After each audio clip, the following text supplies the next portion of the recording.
kemarin habis dari Bangkok itu ada. Oh, gitu. Yang conference juga.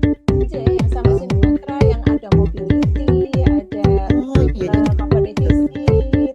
Bagus banget itu company visit dia ada. oh, Nanti kalau iya. mau Ini saya bikin sampaikan ke dia. monggo. Jadi ini Mbak, nggak cuma conference aja, tapi bisa juga MOA, MOA karena ada mahasiswa Oh, ikut. gitu. Banget itu jadi apa di conference, terus mereka ikut di competition. Itu kan di KU Lamongan kan juga Masuk semua itu.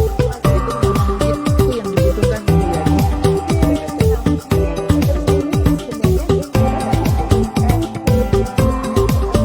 dari Jogja bahkan aku juga sekedar karena aman-aman kita ya 1 menit ya ini baik terbaiknya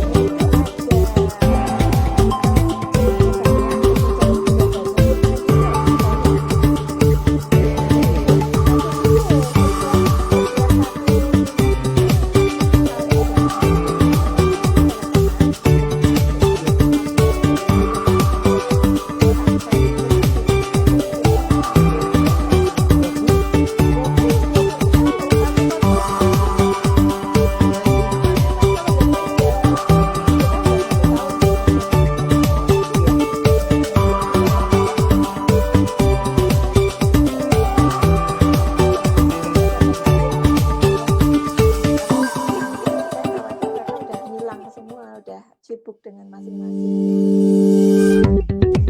harusnya karena ya sebelum hari ini mungkin masih intens ketemunya gitu dia. Anjir, pas terakhir tuh ada kemarin saya nggak ingetin yang terakhir saya ketemu pas meeting bulan lalu. Dia ini kuliah harus deket. Kalau bisa ada Iya ya, itu harusnya ya. Iya ya. Kalau ini sendiri gitu loh. Kemarin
kan jadi ada divisi sendiri.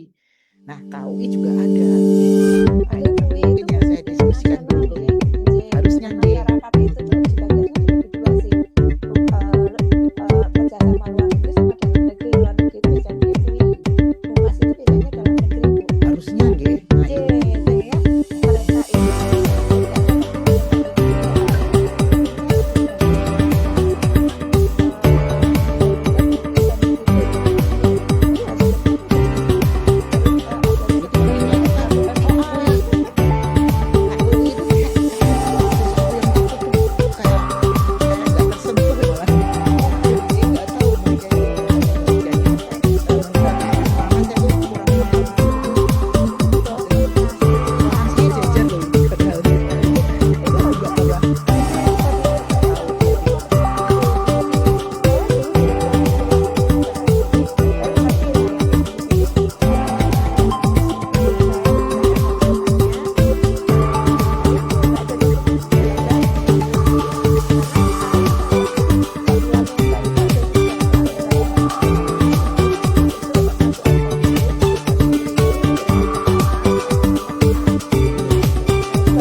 diskusikan ya Mbak Yani gitu. Monggo, monggo. Karena saya juga Oke. saya juga tim prodi, saya juga dulu tim Lamemba prodi, jadi Nah, tahu betul Maniman itu penting keren. banget. Nanti Iya. pas akreditasi nanti ditanyain loh. Udah lama dikorek-korek nggak ada. Aduh hemat-hemat padahal ada kegiatannya. Jadi nanti saya ini ada satu lagi kegiatan itu nanti dibersihin sendiri. Nah,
LPPM UPN.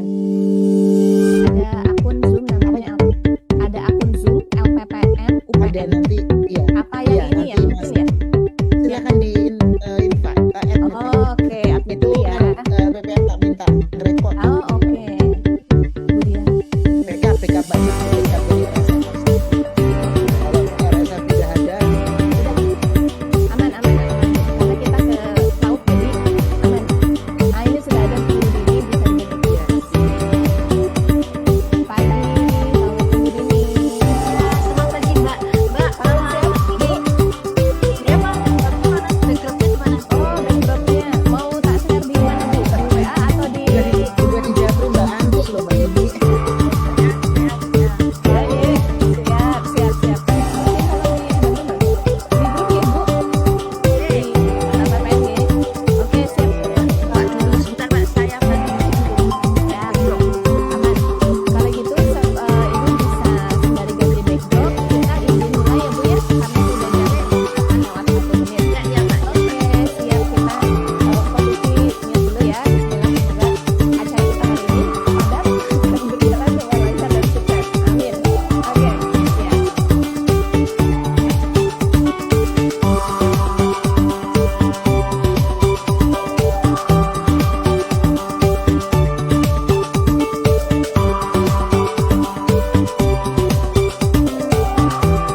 Recording in progress.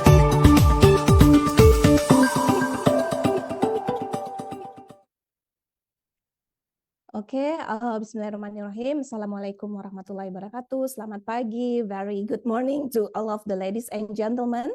So, may I have your attention, please? Okay. The second International Conference on Sustainable Research and Development, or ICSRD, so is about to begin. So for this reason, once again, we would like to inform for all the participants to get ready, because today we will have the virtual academic online presentation session and also the attendees joining from around the globe. So we do hope that this ICSRD-25 can inspire many scholars and researchers to be actively involved in research and also international scientific forum activity. All right, so before we start the program, we would like to inform you about the general rules during the conference, particularly for all of us, the virtual participants. So first, please kindly ensure that your computer sound or volume control is at an appropriate level, because you may not hear the conference if it is disabled or turned down. Use a headset or earbud if available to reduce the external noise. Identify your Zoom account with your actual name. So this is important. So once again, please kindly identify your Zoom account with your actual name so the committee also can recognize you properly. And next, please kindly use the ICSRD-25 Zoom virtual background, because later on we will have the group photo and also documentations. Next, stay seated and also stay present. Do dress appropriately. Be aware of your surrounding. Do not interrupt other speakers. Do not make any distracting sounds or movement. And of course, next, fill the attendance form as can be seen on the screen right now. And later, the feedback form that the committee will type it in the Zoom chat box. Last is, of course, the key to a successful virtual international conference is to remember that you are in a meeting. So please kindly give your respect and give your full attention to all of the participants as you would if you were in the same room. Okay, good morning, ladies and gentlemen. So it is a great honor for us on behalf of the Second International Conference on Sustainable Research and Development, or ICSRD-25. My name is Santi Rahmawati, to be standing here as a Master of Ceremony in the International Conference, and welcome to each and every one of you for being here with us today. So before we are going to the main program, let me read out the structure of our agenda or the conference program of the Second International Conference on Sustainable Research and Developments. So we are going to have a really packed day today. So from this morning until the afternoon, until around 5 p.m. Jakarta time. So after this, we will have the opening speech, the global research ecosystem introductions, and also we have the appreciation moment for the co-hosts. And this what makes also the ICSRD-25 is special because we have also international partnership fostering with the signing ceremony for the initial agreement and also MOA or the collaboration agreement among the hosts and also the co-hosts between the UPN Veteran Yogyakarta, UiTM Malaysia Sabah Malaysia, and of course PUP. And also we will have the e-group photo, keynote speaker sessions, and then we will continue to the virtual academic parallel presentations. So we divide it into 2 sessions, because today we will have 20 parallel rooms, and also there will be also 20 session chairs coming from various countries, and of course more than 100 presenters that will sharing their research in this ICSRD-25. So we do recommend all of the participants to stay until the end of the conference. By that also there will be awarding sessions, and we will announce for the best presentations, the best paper, and of course the session chair recognition in this ICSRD-25s. Excellency, distinguished guests, delegates, ladies and gentlemen, so now we would like to listen the national anthem of Republic of Indonesia, Indonesia Raya, following directly with the March Bela Negara from UPN Veteran Yogyakarta. So for online participants, please kindly stay seated to show the respects.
Thank you for the attention, and also please kindly remain seated. And now, without further ado, let's open our agenda.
Okay, so thank you so much for your attention.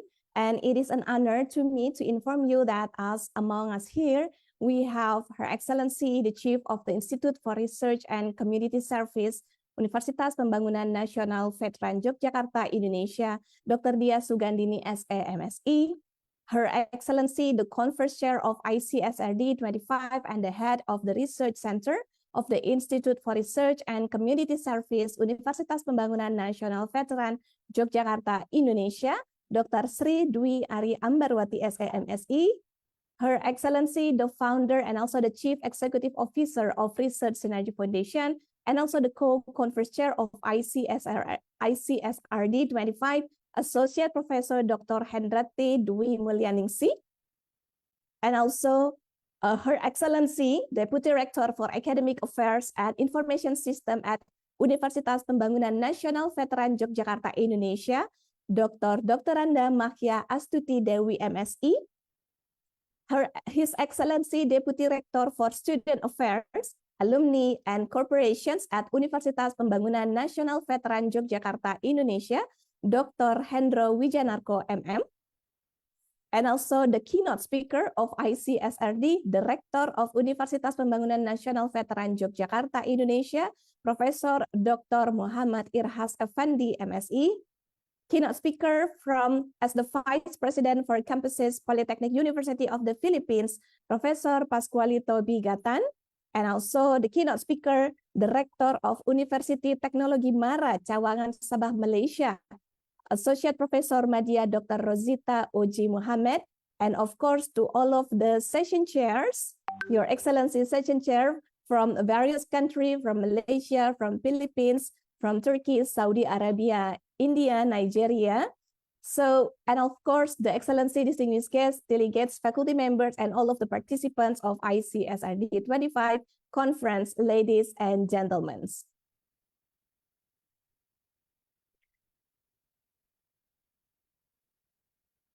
All right, so once again, very good morning and welcome to the second International Conference on Sustainable Research and Development, or ICSRD-25, which is organized by the LPPM of the Universitas Pembangunan Nasional Veteran Yogyakarta, Polytechnic University of the Philippines, Pulilan, Bulacan Campus, Philippines, and also the Universiti Teknologi MARA, UiTM, Cawangan Sabah Malaysia.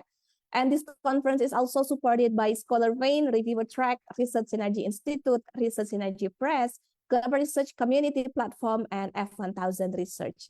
So this virtual international conference held on today, October 15, 2025, virtually through the Zoom platforms and also streaming live on Facebook.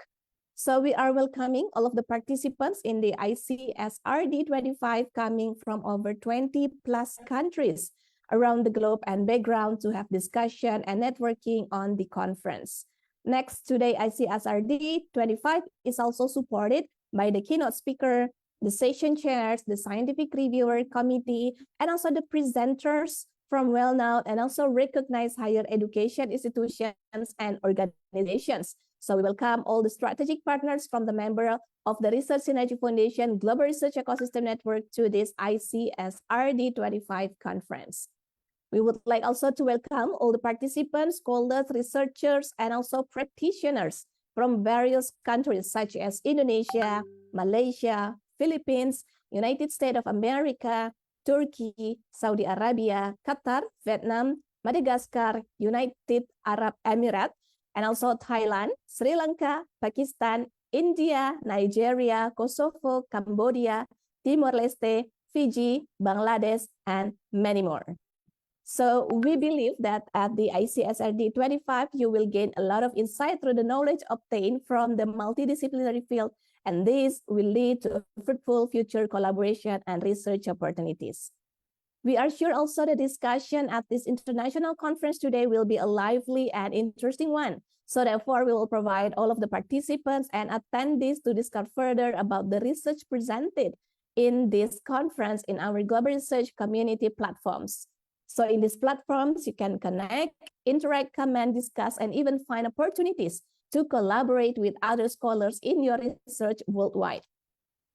So to join the Research Synergy Foundation community platforms, you may simply scan the QR code as shown on the screen, or you may also visit directly to the globalresearchecosystem.com. And next, regarding the material of the conference, so the virtual background, the conference program, and also the abstract book can be accessed at the link that you can see on the screen regarding the conference materials. And meanwhile, for the proceeding paper of the ICSRD is also already published.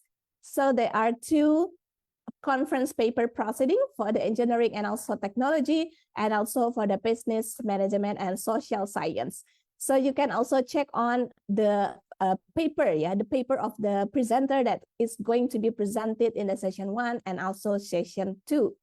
All right, and then the next information is about the Q&A. So once again, the Q&A can only ask via Zoom chat box when or after the speaker have finished delivering their speech, and then the moderator or the session chair later on will arrange as per the time available. So please kindly write your name, affiliation, or even countries, and also the questions to the speaker that should answer your questions. And next is regarding the e-certificate for attendee or the audience. So once again, this is very important. Once again, this is very crucial to all of you that already gather here in the ICSRD. So in order to be eligible to get your e-certificate, so please kindly please kindly follow these informations. Please kindly follow these informations, because the committee only send the e-certificate to the participant who confirm on going to the event and also giving the feedback later on the feedback forms. So once again, please do not forget to get your e-certificate through the community platforms. And next, we would like also to remind, please kindly do or fill the attendance form as can you seen on the screen. And this is the last information for the audio and also the video. So once again, all of the online participants are required to mute your audio, and the host has every right to mute any participant's audio and remove those who are deemed disruptive without warning.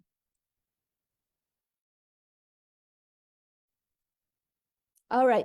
So, ladies and gentlemen, so we would like to moving on to our next agenda.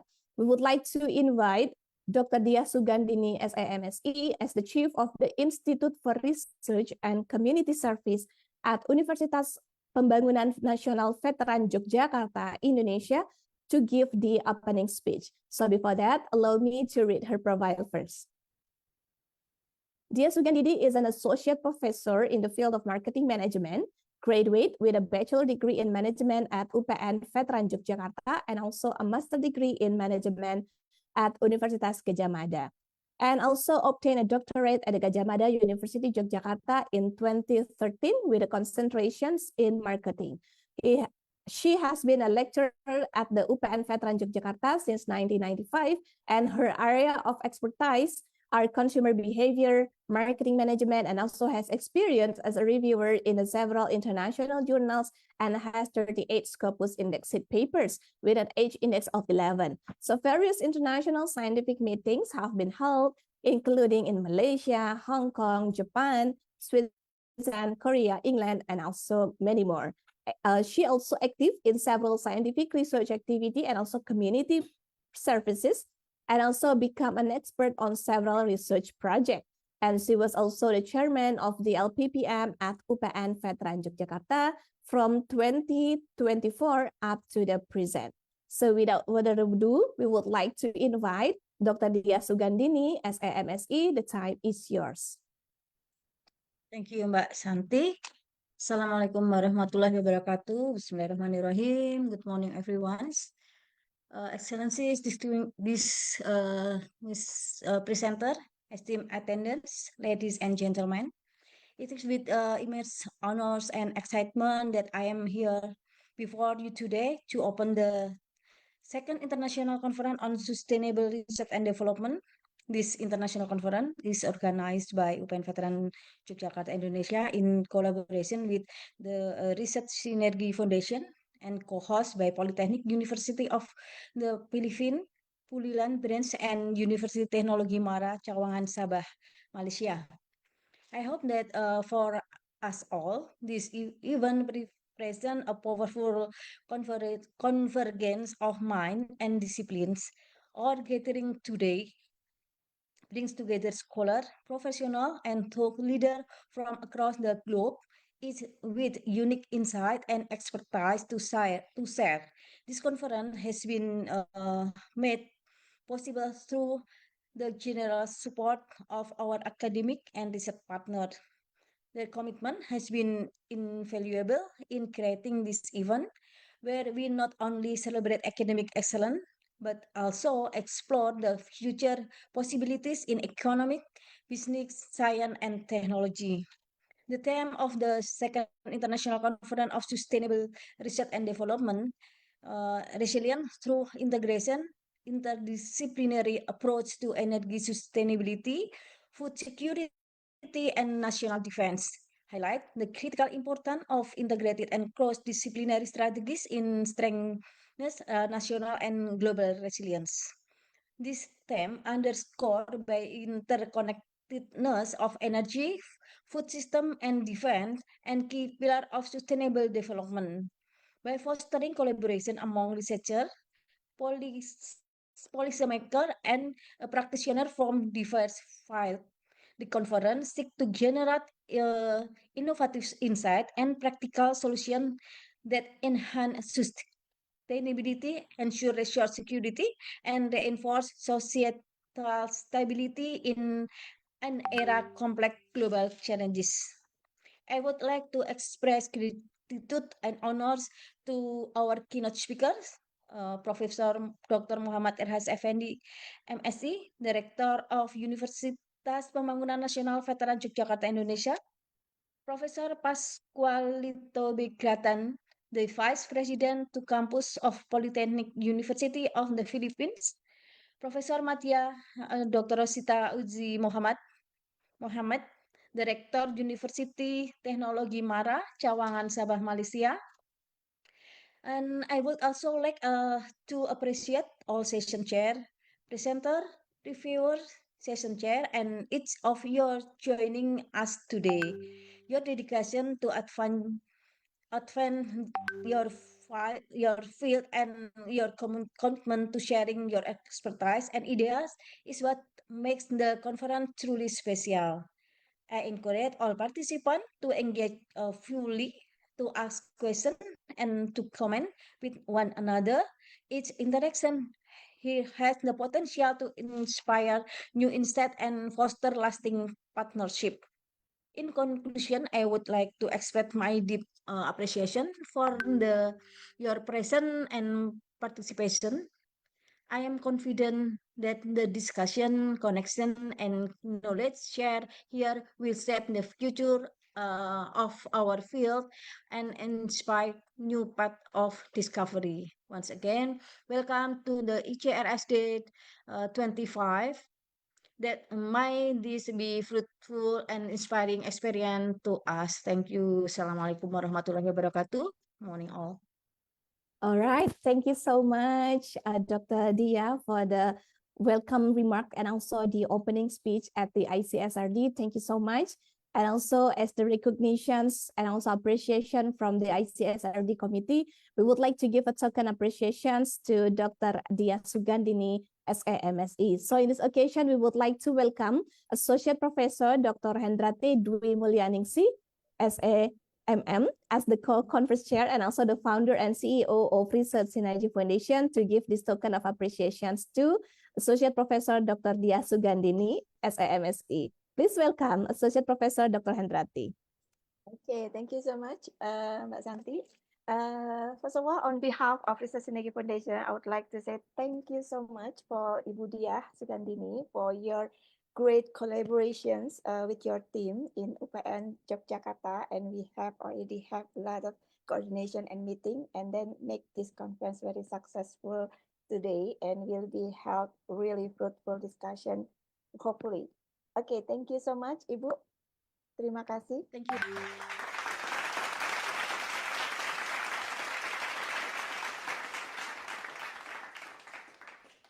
All right, thank you so much once again, Associate Professor Dr. Dia Sugandini, and of course, Associate Professor Dr. Hendrati Dwi Mulyaningsi. All right, so we would like to moving on to our next agenda. We would like to invite Associate Professor Dr. Hendrati Dwi Mulyaningsi, SAMM, as the co-conference chair of ICSRD and also the founder and chief executive officer of the Research Synergy Foundations. So before that, allow me to read her profile first. Associate Professor Dr. Hendrati Dwi Mulyaningsi has shown great commitment on creating global network and research ecosystem, which has been developing since 2017 up to 2024 and also up to the present, and having the increasing number of members up to more than 35,000 from around the globe. So thus her work in this area has made her as the nominee of the Impactful Leadership from the Tallberg Foundation Sweden at 2024. And as a lecturer, she has been working in the university since 2008 and at present in Indonesia as associate professor, and she holds her doctoral science of management graduated from the School of Business and Management Institute of Technology Bandung, or SBM-ITB. So her research expertise are in social entrepreneurship, social innovation, and knowledge management. So in addition, she had published book chapters, research papers, and also contemporary scientific articles in Springer, Emerald, Taylor and Francis, and in many reputable international publishers and journals. All right, so without further ado, we would like to welcome Associate Professor Dr. Hendrati Dwi Mulyaningsi. The time is yours. Okay, thank you so much, Ms. Santi, for your time and brief introductions. First of all, I would like to say very good morning, selamat pagi, Sugeng Enjing, because this is a Japanese language, so I would like to say in Japanese language also.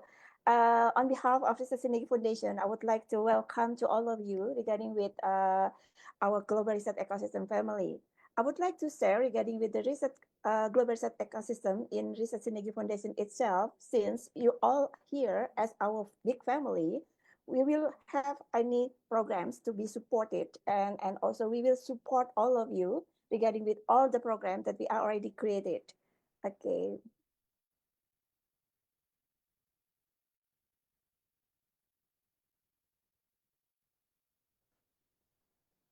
Okay, sorry.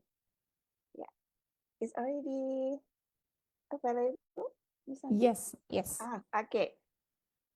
Okay, thank you so much for our host of this conference from UPN Yogyakarta, especially Ibu Sri Ari Dwi Ambawati as the conference chairs, and also Ibu Dini as the chief of LPPM of University of UPN Yogyakarta, and also all the keynote speakers on behalf of this conference, Dr. Professor Muhammad Irhas Effendi, on behalf of UPN Yogyakarta, and also Professor Pascualito Bijagatan as the Vice President for the campuses of PUP Philippines. And then Professor Madea Dr. Rosita Uji Muhammad from UiTM, Cawangan Sabah. Thank you for being with us today to make this conference successful. And I would like to share regarding with this conference and also our support system that will support this conference. And actually, we have any journey regarding with LPPM UPN Veteran Jakarta Conference Series itself.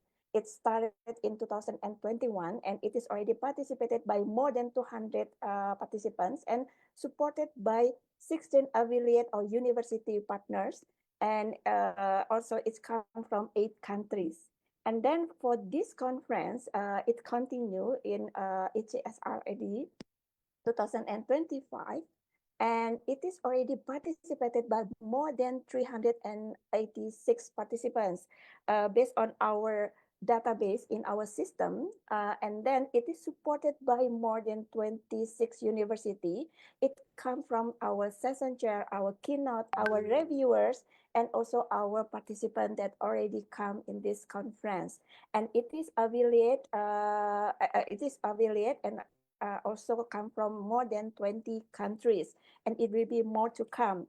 And we can see that there are diversity in this conference, and it is also not just only the conference that you can see, and it can be also a grand networking, and you can proceed into another program in the future.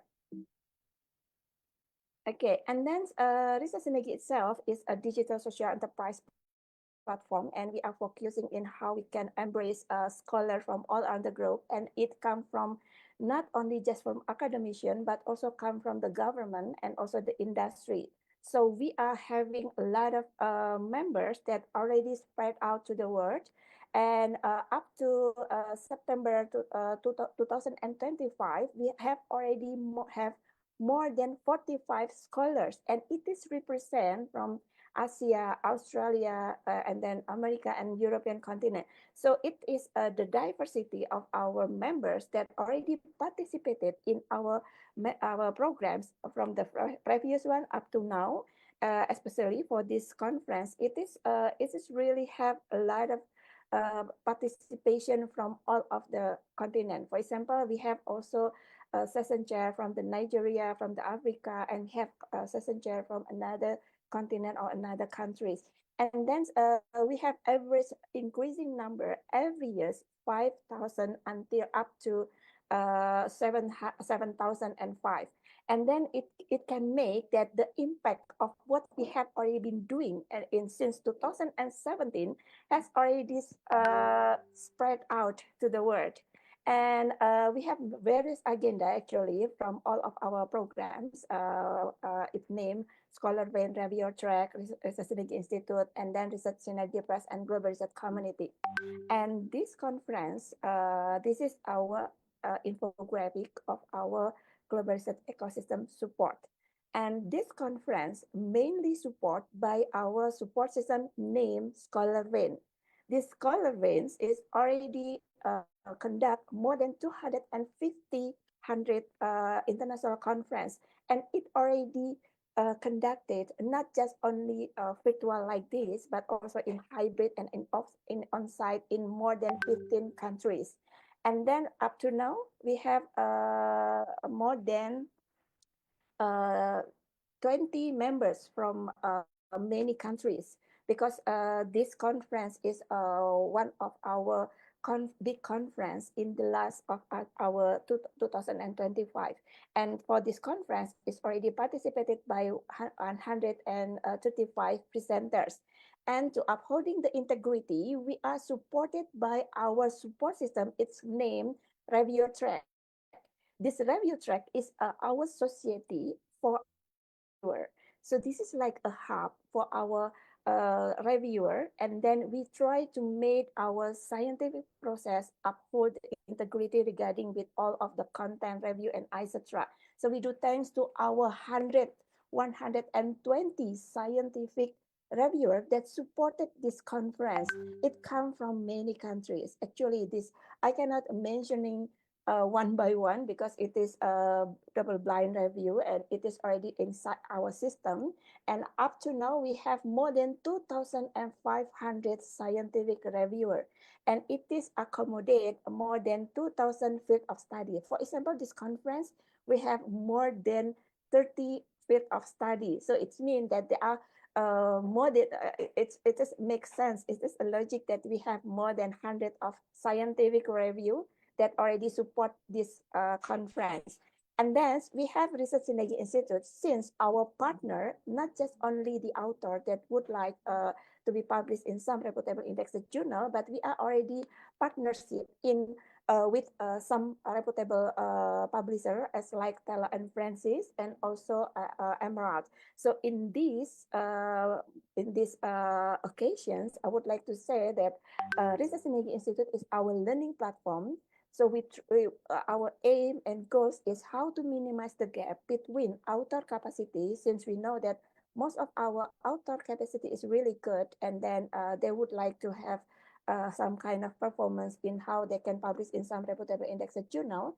And then we are already know also regarding with the requirement of the editor. So in this platform, we would like to minimize that gap between author capacity and also editorial requirements. So we have many programs as like coaching, webinar, and etc.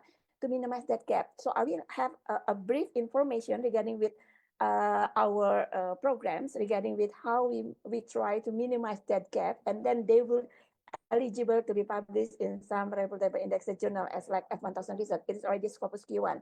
And then we have Research Synergy Institute. This is our fourth support system. This is our publishing house. We have 20 international journals, and mostly is already indexed in some reputable indexer. And this conference supported by our 13 international journals in this platform. And then we have our global research community. It is also one of our platform, as we already mentioned before. We try to embrace all of our members. For example, this conference, since most of the presenter only have maybe 10 or 15 minutes in present their presentations, or maybe if there are any fruitful discussion among or between participant or session chair and presenters, if they would like to extend into another communication, for maybe extend into another program as like writing paper collaboration or maybe research collaboration, you could also having a room for discussion, for further discussion in our Global Research Community platform. So we would like to welcome to all of you to join to Global Research Community platform, and then you can extend into another collaboration in the future. Okay, and then this is our partnership programs actually with UPN Yogyakarta. We have many programs regarding with the international conference itself. And last week we have also partnership conference with Sinawata University and Unisba, and also with the City College of Calamba, Philippines. There are 3 countries also that already joined in that our previous last week programs. And also this conference is not just only conference. As like I mentioned before, the value of Research Synergy Foundation conference is not just only conference, but also we offer the value proposition is we offer for grant networking to all of you. So that's why there are MOA signing and MOU signing within this conference. And then all of the presenter or participant here, if I already mentioned that I welcome to all of you, make this conference as your tipping point, especially for the early career researcher, as for example, like the master student or PhD students. I would like to welcome to all of you. Make this conference as your tipping point. If right now you become the attendee, maybe in the next time you will become the presenter. And then maybe in the next time you will become the session chair or reviewer or keynote speaker. And then this is like a career path to all of you, for all researcher. We have really have a huge opportunity to all of you to join to our programs, especially this conference, as the attendee, as presenter, as keynote speaker, as session chair, and as reviewer. So this is really good to all of you regarding with the recognition globally, especially for you and also for your institutions. And then as we know that this conference supported by 20 session chair from many university and from many countries. Thank you so much for the session chair that already support this conference. So it is really good and it is our honors to have you here and then to support this conference. And then we are also called for co-host for our partnership conference. In this 2025, we have two more international conference. Actually, there are three. And the last one in the December is the GCRIS with the UPN Jakarta. And then the second one with the Telkom University and Danantara and also Telkom Korpu.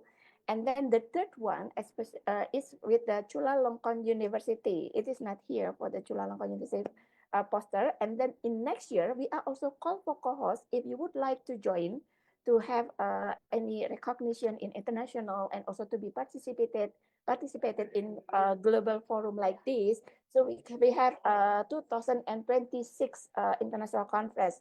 There are more than 10 international conferences that we would like to offer to all of you, and you can just browsing in this link regarding with the call for co-host. And then as I mentioned before, this is our international journal in our Sustainability Press, our publishing house, and we have 20 international journal. It's already indexed in Copernicus, ProQuest, Sinta, ASGI, Scilite, WordCat, Google Scholar, Dimension, and ICSRD. There are many of indexer that already being indexed in our journal. And then this is also our achievement that I would like to share to all of you. Our journals, all of it already recorded in more than 400 university library database. For example, in Stanford University Library, in Harvard Library Catalog. So once your paper already published in our journals, so it means they have any opportunity or chance to the Harvard students or Harvard faculty member can cite your work or something like that. So it means that the spread out of your work and can be cited by a lot of scholars from all around the world. And then we are already indexed with the 7 indexed in 7 interpretable indexer as like Copernicus, ASGI, Sinta, ProQuest, Dimension, Scilite, and Google Scholars. And then next year, we would like to have more indexer as like SGI from Web of Science and also Scopus. Okay, and then this is our conference paper proceeding, and this proceeding of this conference already published and also have the OI number and ISBN. Congratulations to all of the presenter. So your paper already published, and then everyone can cite, everyone can read for free in our platform. And then we are also call for reviewer to all of you. As like I mentioned before, this is like a career path to all of you, not just only as an author, but also as a reviewer. Maybe this is the way how you can extend into another collaboration, or maybe you can extend your capability or enhance your capability in how you can understand the paper or paperwork in many countries and etc.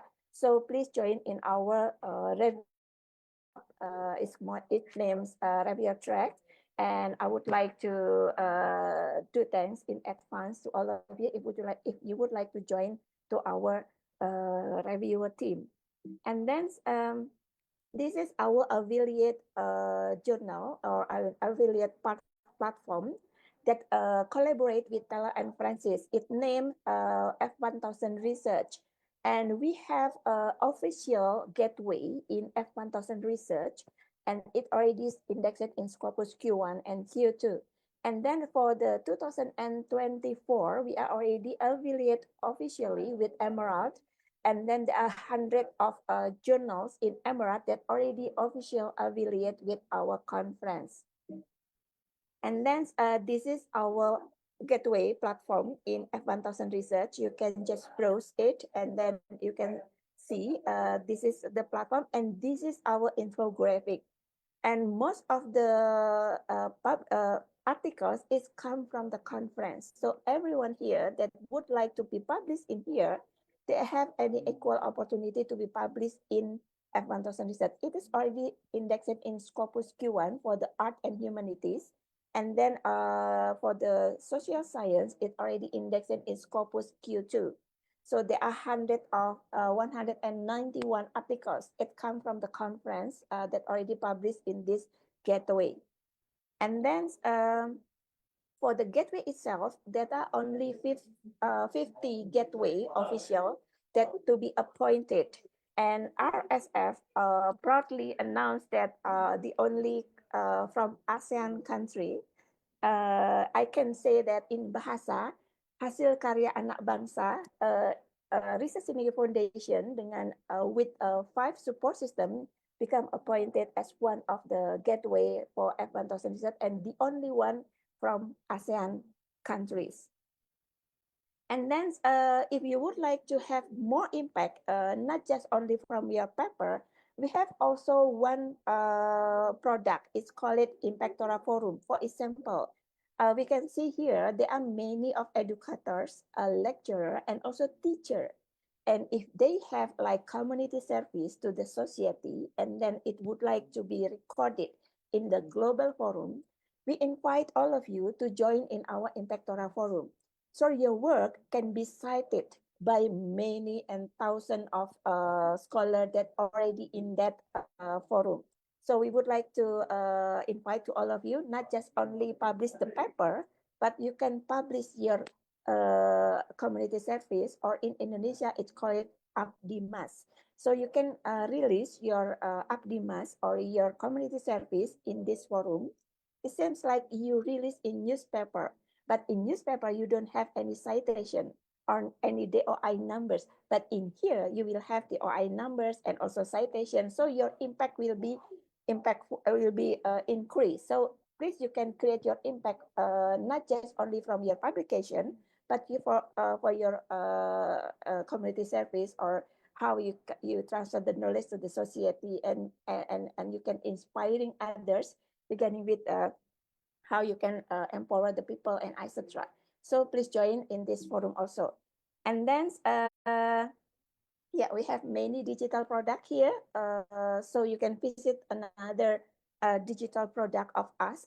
We can meet each other here with another product, not just only for the conference, but if you would like to know regarding with the ICSRD, systematic literature review, and etc., we have intensive class on it, and then we have also an ethnographic intensive class and etc. So please join our digital product. And this is our global partner that already having partnership with us since 2007. There are more than 300 university partner, and not just only university, but also government organizations from the industry, from the NGO and etc. that already have MOU signing with us.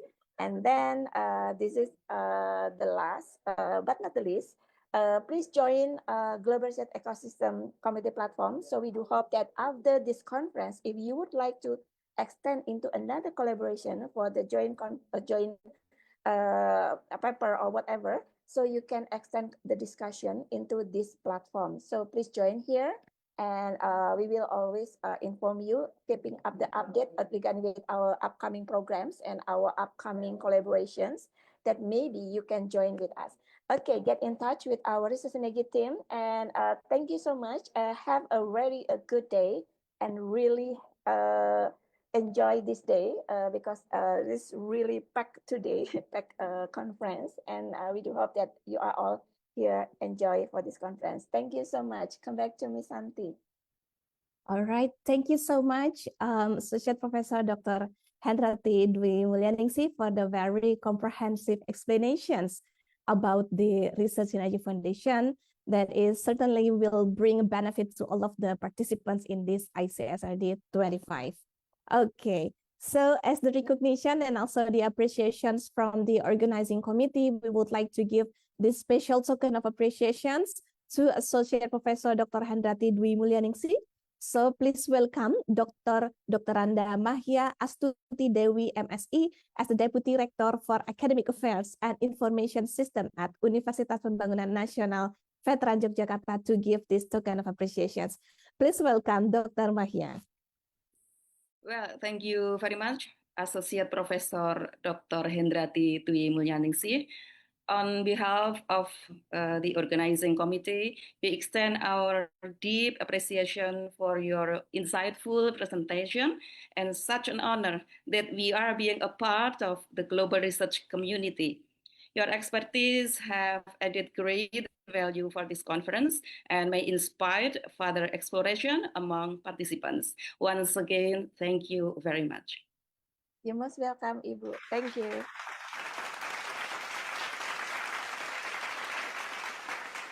Okay, thank you so much, Dr. Mahia, and of course, thank you so much, Dr. Hendrati.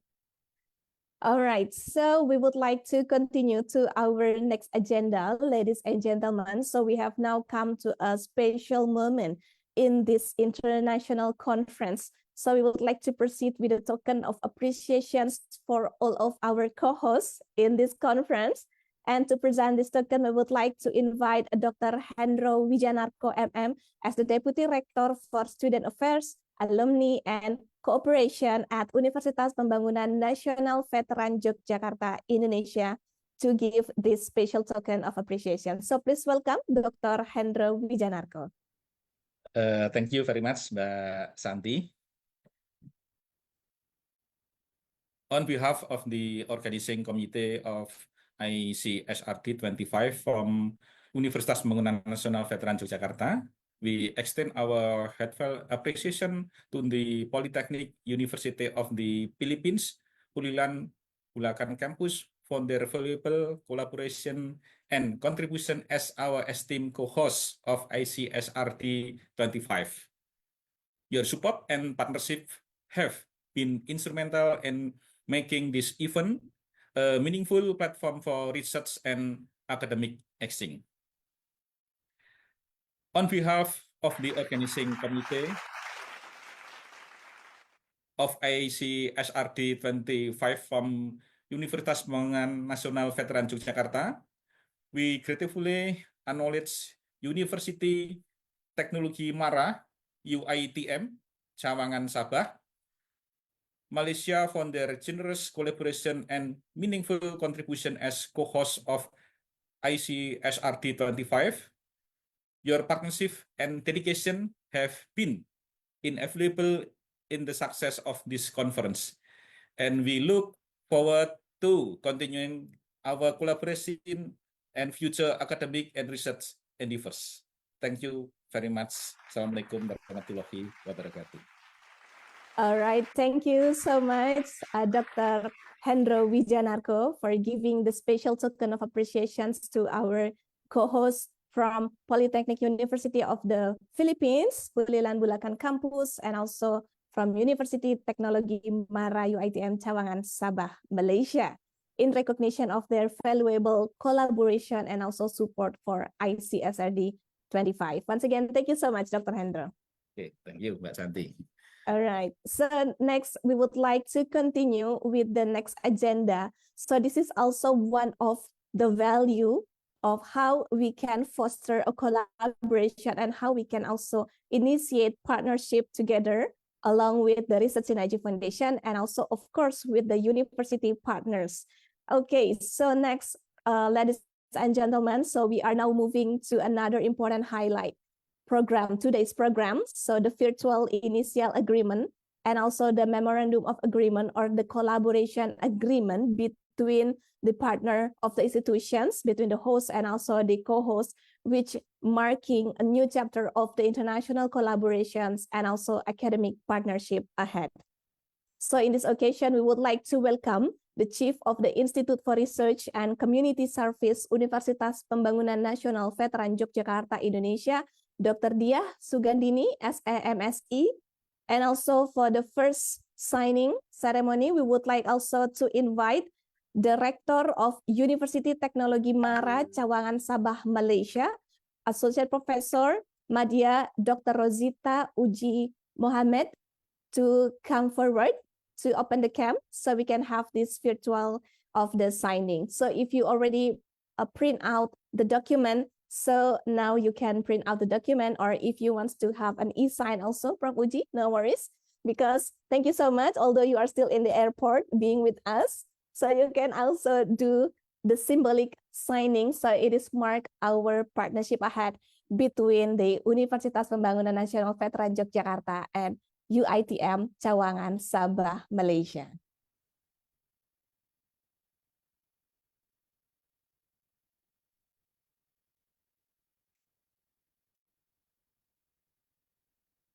All right. Okay, I think Budin is still signing. Okay, all good? Yes. Yes. Okay, so you can show to us perhaps the paper or any digital also if you have. Yes. All right, so we are going to have this picture. Okay. Okay, Budini, if you want to, yes. All right, it's okay. Yes. Okay, so perhaps we can take a photo, yeah? Okay. Yes, great. Okay, 1, 2, 3, smile. Okay, nice. I already got one more, please. One more. All right. Yes. Good. 1, 2, 3, smile. Okay, lovely. Yes. Thank you so much once again, Dr. Diah Sugandini, and of course, Prof. Uji, thank you so much for this meaningful collaborations and looking forward to your keynote speech session later on. Thank you so much, Prof. All right, and then next we would like to continue. So we have two more documents. So the next is the initial agreement and also the collaboration agreement or the MOA between the Universitas Pembangunan Nasional Veteran Yogyakarta and also Polytechnic University of the Philippines, PUP Pulilan, Bulacan Campus, Philippines. So in this occasion, once again, we would like to invite Dr. Diah Sugandini, SIMSC, on behalf of the Institute for Research and Community Service Universitas Pembangunan Nasional Veteran Yogyakarta, Indonesia, as the chairperson, and also from Polytechnic University of the Philippines, Pulilan Campus, we would like to invite Professor Marilyn F. Isip, PhD, Educations, as the campus director of the Polytechnic University of the Philippines. Mabuhay, Prof. Len. All right, so, okay, hold on. Hi, I have also with me our research and extension coordinator, Dr. Maria Elena Manyo. And of course, all the faculty and designees who will present later. Yeah, there, Dr. Manyo is there. Okay, so now we will have the photo. Budini, yes? Okay, so I'm going to capture. Get ready. So 1, 2, 3, smile. Okay, one more time. Hold on. Yes. 1, 2, 3, smile. Okay, thank you so much. And once again, congratulations for the PUP and also from UPN Veteran Yogyakarta for future collaborations ahead. Thank you so much. And also to Ma'am Elena Mano, thank you so much po. Thank you. Maraming salamat po, Prof. Len. Thank you. Thank you so much. All right. So that's also one of the very beneficial advantage, yeah, if we are having these partnerships of the conference, so we can foster not only engaging in the individual or the global scholars that can connect further after this conference, but also as the institutionals, yeah, because I believe this document, this partnership, the initial agreement, the memorandum of agreement or the collaboration agreement itself, it will certainly add more points on your accreditations and also internationalizations. All right, so I would like to continue to our next agenda. Thank you so much.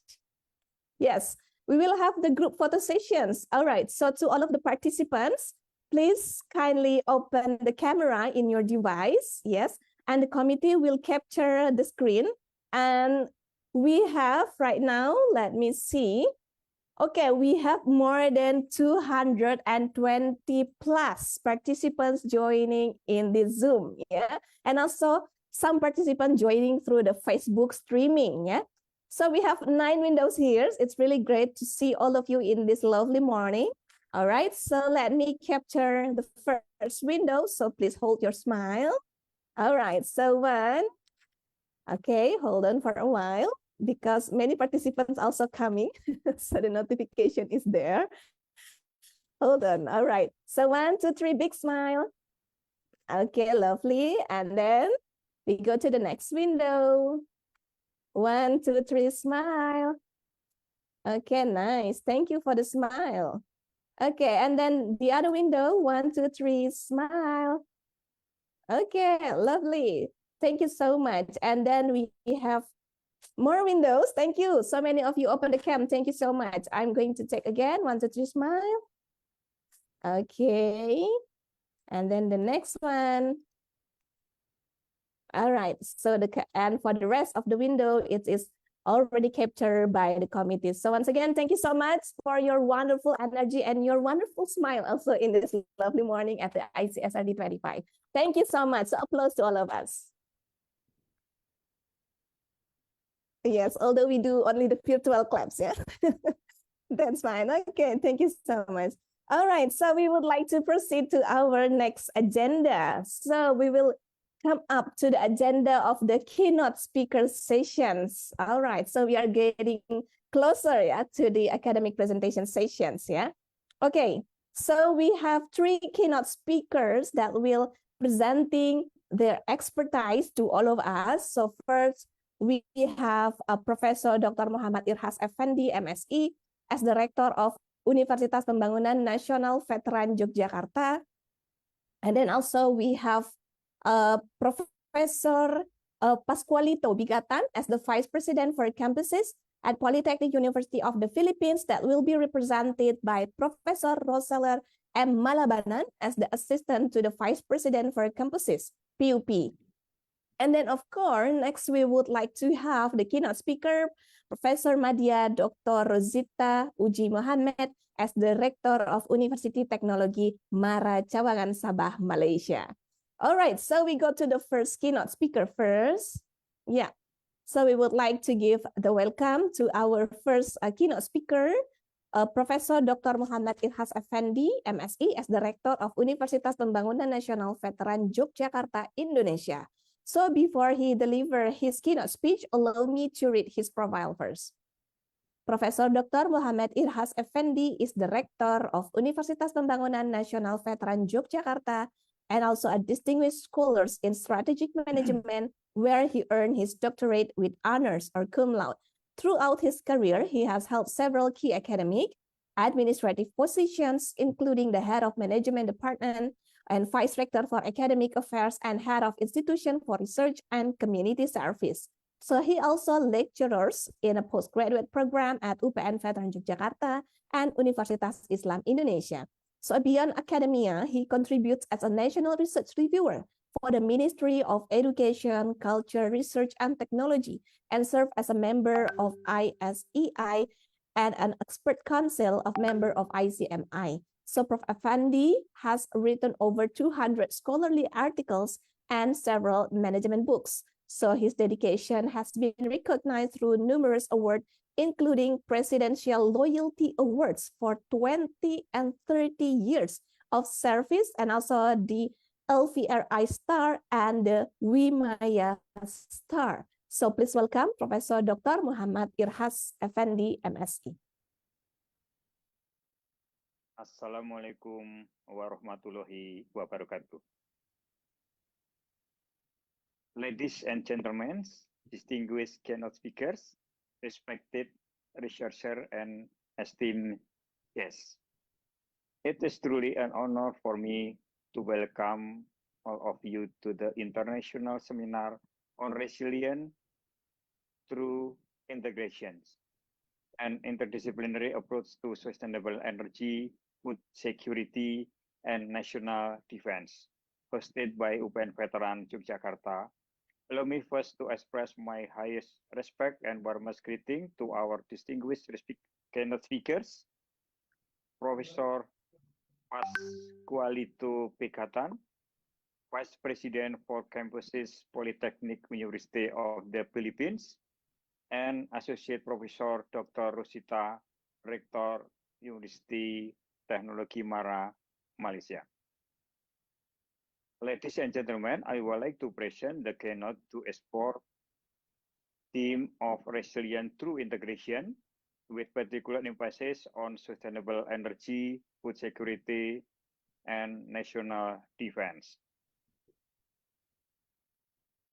In an era of accelerating climate change, geopolitical volatility, and resource constraint, our societies are increasingly exposed to intersecting shock, energy supply disruption, food insecurity, environmental stress, and security threats.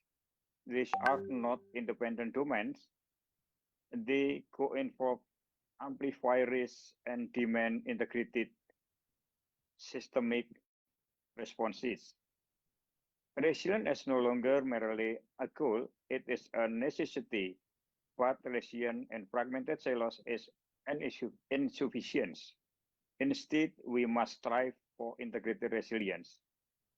A resilience that is built across sector, disciplines, and institutions.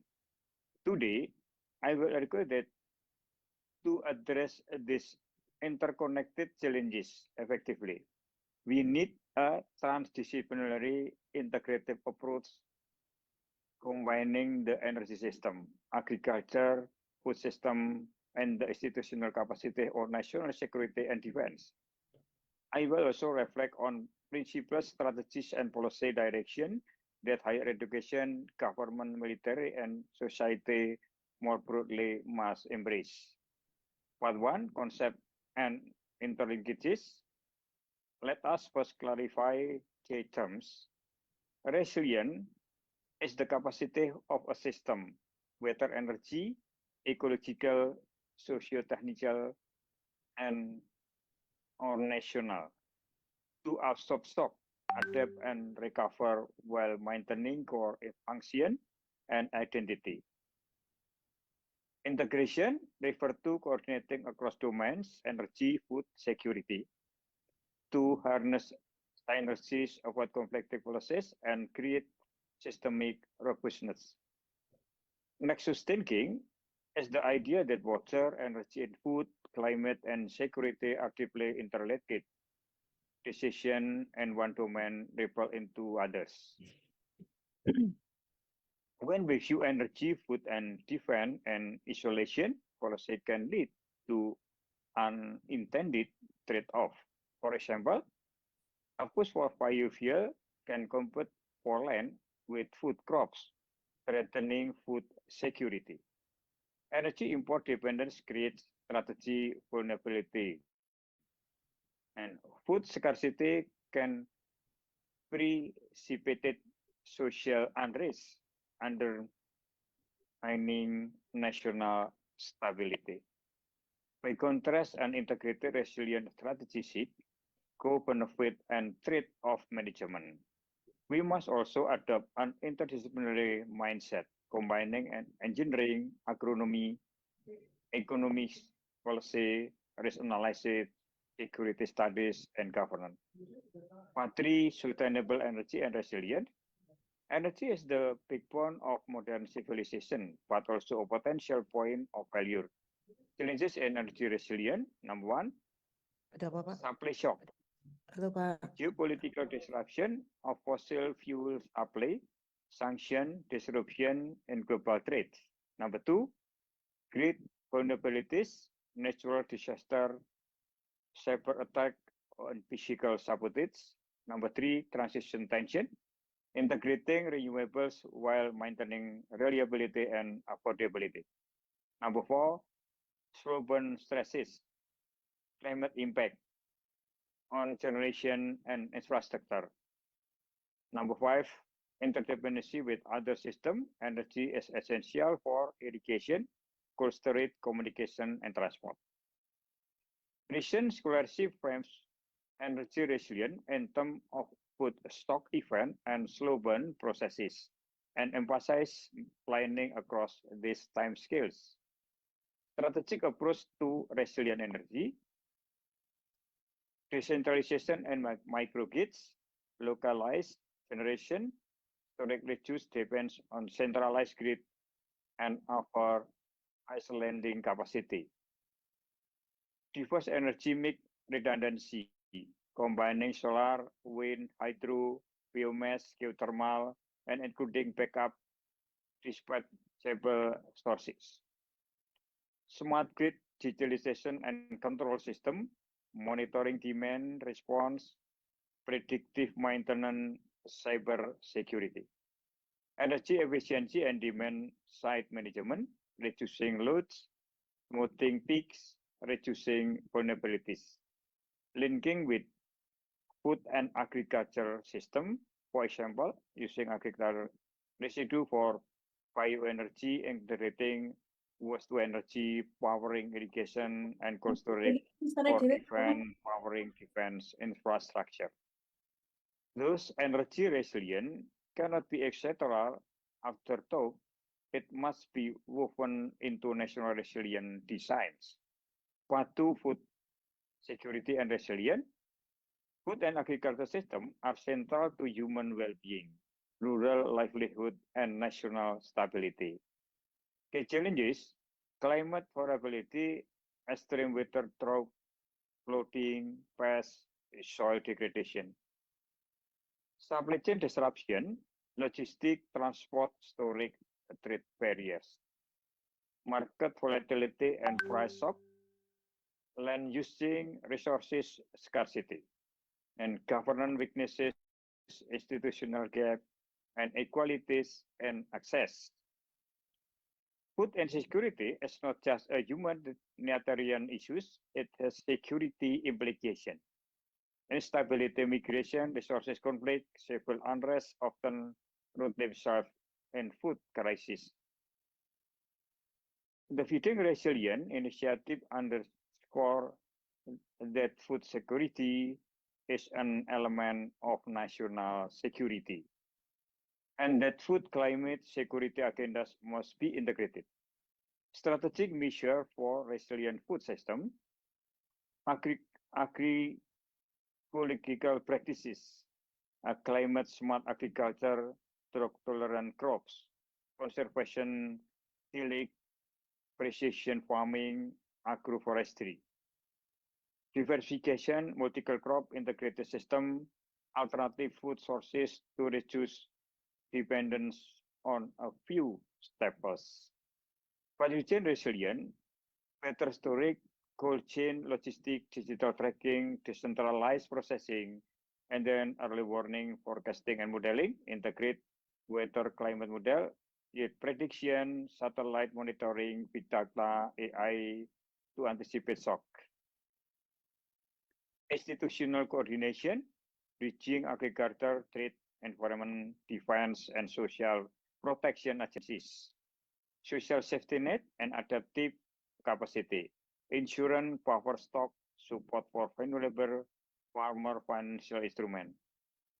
Thus, food resilience is not simply boosting production, it is about systemic flexibility, redundancy, and absorptive capacity. Part 4, national defense and resilience.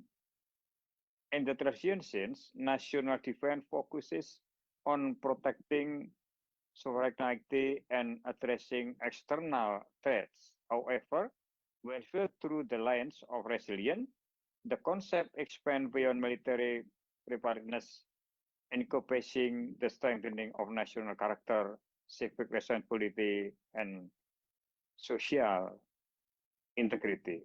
At UPN Veteran Yogyakarta, bela negara is not interpreted in a militaristic sense, but rather as an academic and moral commitment to developing students who are not only excellent in their field of study, but also present integrity, discipline, empathy, and a deep love for their nation. In revision on education philosophy, that nurture intellectual patriotism, shaping graduates who contribute to national development through innovation, ethical leadership, and service to society. Through this perspective, defense and resilience become a shared civic responsibility, value upon strong academic foundation, values of collaboration and sustainable development. As a part of its institutional vision, UPN Veteran Yogyakarta positioned it as a campus of energy and food security. Recognizing that national strength depends not only on territorial defense, but also on the stability of strategic resources such as energy and food. Energy sustainability ensures economic and environmental stability, while food security safeguards social harmony, which are essential elements of national resilience. From a rector perspective, university play a vital role in shaping defense resilience through education, research, and community services. By integrating the value of bela negara into curricula, research, and innovation, UPN Veteran Yogyakarta contribute to building a generation of scholars and professionals who are intellectually strong, morally grounded, nationally devoted to advising Indonesia resilient in energy, food, and human character. Part 4, integrated strategies and policy implication. Give these three strategic domains: energy, food, and national defense. The key challenges lies in integrating them into the coherent and adaptive resilient framework. Such integration requires not only policy alignment, but also a shared national ethos, one note in education, civic awareness, and the bela negara spirit of collective responsibility. Here are several guiding principles and enabling strategies. Number 1, system thinking and cross-sector mapping. Understand the interconnection amongst energy, food, and security system through modeling, scenario analysis, and network mapping. Universities can contribute by conducting interdisciplinary research that highlights these interdependencies. Number 2, institutional coordination and governance. Promote coordination between ministry, research institution, local government, and universities. Create resilient council or nexus platform that integrate science, policy, and civic engagement. Number 3, adaptive and flexible policies. Put policies that are robust under uncertainty, able to evolve with changing environmental, technological, and social dynamics. Number 4, redundancy, modularity, and decentralization. Encourage local resilient capacities, community-based infrastructure, and distributed system to prevent single point of failure in food, energy, or public service system. Number 5, data, digital, and early warning mechanism. Develop integrated data system combining energy, agriculture, climate, and socio-economic indicators. Utilize AI, IoT, and satellite monitoring for proactive resilient management. Number 6, public-private partnership and multi-stakeholder engagement. Resilient is a shared mission.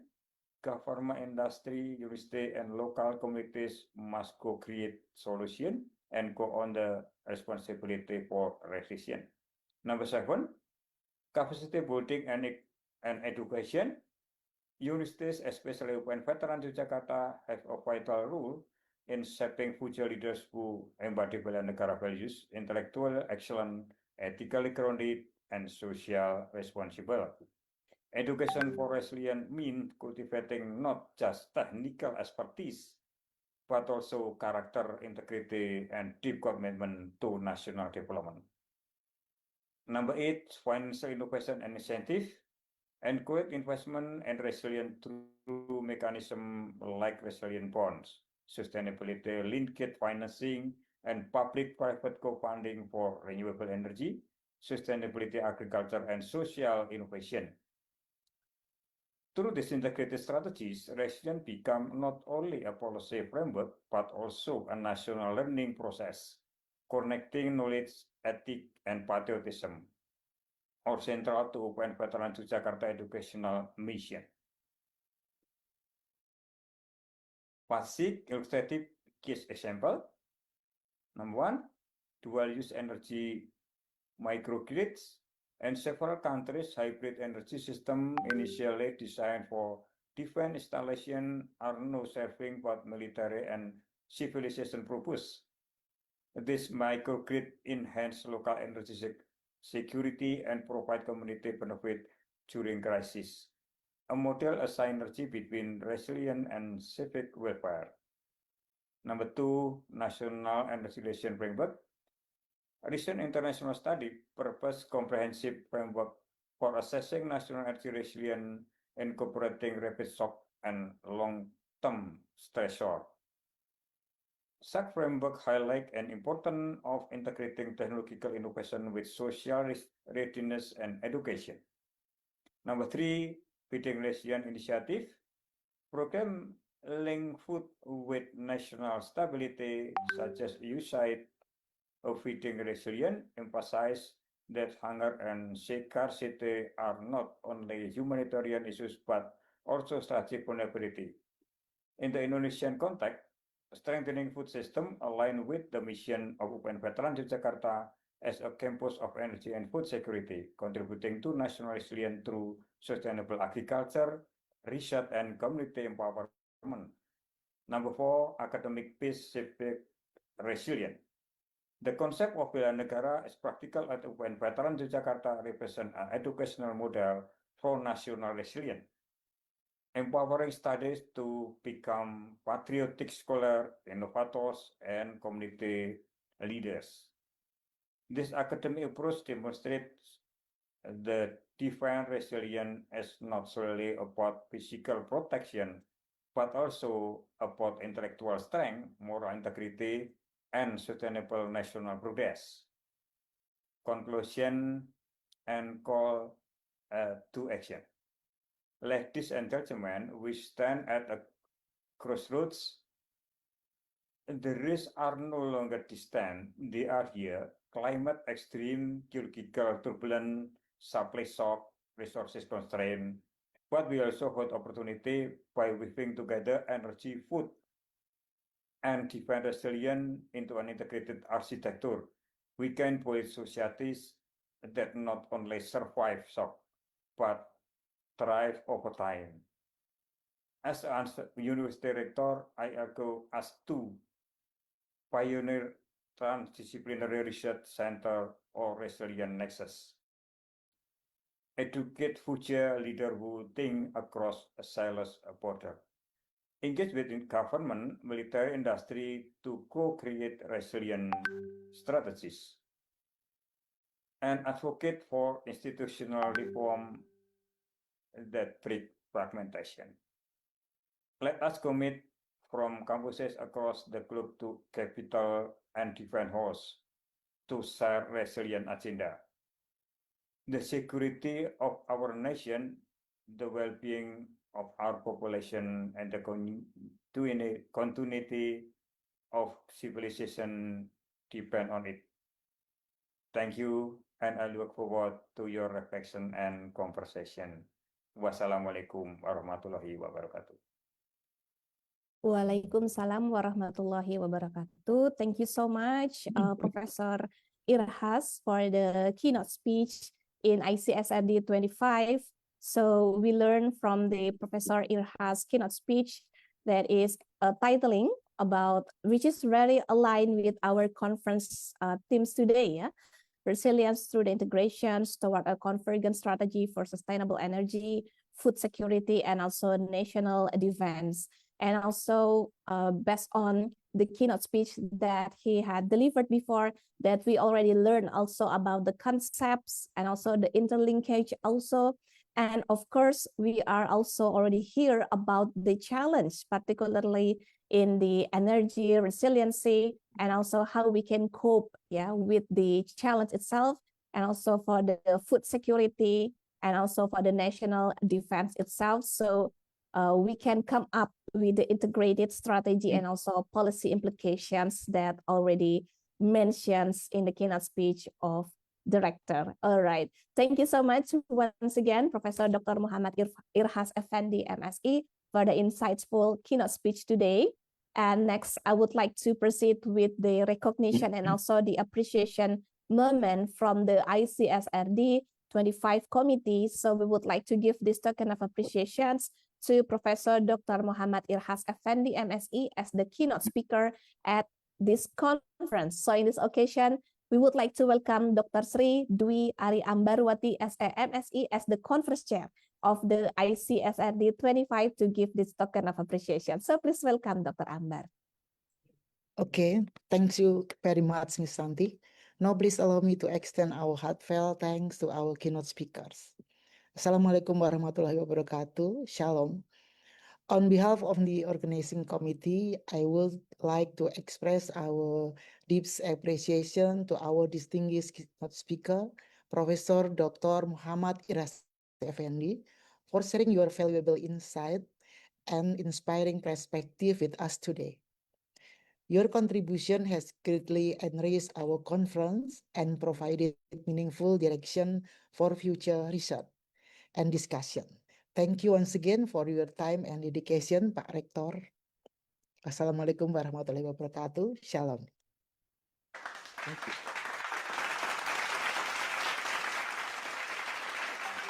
Thank you so much, Dr.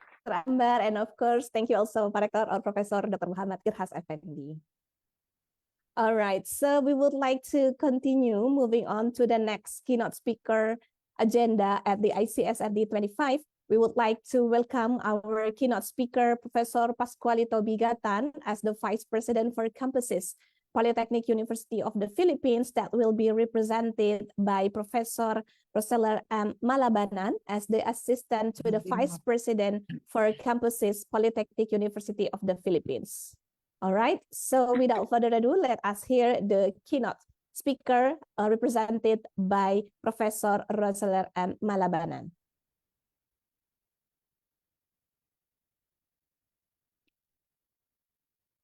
Distinguished guests, conference organizers, colleagues, educators, researchers, students, and fellow advocates of sustainable development, a pleasant day to all of you. It is both an honor and a profound responsibility to speak before you today at the second International Conference on Sustainable Research and Development.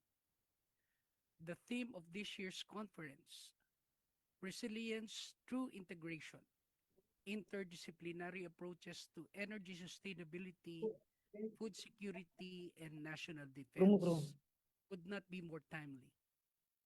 It invites us to rethink how we approach some of the most pressing challenges of our time: energy sustainability, the food security, and of course, the national defense.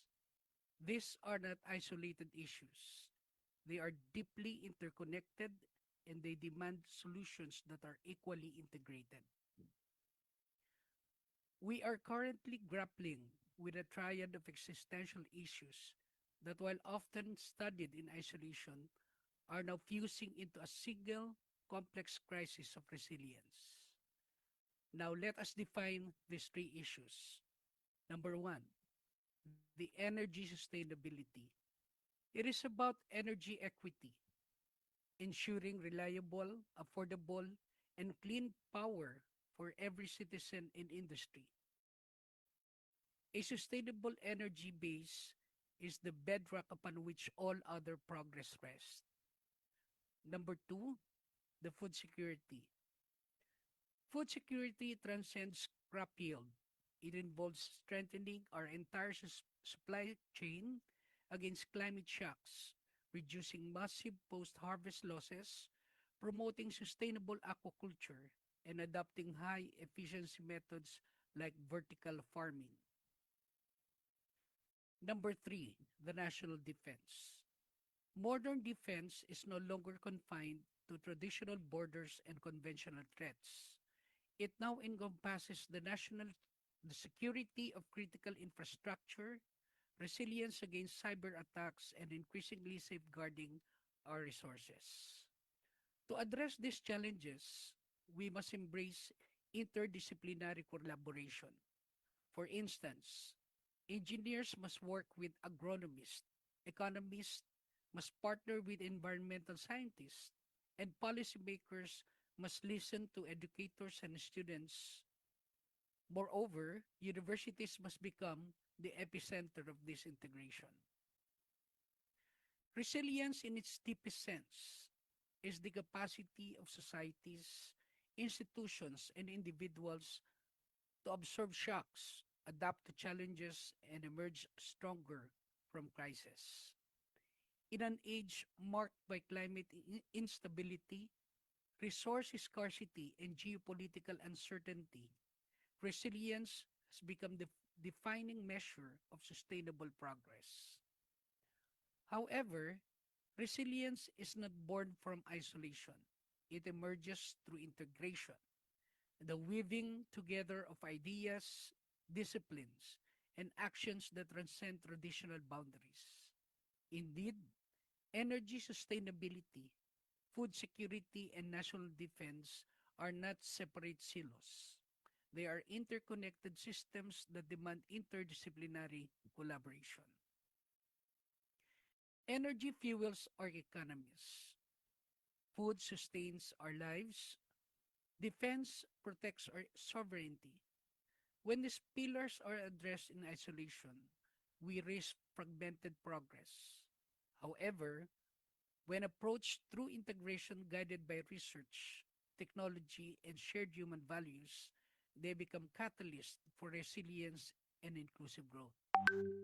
Therefore, interdisciplinary research reminds us that sustainable energy solutions require not just engineers, but also economists, environmental scientists, and educators who can influence behavior and policy. Food security is not only an agricultural concern but also an issue of logistics, governance, education, and social equity. National defense is no longer confined to the military sphere. It encompasses cybersecurity, climate adaptation, disaster risk reduction, and community preparedness. Integration is the bridge between knowledge and survival, between innovation and inclusion, and between development and defense. As a leading institution in applied sciences and technology, the Polytechnic University of the Philippines is uniquely positioned to drive sustainable innovation and plays a transformative role. Its commitment to interdisciplinary research, community engagement, and practical education makes it a vital force in shaping resilient futures. Across its campuses, students are designing solar-powered irrigation systems, developing climate-resilient crops, and modeling disaster response strategies. Faculty members are conducting research that bridges theory and practice research that informs policy, empowers communities, and inspires change. The university's impact goes beyond academic excellence. It fosters a culture of collaboration where students, educators, and industry partners co-create solutions. It nurtures a mindset of service where knowledge is not hoarded but shared. Integral to this mission, the Office of the Vice President for Campuses ensures that every campus serves as a hub for sustainable development. Our sector is not just an administrative body. It is a strategic enabler that aligns campus infrastructure with national priorities. It promotes green building practices, supports interdisciplinary programs, and ensures that sustainability is embedded in campus life. So what does resilience through integration look like in practice? It looks like a student-led initiative that combines agricultural science and data analytics to optimize crop yields. It looks like a faculty research project that explores the intersection of cybersecurity and energy infrastructure. It looks like a university industry partnership that develops modular housing for disaster-prone areas. To all the professionals here today, your expertise is needed not just in your field, but across fields. May you dedicate yourselves to share your insights, mentor students, and collaborate with educators. To the educators, continue to challenge conventional boundaries. May you design curricula that reflect the interconnectedness of our world. Encourage inquiry, experimentation, and empathy. To the students, you are the future, but you are also the present. Your ideas, your energy, your courage are the catalyst of change. And to all of us, let this conference be more than a series of presentations. Let it be a launchpad for partnerships, a crucible for innovation, and a testament to what we can achieve together. Resilience is not a destination, it is a journey, one that demands integration, imagination, and unwavering commitment. Let us walk this path together. Let us build bridges between disciplines, institutions, and nations. Let us create a future where energy is sustainable, food is secure, and our communities are protected not through isolation, but through collaboration. May this conference ignite the change we all wish to see. Thank you very much, and mabuhay po tayong lahat.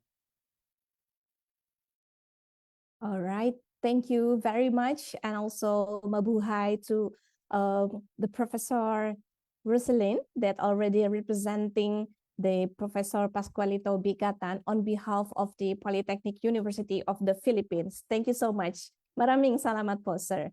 All right. So as the recognition and also appreciation from the ICSRD-25 committee, we would like to give the token of appreciations to Professor Roseller M. Malabanan on behalf of the Professor Pascualito Bigatan, on behalf of the President, Vice President for Campuses, Polytechnic University of the Philippines. So in this occasion, we would like to welcome Dr. Insinyur Sutarto MT as the Deputy Rector for Financial Planning and General Affairs at Universitas Pembangunan Nasional Veteran Yogyakarta to give a token of appreciation to our keynote speaker. So please welcome Dr. Sutarto. Thank you, Mbak Santi. Good morning, Prof. Pascualito and Prof. Roseller Malabanan. It is excellent and interesting topic, I think. On behalf of UPN Veteran Jakarta and organizing committee, I would like to express my gratitude for your presentation and contribution for this morning conference. I think your insightful presentation has broadened and our understanding about energy sustainability and food security. I hope your presence in this conference will further strengthen research collaboration between the Polytechnic University of Philippines and UPN Veteran Yogyakarta. Amin. Thank you so much once again, Prof. Wassalamualaikum warahmatullahi wabarakatuh. Waalaikumsalam warahmatullahi wabarakatuh. Thank you so much. Thank you so much once again, Dr. Sutarto, and of course to Professor and also to Professor Malabanan on behalf of Professor Pascualito Bigatan. All right, so next we would like to continue to our next keynote speaker sessions, and I'm very grateful that we already have her in this Zoom. So we would like to invite the keynote speaker of the ICSRD-25, Professor Madya Dr. Rosita Uji Mohammed as the Rector of Universiti Teknologi MARA, Cawangan Sabah Malaysia. However, Prof. Uji, before you delivering your keynote speech, allow me to read your profile, okay? Right. All right. Associate Professor Dr. Rosita Uji Mohammed currently serves as the Rector of Universiti Teknologi MARA, UiTM Sabah Malaysia. And also she is becoming the first woman to hold this position in this university 50 years history. So she holds a doctorate in Islamic finance from UMS and also with strong foundation in finance and banking studies. And formerly a banker and a head of credit, Dr. Rosita is also a certified business counselor with extensive experience in entrepreneurship development and academic leadership for more than 20 years. Her remarkable career has earned numerous awards, including the Anugerah Wanita Cemerlang Sabah at 2024, Anugerah Alumni Tersohor UiTM at 2024 also, and also Anugerah Icon Wanita Gemilang Sabah at 2025. And of course, Anugerah Icon Wanita Antar Bangsa Singapore at 2025. Dr. Rosita continues to champion women's empowerment, community innovations, and cross-border academic collaborations. Very extensive profile. So we would like to welcome Professor Uji. The time is yours. Okay, first thing first, can everyone hear me clearly? Yes, yes, we Alright. can. Alhamdulillah. Perhaps, Prof, sorry, it's now it's being less. I mean, like the sound. Previously, it's loud and clear, but now it's not so clear. Perhaps you can. Testing, Yeah. testing, testing, testing. Yes, that one is perfect. Prof. Okay. Yeah. All right. Okay. Bismillahirrahmanirrahim. Assalamualaikum warahmatullahi ta'ala wabarakatuh.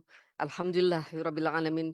Wassalatu wassalamu ala ashrafil anbiya wal mursalin Sayyidina Muhammadin wa ala alihi wa sahbihi ajmain. Ladies and gentlemen, definitely the honorable keynote speakers, the VVIPs of this conference, of course, our lecturers here, researchers, and whoever in this forum, I would say thank you so much to the organizer. Thank you for inviting UiTM Sabah. I would say this is very first time I get engaged with this, I would say, institutions. Now, allow me to not really to teach, but to share what we are doing. So definitely, I'm very sorry for the moment. I'm not really feeling comfortable because I'm in the airport. So if there is, announcements of the flight, so forgive me. All right, first thing first, when it comes to this, I chose the topic Islamic philanthropy, bridging economic pillars of SDGs. Next slide, please.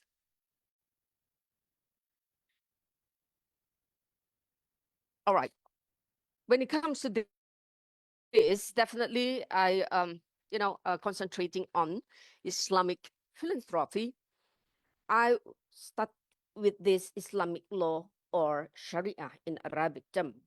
So when it comes to this, definitely this is actually the pillars of the Islamic philanthropy, where it involves adhering to Islamic law.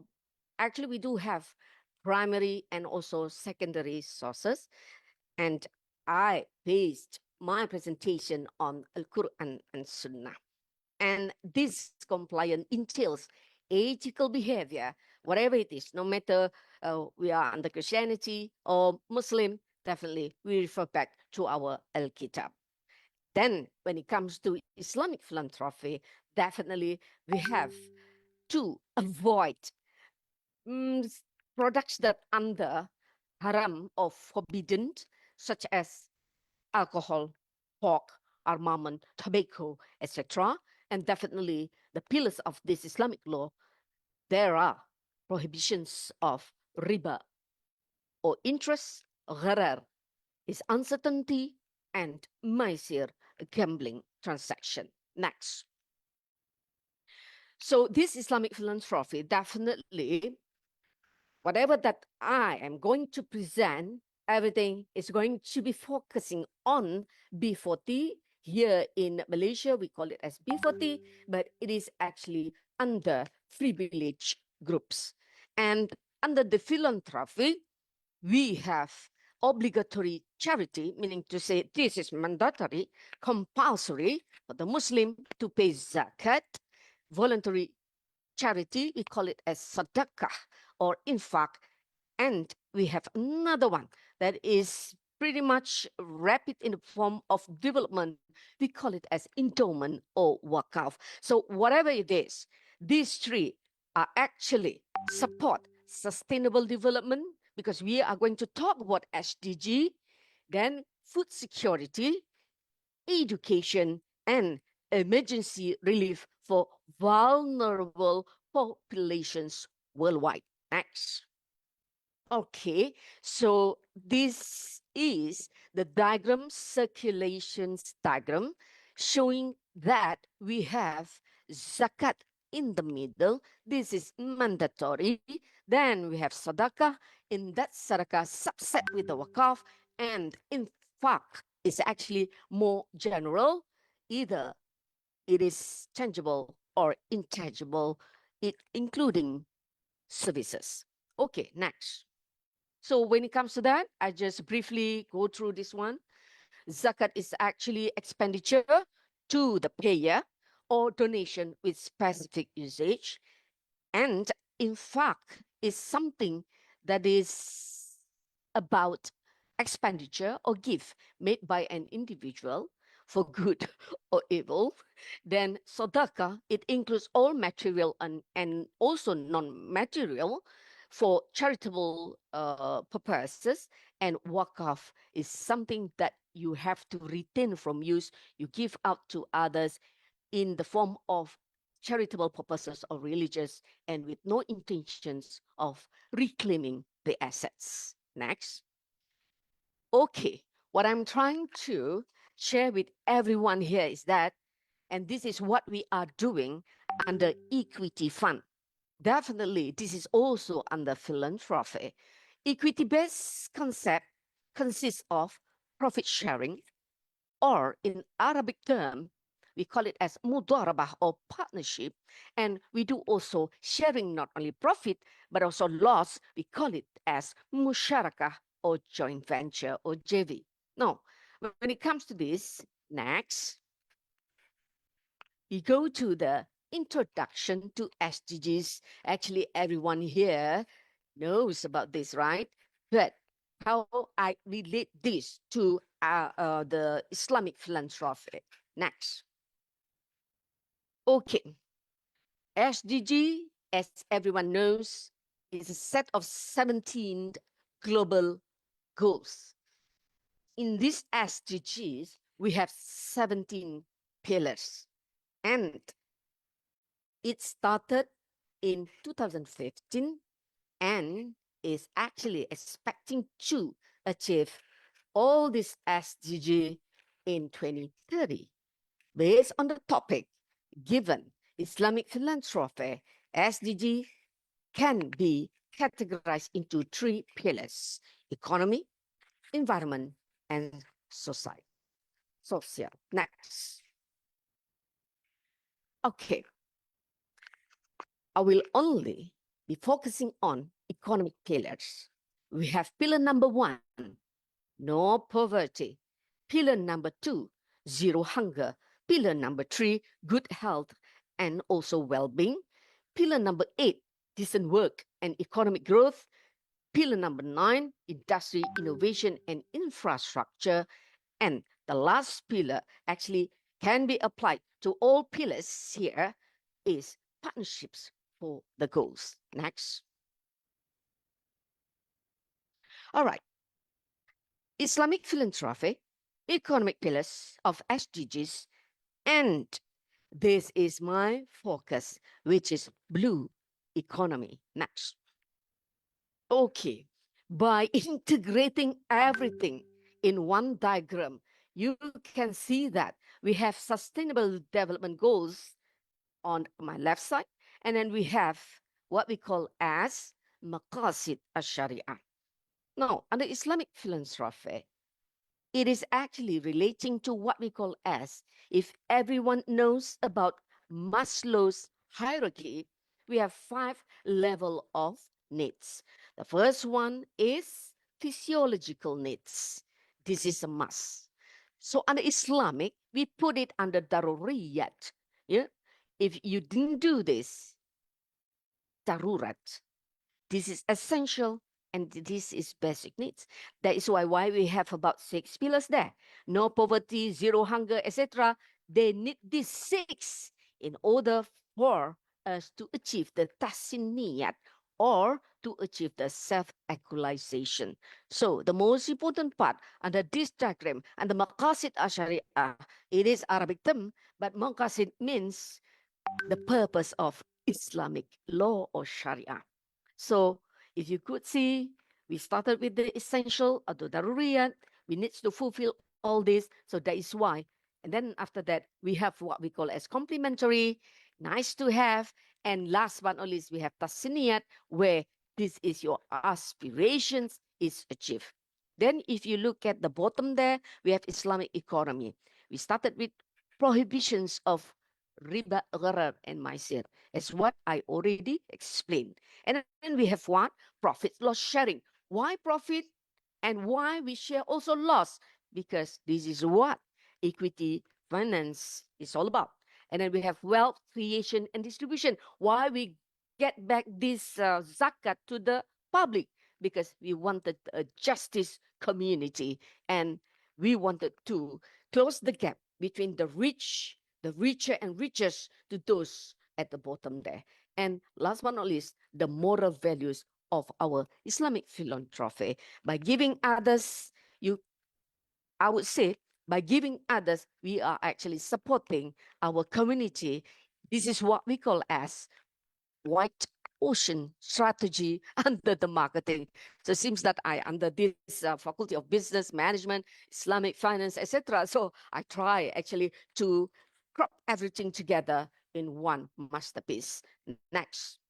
So when it comes to this, the most important part is that why I chose blue economy.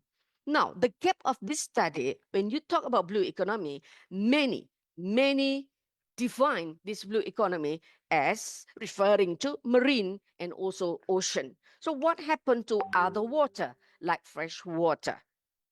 So that's the thing. When it comes to this, the gap hits here when World Bank defined blue economy as a sustainable use of ocean resources. So that's the things that we really need to look at the inland water instead of we look at the ocean and marine. And as United Nations Economic Commission, Africa defined the blue economy, they put the ocean, seas, coastlines, banks, lakes, rivers. Yes, they only define, but not really in the practical manner. And what about next? ASEAN. Next. Let us see the definitions under the ASEAN countries. Okay, next. Yes, we do have our diagram, we do have our framework, and this framework of ASEAN framework try to tackle the gap that we have in the worldwide definition. So first, we need to create value. Second, definitely inclusivity between all the riches and all those poors, and also sustainability, how this nation, in the form of sustainable in this blue economy. Next. Okay, these are the practical way how UiTM Campus Sabah try to, make this happen. It's not that easy. This framework has been designed to ASEAN countries. Then this is our job to make it happen, right? This is what we call as self-actualization to the whole nation. Now, if you look at the framework, at the bottom there, we have blue enablers. We need infrastructure, we need the institutional, we need the corporations, the partnerships as what we have under SDG 17, and sustainable in the form of investment and finance. That's why I came out with the philanthropy, meaning to say zakat, wakaf, all those things that are going to be given out to all the needy people. Next. for Sabah per se, for Sabah also having this problem. Why? Because when they presented this framework, I would say this early draft, they only concentrating on ocean. Again, not all of us, not all the needy people have what we call as boat, have everything and near the oceans or marine. Next, what we are going to do? What we are going to do?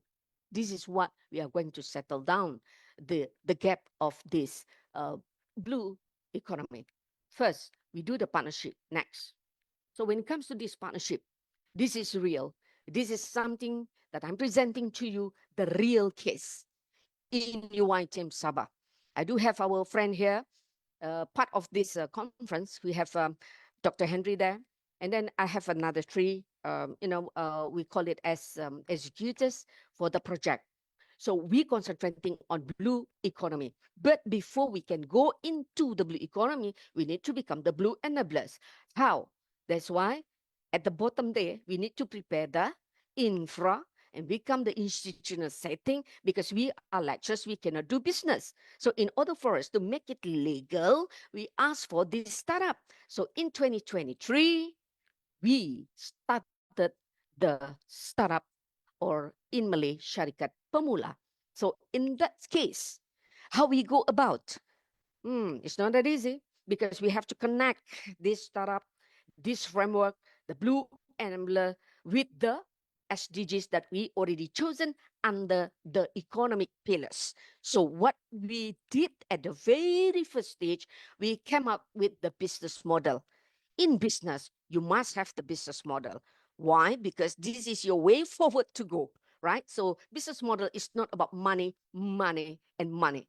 It is all about to build up the ecosystem to the needy people to go on and uplift their quality of living. So we chose the LP gaps with the green concept. What is the green concept? Sustainable, Islamic, we have halal certification, the environmental, and also the societal, cultural friendly, inclusive, and win-win situation. Next, how we go about? First thing first, next, we have what we call as quintuple helix. Now, quintuple helix, it involves 5 parties. Previously, we have Elias and David developed triple and quadruple. But now, in this era, we call it as quintuple helix. We need these 5 parties. Who are they? What are they? Government, industry, university, environment, and the community. So how we relate all this? So definitely we come out, our campus come out with 5R. What are those 5R? The first one is relation. We have to build up a good rapport to all those, I would say, our future synergies. Then we know that we have the budget cut, right? So we have to reduce whatever that necessary that we can actually go and do, we do. Whatever that is actually not necessary, then we just eliminate it. Then we have what? Reform. We need innovation, creative thinking, and etc. Then we have what? We have what we call as return. Return means revenue. So that's why I said, in order for us to become this academician, you ask for so many things. In the form of publication, we need money, right? In the form of consultations, definitely you have to give up money. And whatever it is, we need revenue. And last but not least, definitely by integrating all this relation reduction, reform, and return, definitely we are going to become resilient community, campus community. Next. Okay. What is our team, our campus teams, being enterprising? And people ask me, are you going to do transaction, buying, selling, etc.? No.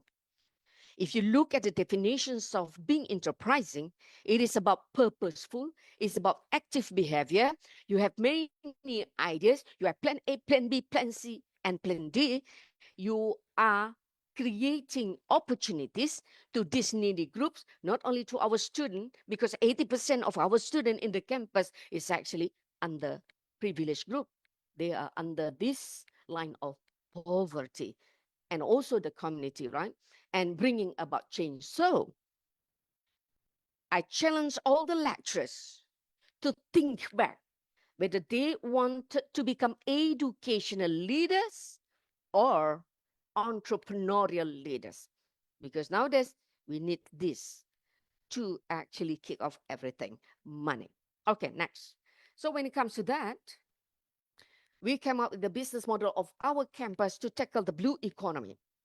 Definitely, we have one principle, quintuple helix just now. We have 5R, reduction, reform, etc. Then our team is enterprising campus. Our strategy is to optimize whatever that we have at the moment. We are actually rich with the natural, cultural, and societal resources where we can turn these into fund, revenue, or money. Enablers, we engage, we execute, we evolve. And our concept for this blue economy in UiTM Sabah, we call it as Islamic JV or Islamic Partnership Social Enterprise. Next. All right. So we're putting everything in a helicopter view. So from, from the left to the right, etc., you can see that everything is there. Everything is there. All right. In that, whatever it is, when it comes to, we already said about the, economic pillars, right? We talk about this zero hunger, zero poverty, no poverty, etc. These are what we are doing. We try to engage everybody in our radius connection.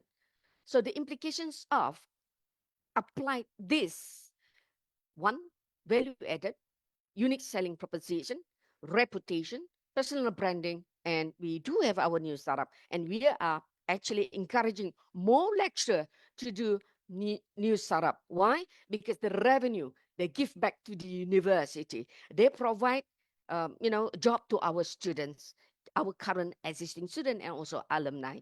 Next. All right, when you look at next, you look at this, okay, this is our project. We call it as Freshwater Lobster Production Green Aquaponics Experiment System, FLP GAPS.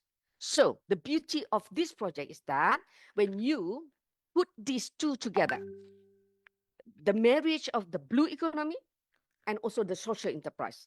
So the marriage of this will create science, innovation, and entrepreneurship, which will create a new business model to our society. So these hatcheries are actually outside the campus, and we do have also a center of commercialization in our campus, connection between these two. Next. All right, next, we have our partnership model. So we are actually using Mudharabah, the partnership, and also the Wakala. See, when I am a finance lecturer under Islamic, so if we are champion in the classroom, how we know that whatever that we teach in the classroom can be applied outside and in the real world, in the real market. So we have proven that.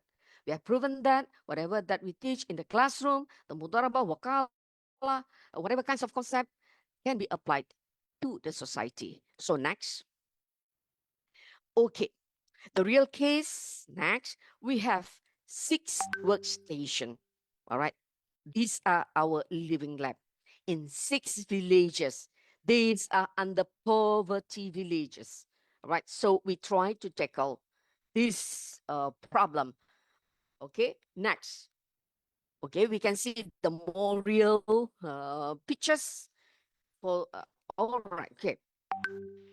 When it comes to this, you can see that we have living lab outside the campus. So our lecturers not only champion in the classroom, but also among the society, right? So we have proven that our lecturer is real. Our lecturer is an educator. It's not really a lecturer where they just give lecture. They educate and they execute. So if you look at this, we had a few funds from the government. If you could see, we have RM 3.5 million. If we convert it into Indonesian rupiah, it's about more than 14 million, more than 13 million. Yeah, where we actually try to engage with the 30 families. That is the head of families, right? And then if we multiply by 5 family members, it's more than all of this, more than 200. See, they need us. They need us, the educator. We have our intelligence, we have our knowledge. Why must we just keep in the classroom? So we have to go out and share with those. So we come up with few products. So these few products are actually engaging with the community. And we try to create more entrepreneurs among the community. All right. Okay, next. Next, we have what? This one inside the campus. Okay, we have my social enterprise town. We have two buses. This startup just now, the Tukut's Legacy, turn these buses into shop lots. One, we call it as on-the-go cafeteria, and the other one, we call it as on-point gifteria. Actually, we offer job to our alumni. We engage back to our student. Then we open up job opportunity to our underprivileged students. They don't have much money, much, to bear their study costs. So if they wanted money, definitely we give zakat, right? We do have zakat, sedekah, etc. But we cannot afford all because we have about almost 6,000 students. 80% are underprivileged students. Then we have to, I would say, crack our head in order to help them.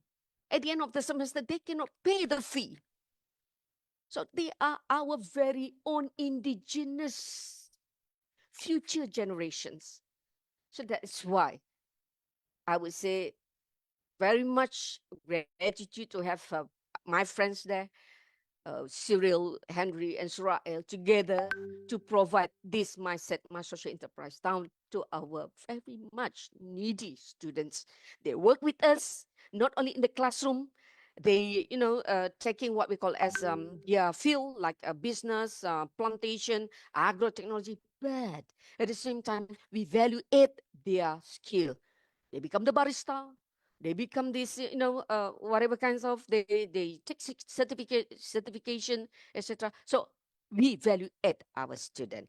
Next, okay, this what we have from our, we have all this. So we have these skills. Then we give back to the university. So to me, whatever it is, you wanted to become a consultant, make it real. You go to the real world, then you can actually call yourself as a consultant. So this one, we already engaged since 2020. Next. Sorry, I cannot explain any further because I only have about 1 minute left. Okay, we have all those strategic partners. Just next, next. Okay, I just wanted to tell everyone that we already created the supply chain. Next. Okay, this one is certification. All right, then we engage inbound, outbound, up until we went to Japan. So last year we have 1, 2, 3, 4, 5, 6, 7. I would say 6 or 7 countries engaged with us, and they wanted to know about this Islamic philanthropy. Next. All right, these are the training that we provide them training, the community, I would say periodically we give them profit sharing. Yeah, we have this hibah, and we form a cooperative to them for them to mandiri or self-sustain. All right, next. I just, show you the pictures. Yes, in order for you to be recognized, in order for you to become this, what we call as a brand positioning, you must have the certification and to create the supply chain. Okay, next. So all these next, all these recognitions from, inside, outside our countries. Next. And we have all those, publication, etc., copyright, and we are going to patent. And my last slide to everyone. Next. Okay, next, to wrap up everything that I've already presented, the key success factors. In order for us to become, champion in university, you have to be champion in the eyes of the community. Don't just be selfish that you are good among your circles. The real group that are going to have our benefit are people out there. So first, good governance and standard operating procedure need to be provided. Having growth mindset, clear business model, and you must have your action plan instead of your strategic plan. Infra and human capital to become blue enabler, we must have, create something for the community to work on.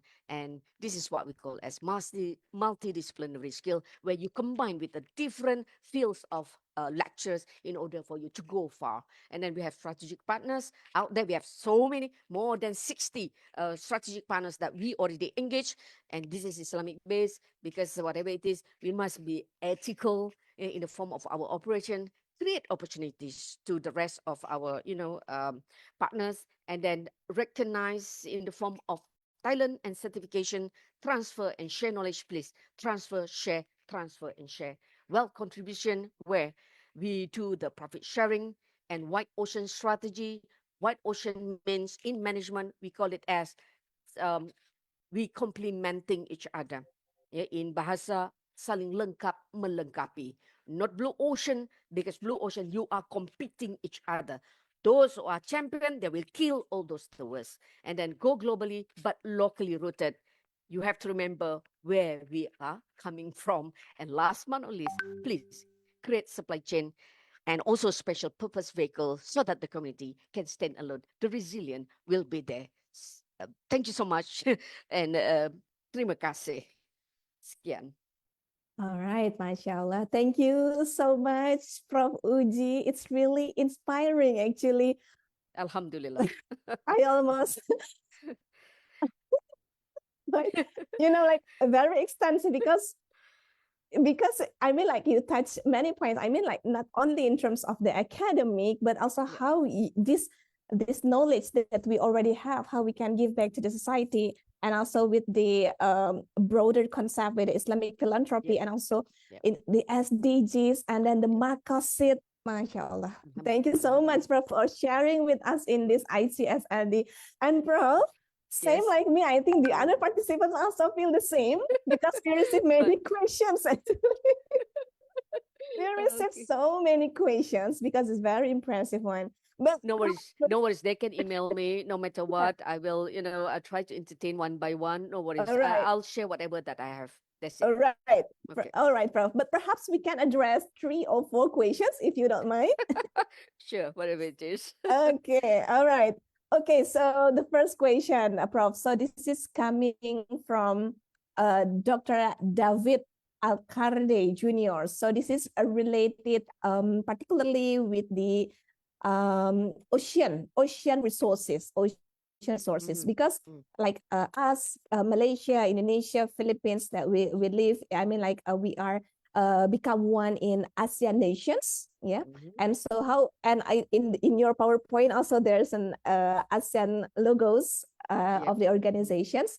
So the question is, how can ASEAN nations balance economic value creations from ocean resources with the risk of over extractions and ecological degradations?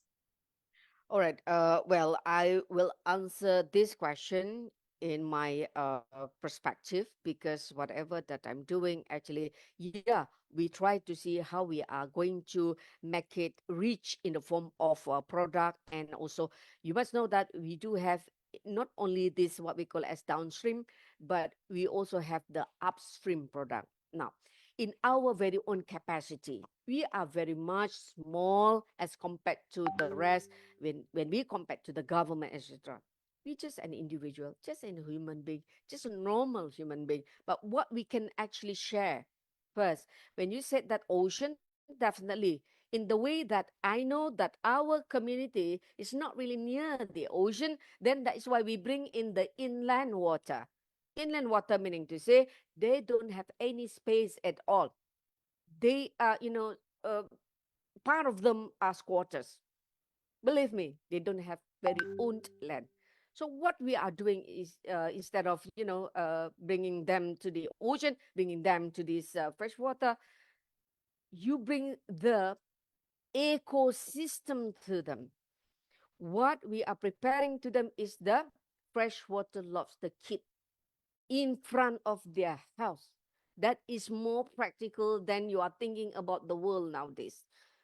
You have to think about their, in the form of the revenue. What we are trying to achieve is that to uplift their quality living in the form of, let's say, having this 25% increase in their income. Because these are post-pandemic group, because we started in 2020. So I could not answer more starting from what I'm saying, but I would say that we have to think creatively, because I do also introduce the reform, the creative way of doing things, and you must engage. Believe me, if you cannot do yourself, engage. We have 60 our synergies out there, key partners out there. We are not doing alone, but we try to, because we don't have money, we don't have that much money or fund, although we receive 3.5 million. That is not for university, that is for the community. But the community is becoming larger and larger, because they also wanted the gist of what we are doing at the very first stage. So what we are doing now is that try to engage. That's why I bring in the quintuple helix, that you have to engage with the government. The government has money. Believe me, the government has money, but you must have a very good winning proposal to propose to them, to pitch to them. And the first question, definitely, they will ask you, one, what is the value propositions of your project? Second, what is the ROI, the return on investment? If you cannot do that, you better don't. Just keep quiet and do your own things. Sorry, that is the only things that I can answer. Yes. Thank you so much, Prof. Yes, it is really, that's the thing that we should start. Yeah, we start small. Yes, because with our very sometimes own community. Exactly. Sometimes we are, too busy with our mind, Miss Santi, what? Our first cohort of our, I would say not participant, but they are real entrepreneur, the lobster entrepreneur. They teach this second batch, Oh, wow. They teach this second batch, even though they don't know how to read and write. Wow. So that is the beauty of this program, because we teach them to use all this, infographic. They can memorize it better, and they teach the second cohort. And this second cohort teaching at the moment, the third cohort, we are going to groom more participants that can actually deliver. Believe me, you have to believe this zero to hero. You have to believe the zero to hero. Even though they cannot write, they cannot read, but they can be someone in the future. Believe in their talent. Yes, that's true. Thank you so much. Thank you so much, Prof. Yes, I think we can proceed with the next questions. This is also interesting question, Prof. Uji. It's coming from Dr. Jerry from University of Rizal System, Philippines. The question is, in what ways can Islamic philanthropy bridge the gap between the moral obligations and economic empowerment? So actually, since our conference is also participated by other scholars coming from various countries, and also we have also a different faith and religion, so perhaps you can bring up about this Islamic philanthropies. I'm trying to be the ustazah now. Mashallah. No. Okay, definitely I can actually, I would say in a very short, and precise description on this. When it comes to economic, when it comes to moral, I would say in Islamic, we call it as wasatiyah. Something that moderate, cannot be too, if you say too, T-O-O, is not good already. Too, it could be too rich, too, and too. Because whatever that we have, in bahasa, sedekah tidak akan menjadikan Anda miskin. Meaning to say, to give in your rezeki, inside there is others' rezeki. Meaning to say, we have to share. That's why zakat is compulsory, mandatory to all the Muslims to give back to the society, because you have enough fund. How zakat is calculated? Let's say you have this net asset and you have net liabilities. The difference between that, you have surplus. And you have to give back 2.5% in Malaysia, give back to the society. So, meaning to say what? Berbahagi rezeki, you share with others. So, economic, yes, I do agree. When it comes to economic, we talk about wealth. Kaya. kaya, rich, richer and riches. Life is short, man. And you have to think about, we have ukhrawi, dunyawi. We are going to go to the other world. What will we bring? We will bring our good deed, what we have done in this world. So I must say that that's why Islamic Trophy, we go back to the primary sources. I'm sure under Christianity, they have Bible. Under Islam, Muslim, we do have our Al-Quran. Same goes to other religions, right? But go back, meaning to say, you know, you are not the Almighty. We have one God there that actually just give us things just to, you know, for the short life. Yes, but we just a Khalifa. Khalifa means the one who lead, but not the owner of what we have in this world. That's my humble answer.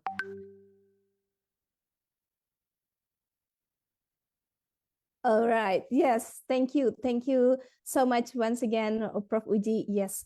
So we must, what you can say, we must know our position also in this world. I mean, like, yes, we are a Khalifa, but we are not, I mean, like, we are can do everything. We are the Almighty, like you said. So that's why in our wealth, in our rezeki, in so there is also the others rezeki also, as you said. Yes. That's why, Miss Santi, I started with the Maqasid Asharika. Yes, true. Maqasid, we have 5 pillars. One, preservations of your religion.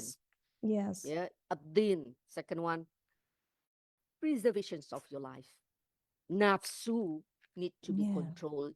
That's right. Why you have to believe that we are not the owner. We just the one who are using this for the benefit of yourself and to others. The third one is the preservations of your intellect. Akal, you have to preserve that so that you are not becoming, you know, autocratic, etc., as if you are the Almighty. And the fourth one is that preservations of our future generations, our waris, whether they are in the circle of a good society or not. The blame should be on us.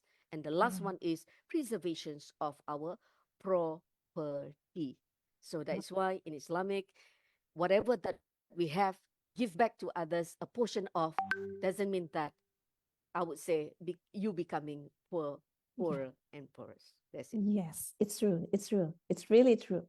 All right. So, Prof. Uji, this is going to be the last questions. Okay. It's going to be the last questions. All right. Okay.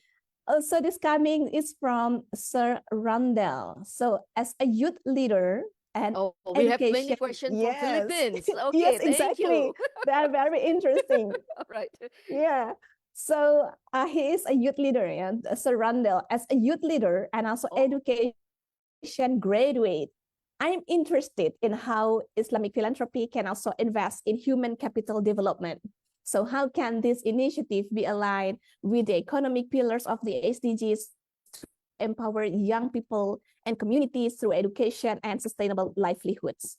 Okay, you must remember in this world we have informal education, right? And then we do have formal education.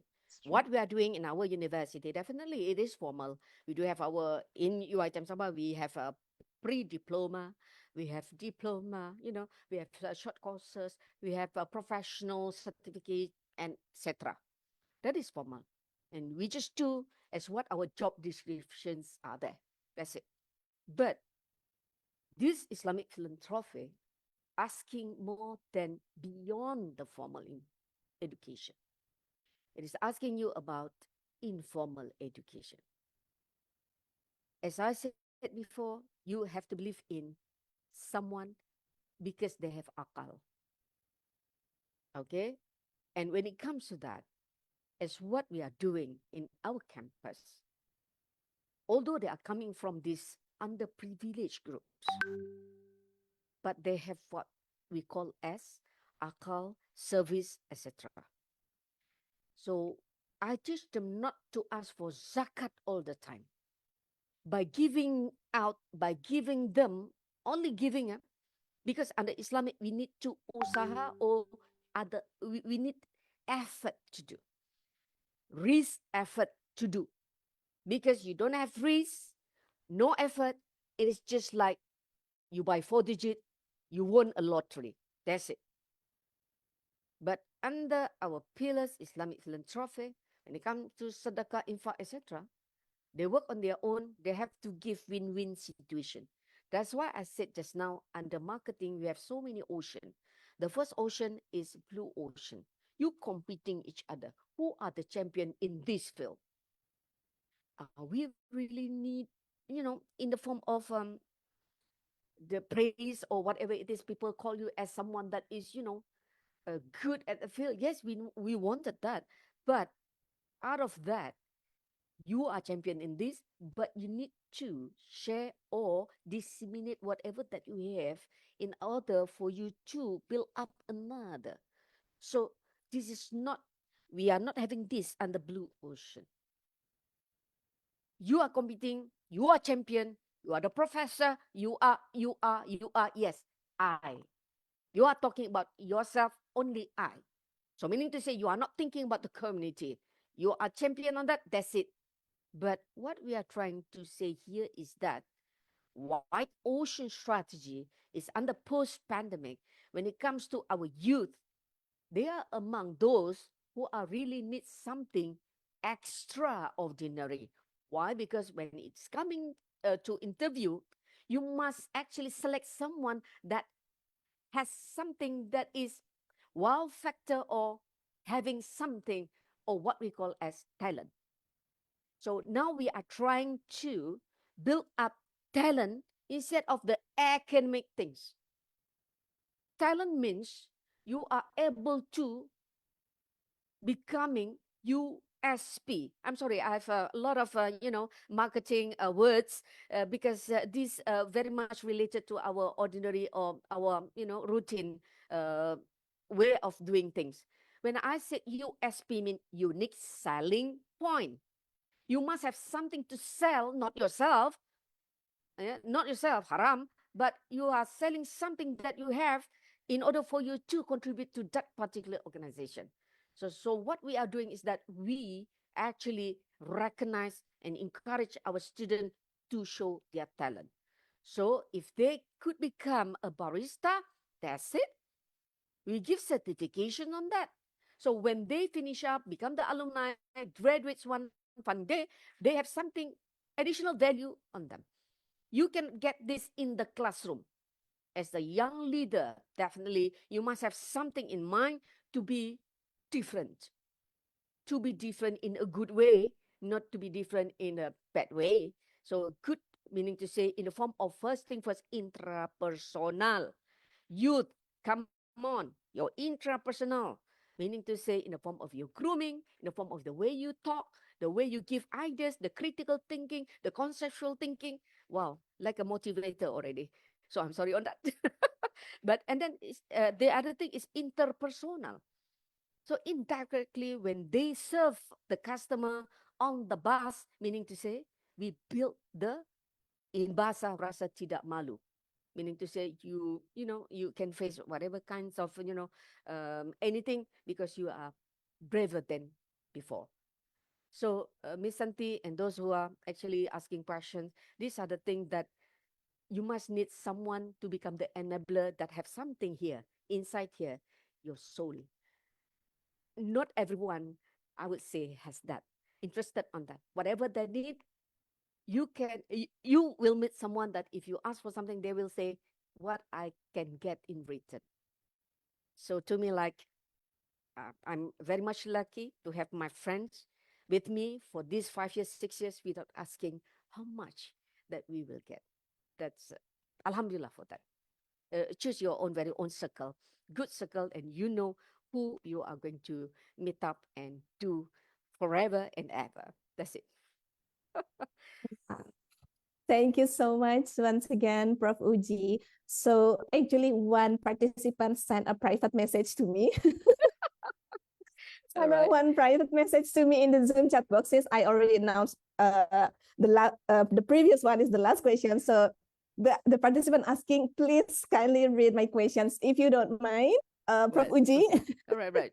Sure. So if you don't mind, so okay, I'm going to read the questions from Julito Igonia. So I think since Philippines has your concept, Prof. All right. It's really, know, can be implemented, particularly in Philippines, Indonesia. We have so many, I mean, like a demography bonus, and however, at the same time, we have the economic challenges, of course, the society challenges itself.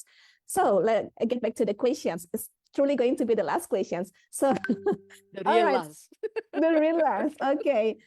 Okay, so it's coming from the University of Science and Technology of Southern Philippines, Okay. Villanueva Campus, Philippines. Okay, the question is, Prof. Rosita, how can how can Islamic philanthropy be better utilized to address global issues such as poverty, education, and healthcare in Muslim and non-Muslim contexts? Like, although you already explained it, but I think this is going to be also become the closing statement, since it is also wrapping up Yep. your keynote speech. Okay, please welcome Correct. Prof. Uji. Don't limit ourselves when it comes to Islamic philanthropy only for Muslim. No, because we are under one nation. And if you look at our connection today in this conference, we are Satu Nusantara Kepulauan Melayu. All right? That's why the thing is that when it comes to sedekah, it's for everyone. When it comes to infaq, it's for everyone. To give what we have extra.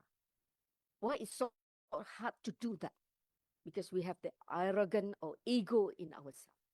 If you have ego, then your E is too big and it actually restrict you to go. That's why you eliminate the E. Okay, this is how you teach your very own self to become a leader to yourself first. Before you lead others, you have to lead yourself.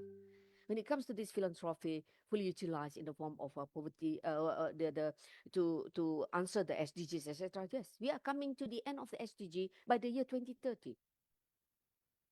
How we are going to settle down everything? Because we have 17, 17 SDGs, the pillars of that. Number one, also we cannot settle up until now. So that's why I brought in the Islamic philanthropy in order for us to do sharing sincerely, without any force. So that's the things that the most important part, what we are going to do now is that to understand whatever that we have is not ours, fully ours, as I already mentioned just now. Second, when it comes to that, please find a way to form a community. As we do on cooperative society. Let them to sustain, self-sustain, to generate their very own fund. Once you have the cooperative or cooperative, then you teach them how to manage all this. In our case, we let the cooperative, the what we call as the cooperative commission to do the part, because they need this in order for us to fill the gap between the rich and the poor. So how this could be optimized, I would say, first, in order for us to start, definitely you have to start with your community first, because you know better your tribes or your races, etc. What really they need. As we, normally do our paper or our thesis or proposal, we start with the problem statement. Give them what they need. Don't give them what you need, what you want. No. What they need is something that is premium. That's why we give them lobster. The markup and margin is about 30% to 40%. If they just sell the vegetables, they only have about 1% to 2%, and they cannot go prolonged. So the most important part is that try to dig out what is actually the real problem, the real needs of that society. If there is something that it contradict with yourself, you don't have that skills, that's why I said you team up with those with the multidisciplinary. So don't think about yourself. Think others, bring them in your group. Let us do the good things together. And that's my humble answer for this. I can elaborate further and you can message me privately. Okay. All right. Thank you so much, Prof. Uji. So I almost out of my words actually, because you already delivered very well, very impressive. And yes, because we are doing that for real. That's yeah, thing. It's not coming from the book. I mean, like, it's not theory. yes, It's the real things that we. that's we are doing. right.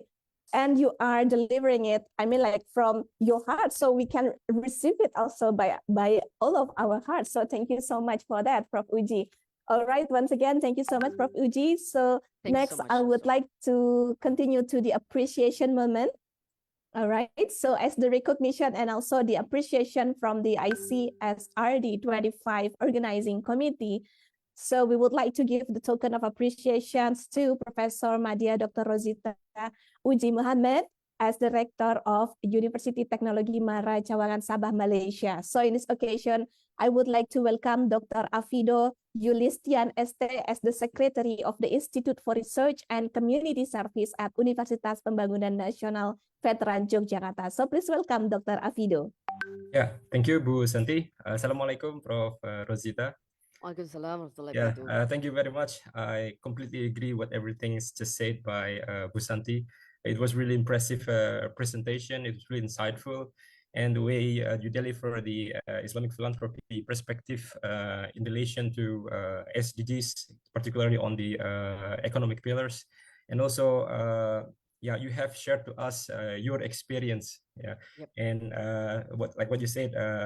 Yeah, when we really applied our knowledge to the society for the benefit of society, I think it would be very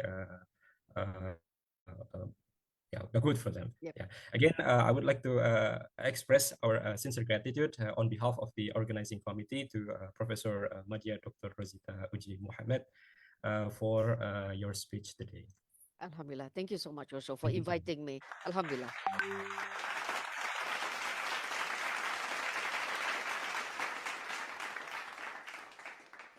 All right, thank you so much, Prof. Uji. Looking for a future collaboration ahead. And thank you, Dr. Afido. Thank you so much.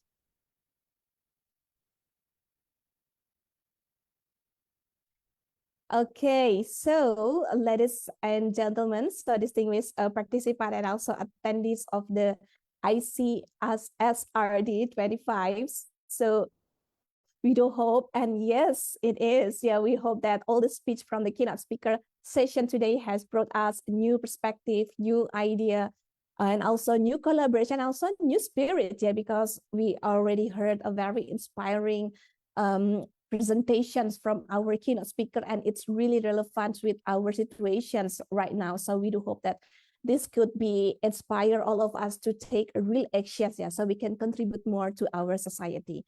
All right, so now we are going to proceed with one of the key agenda of the ICSRD, which is the academic online parallel presentation session 1. So now we are going to have a session 1, and this session will be conducted in this main room and also the other breakout rooms. So we already opened 9 breakout rooms. So including in the main room, so there will be 10 rooms. Yeah.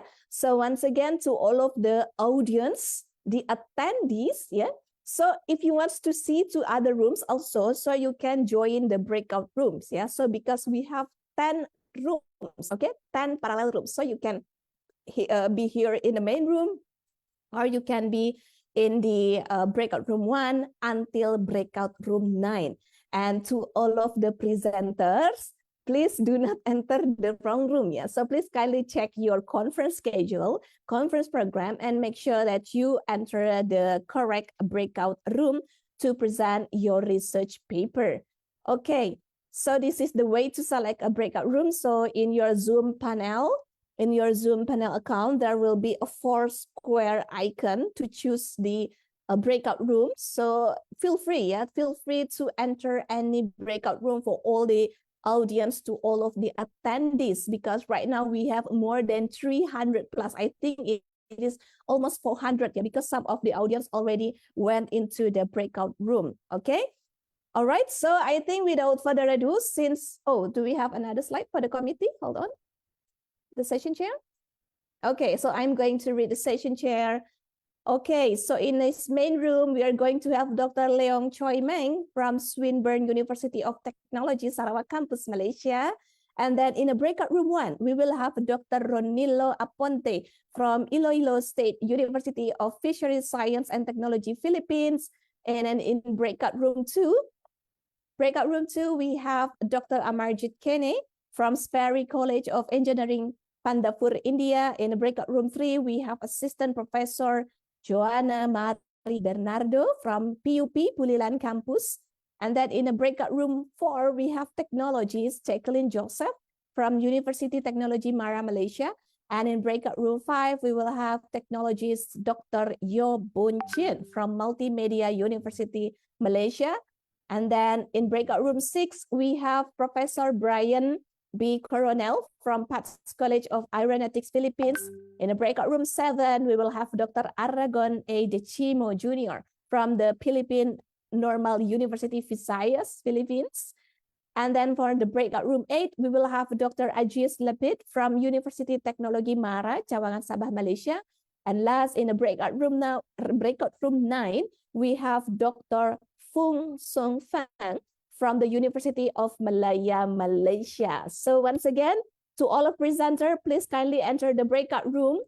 And then to all of the audience, the attendee, please do also, you can join, not only in this main room. So we do encourage all of you also to go to the other breakout room to see the presentation from all the presenters. All right, so without further ado, I'm going to pass the sessions to academic presentation session to my colleagues, Ms. Vina. So Ms. Vina, please take it away. Thank you so much, and we will meet you again in here after the academic presentation session. Thank you so much.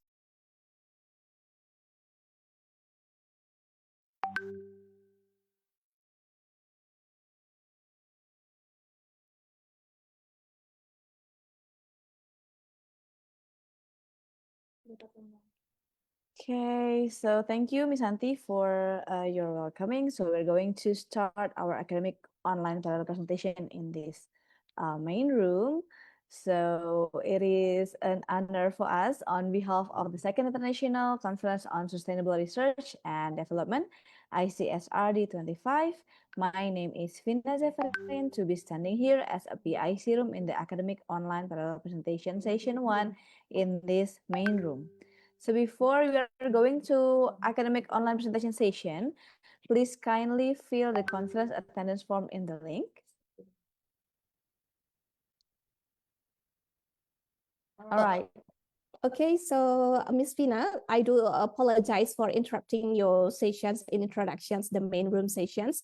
However, to all of the participants, so I think we must recreate again the breakout rooms since we still have, it should be 9 breakout rooms. So permissions to close this breakout room, and then we will create with 9 breakout room. So we do apologize for this inconvenience, and please give the committee a few minutes, perhaps 3 minutes to activate all the 9 breakout rooms, all right? So meanwhile, waiting for the committee to recreate again the 9 breakout rooms, apologize for that. So please kindly check the conference schedule, the conference program, or perhaps the committee can help in sharing the conference program in the Zoom chat box so every presenter can see their presentation schedule, All right, now we are waiting for the other breakout room to be closed for a while, and then we will create until the room 9, okay? Okay, so if you have any questions or if you want to ask, so let the committee know so we can assist you, during the conference or during your presentations later on. All right. Okay, it's going to be closed in 5 seconds. All right. Okay, so now the breakout room is already closed, correct? And now we are going to recreate with 9 breakout rooms. Okay, please kindly hold for a while. Hold on. Yes, for the room 9. Okay, so please be patient. We are recreating again, for the breakout room, Okay. Okay, hold on.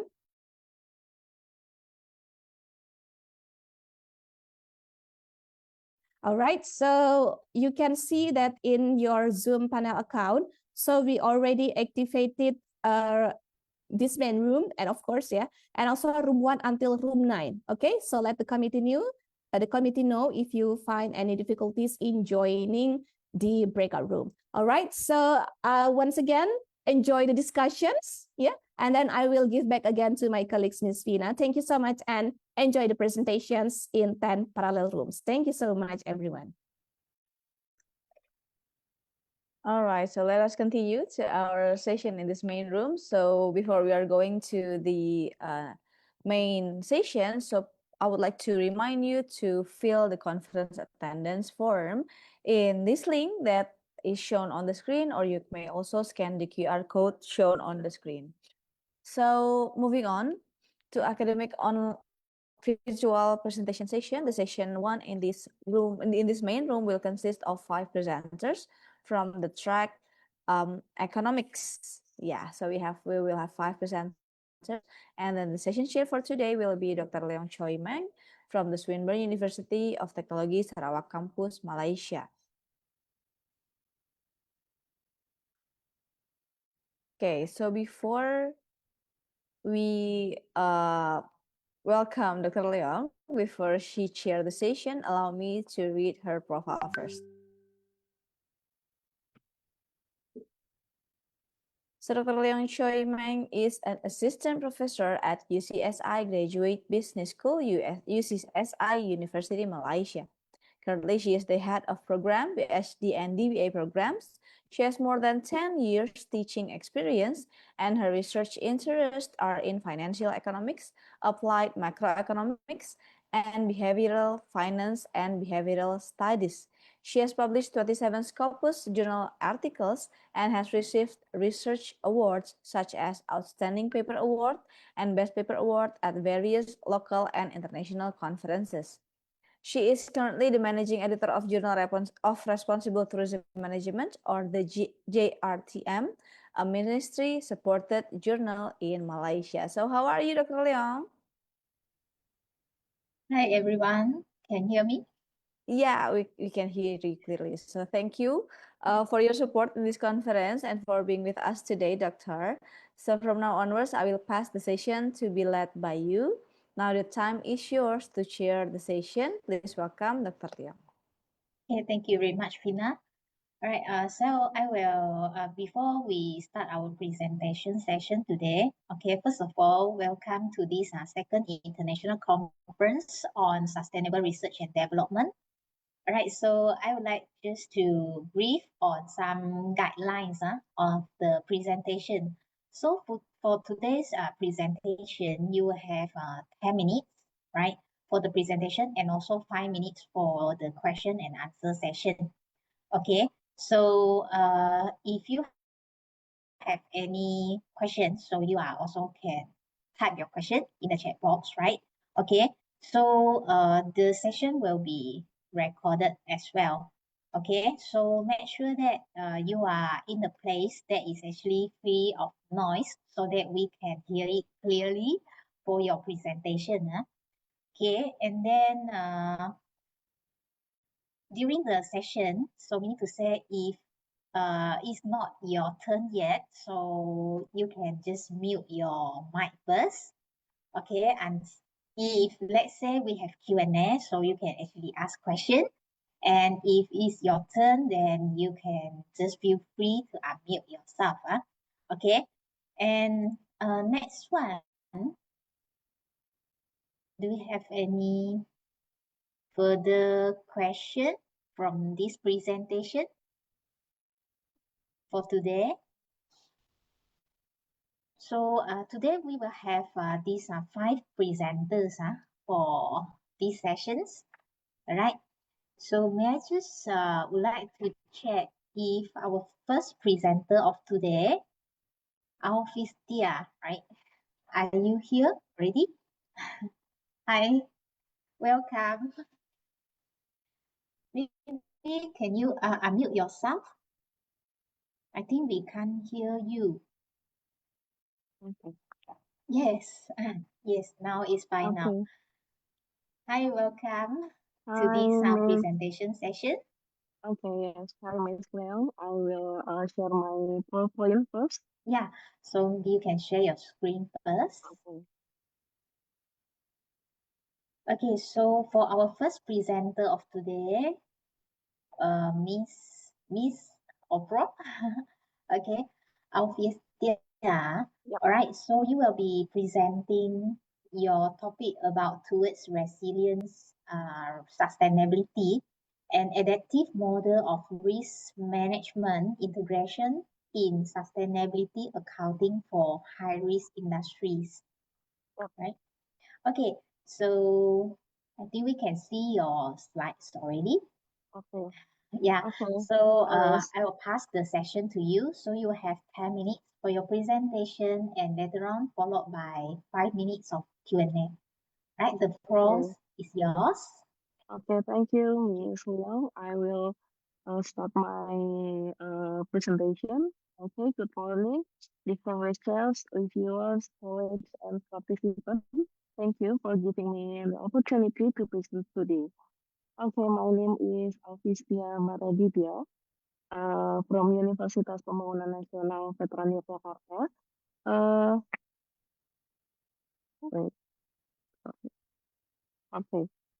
Uh, okay, together with my co-authors, Handani Maharesmi and Dedi Sonangyo Nainggolan, I'm honored to present our research entitled Towards Resilient Sustainability and Adaptive Model of Risk Management Integration in Sustainability Accounting for High-Risk Industry.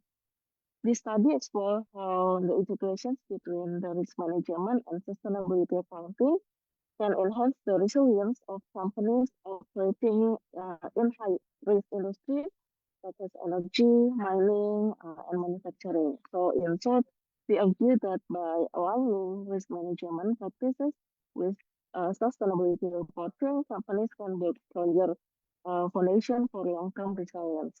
Okay, let me begin by introducing the context and background of our study. So, high-risk industries such as energy, mining, and manufacturing are critical contributors to Indonesia's economic growth. Yet, they also face the most significant environmental, social, and governance challenges. This includes carbon emissions, workplace accidents, and conflict with local communities.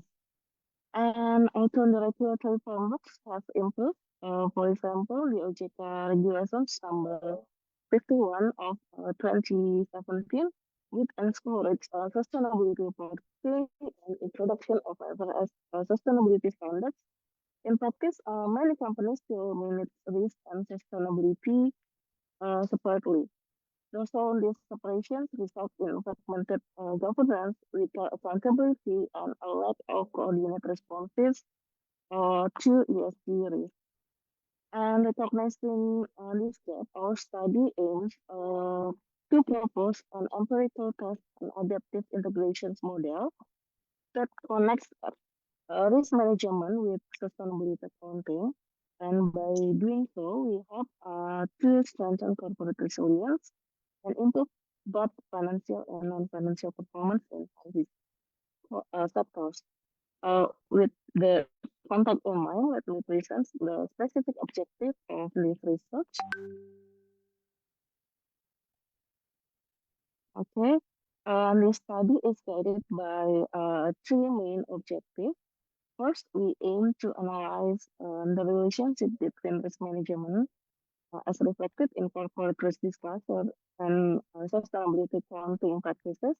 And second, we investigated whether sustainability accounting plays a mediating role, meaning that it serves as a bridge linking risk management to corporate performance, both financial and non-financial.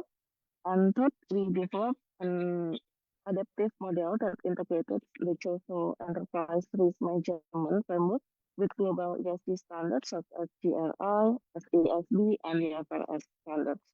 In essence, our goal is to create a model that works not only uh, in theory but also in practice, one that companies and emerging economies can realistically adapt. Now, the objectives are clear. Let me view through the theoretical foundation of our model. Okay, the theoretical basis of these studies is on two frameworks. The first is social enterprise risk management framework, which focuses in identifying and assessing and mitigating risk to ensure organizational stability and performance. And the second is sustainability accounting theory, which emphasizes transparency and accountability in reporting environmental, social, and government activities. And we propose that effective risk management, especially when it involves comprehensive and transparent disclosure, naturally leads to better sustainability accounting. So when firms clearly communicate their risk, they also strengthen the quality and depth of their sustainability reports. In turn, high quality sustainability accounting enables better decision making, which improves both financial outcomes and such as profitability and non-financial outcomes such as community engagement and environmental responsibility. Okay. In our model, sustainability accounting acts as a bridge that connects risk management to performance and transforming risk information into sustainable actions. Okay, before explaining how we tested this model, allow me to highlight some insights from previous studies. Okay, the existing literature provides important clues for building this integration model. For example, Michelle on and colleagues in 2021 found that companies with strong ERM systems tend to perform better in sustainability zones. And similarly, Cascade and Wapata in 2019 reported that transparent ESG disclosures can lower a firm cost of capital and improve investor. The transparent ESG disclosure can lower a firm cost of capital and improve investor confidence. And more recently, Zhangli in 2023 emphasized that sustainability accounting mediates a relationship between risk management and firm performance, particularly in high-risk sectors. Okay, however, despite this insight, the critical gaps remain. More previous research has focused on developed countries, leaving emerging economies like Indonesia underrepresented. In addition, most studies examine direct relationship and overlook in the possible mediating role of sustainability accounting. And finally, the research often neglects financial outcomes, even though these outcomes, such as social responsibility and environmental performance, are essential indicators of sustainability. Okay, our study addresses this gap by empirically testing a mediated model using recent data from Indonesia companies between 2020 and 2024. Okay, let's now look at how we designed and conducted the research. Okay, we use a quantitative explanatory approach to test both the direct and indirect effects within our conceptual models. And our population includes all energy, mining, and manufacturing companies listed on Indonesia Stock Exchange during the period from 2020 to 2024. Okay, after applying selection criteria, we obtained a final samples of 30 companies, resulting in 150 forms observation. Our data were collected from multiple resources, such as from company reports on the Indonesia Stock Exchange and global database. We also perform manual content analysis to ensure the completeness of the risk and sustainability disclosure data. Okay, now the data set is clear. Let's move to how we analyze the was performed. Okay, to test our hypothesis, we employed a structure equation model using SAM-PLS. This technique, sorry, this technique is particularly suitable for mediation analysis on small to medium sample size. Our key variables include risk disclosure, representing the strengths of risk management, and then sustainability accounting, measured to ESG scores, aligned with global standards, and then financial performance, processed by ROE, and non-financial performance measured by a composite index of environmental and social indicators. So we also include control variables such as firm size, leverage, listing age, and the sectors. Okay, before we testing the structure model, we verify data reliability using prospect alpha and then using bootstrapping too. Okay, and then having established a robust analytical foundation, let me know what to you through the findings of this study. The empirical research strongly supports our proposed adaptive integration model. And the first, we found that the risk disclosure has a significant effect of sustainability accounting.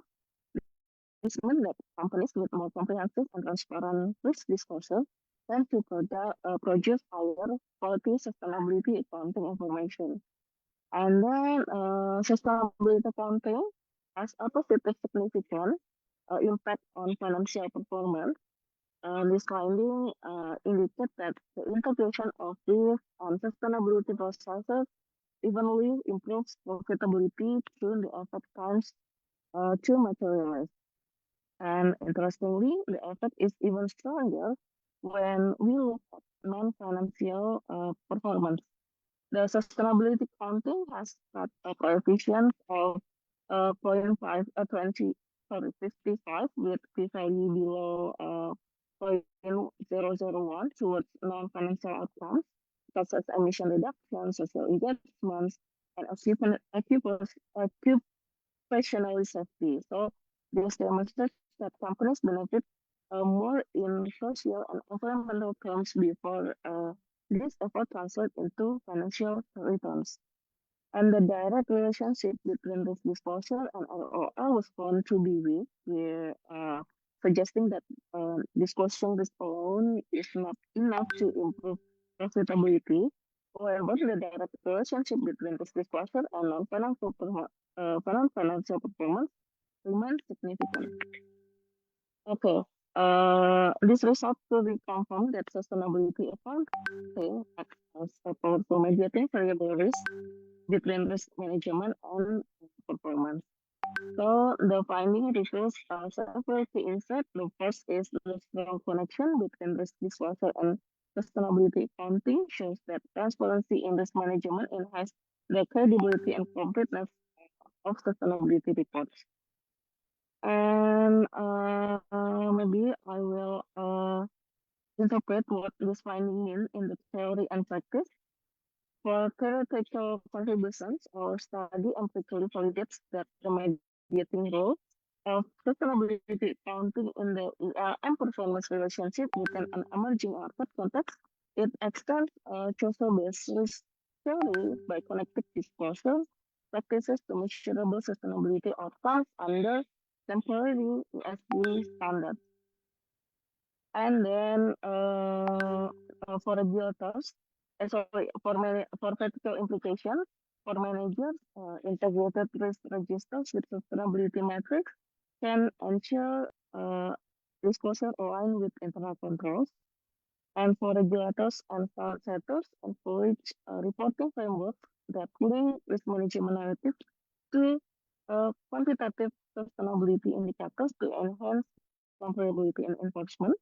And for investors, use ESG signal rather than isolated metrics to avoid from resilience, especially in high-risk industry where non-financial stocks have several consequences. Okay, let me summarize the key conclusion from our study.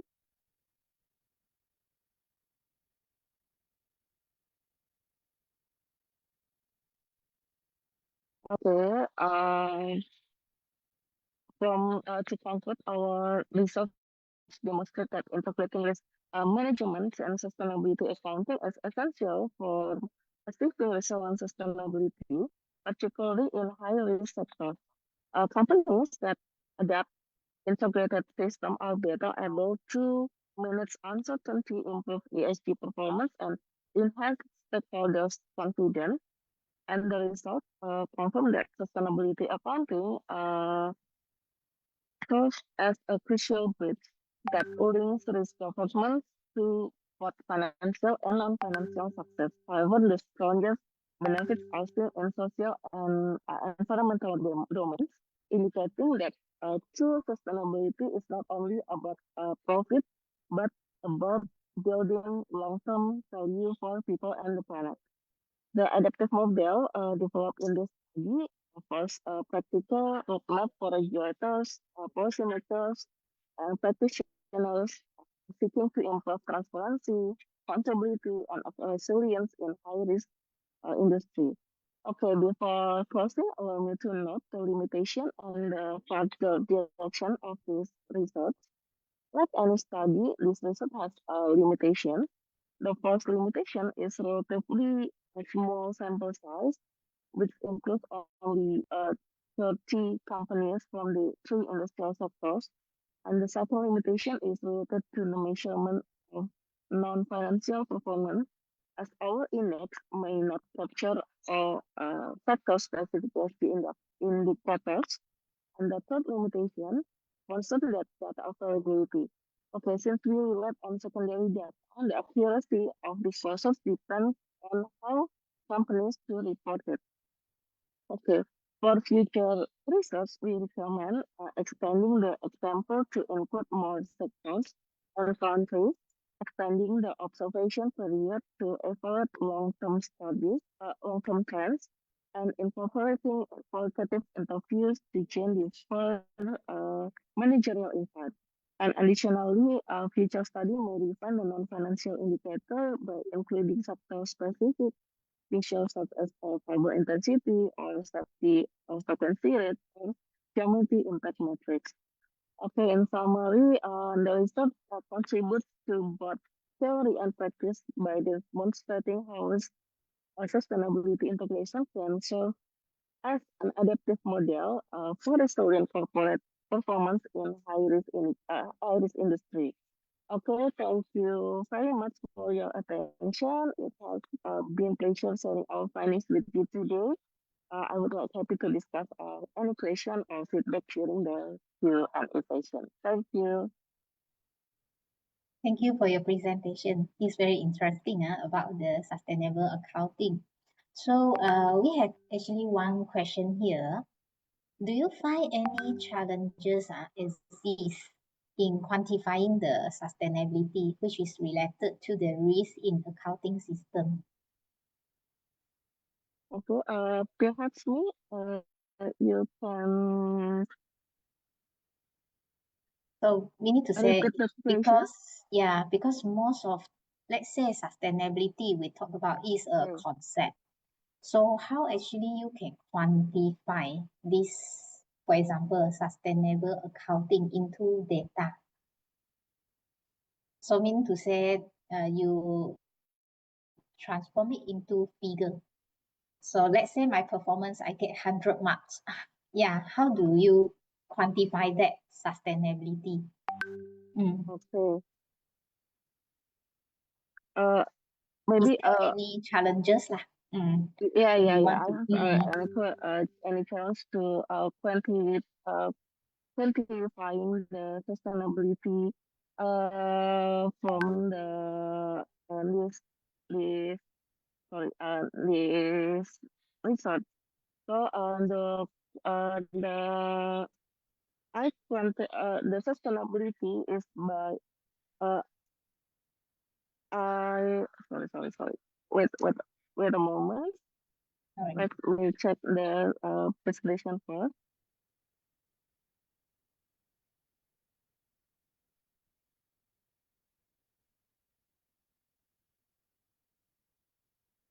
Okay,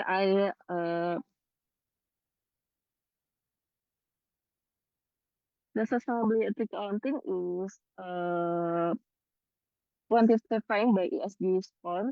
It comes from the sustainability reporting in from the companies. So we can maybe we can share this it's from GRI2 and maybe the sustainability it's posted by the sustainability ESG score from sustainability reporting in the company. Mhm. So mean to say, most of it is actually the data is already ready to be used for your analysis, right? Yeah, So for example, you use the ESG score for yeah. the sustainable accounting. So do you face any challenges that actually you do not have this kind of data? So will you do some interview or other types of observation for your research? Let's say if Okay. do not have data, or most of the time is actually you use the already for example the secondary data. Okay. Mm.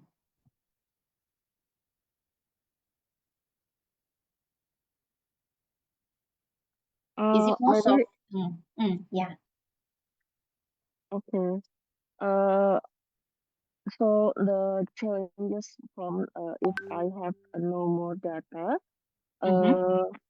when sustainability data not available, so several challenges arise that can affect the reliability and comprehensive this research.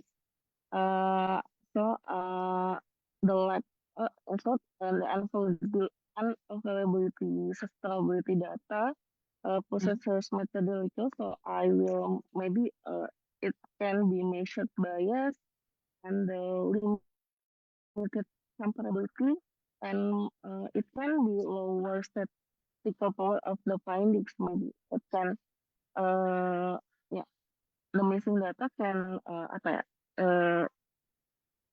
mention the bias in the research. So you use the ratio analysis Yeah. for that. Okay. So maybe just one last question due to the time limitation. So what do you think your research, this one, the sustainable accounting, how do it contribute to the high risk industry? Okay.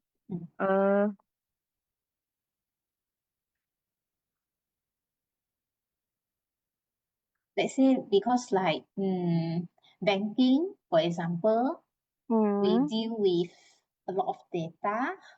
Yeah, so how about this sustainable accounting? Can they help or not in this, like the industry? Okay. Manufacturing? So this study offers maybe several contributions, especially in high risk industry.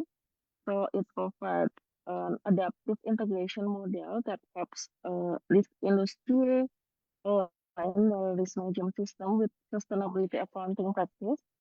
And the second, maybe the model and can enhance the corporate resilience. And the third, the research can practically offering a framework that can be used by the management or regulators to evaluate the effectiveness of sustainability initiative. And for example, if there is disclosures indicators can serve as early signals for potential AFG weakness that requires managerial attention. Maybe this. Okay, so mean to say they actually can use your model as a guideline to estimate the risk in the industry, right?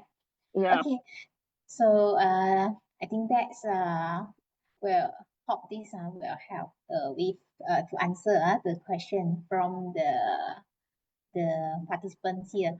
Right. Due to the time limitation, I think I can't take another question. So that's yeah. Thank you for your presentation today. I find that it's very interesting to have this sustainable accounting research. Yeah. All right. Thank you for your sharing. And Okay, thank you very thank much. you. And have a nice Thank day. you. Okay. Thank you, Mr. All right. Liang. Thank you. So next, I would like to invite our second presenter of today. Okay, so our second presenter will be Puyata. Are you here already? Oh, second presenter is Rini. Okay, so Rini Dwi Astuti. So, may I know, are you here already to present your topic?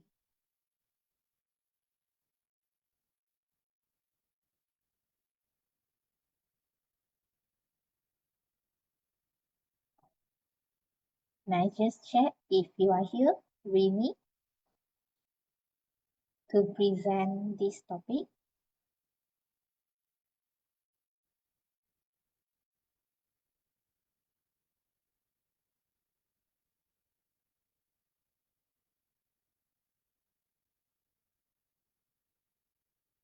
Okay, maybe we I think we can can go to the next presenter. the first. Dr. Okay, Leo. maybe we come back for this Yeah. one, Rini. Yeah. Okay, so then we move to our third presenter of today.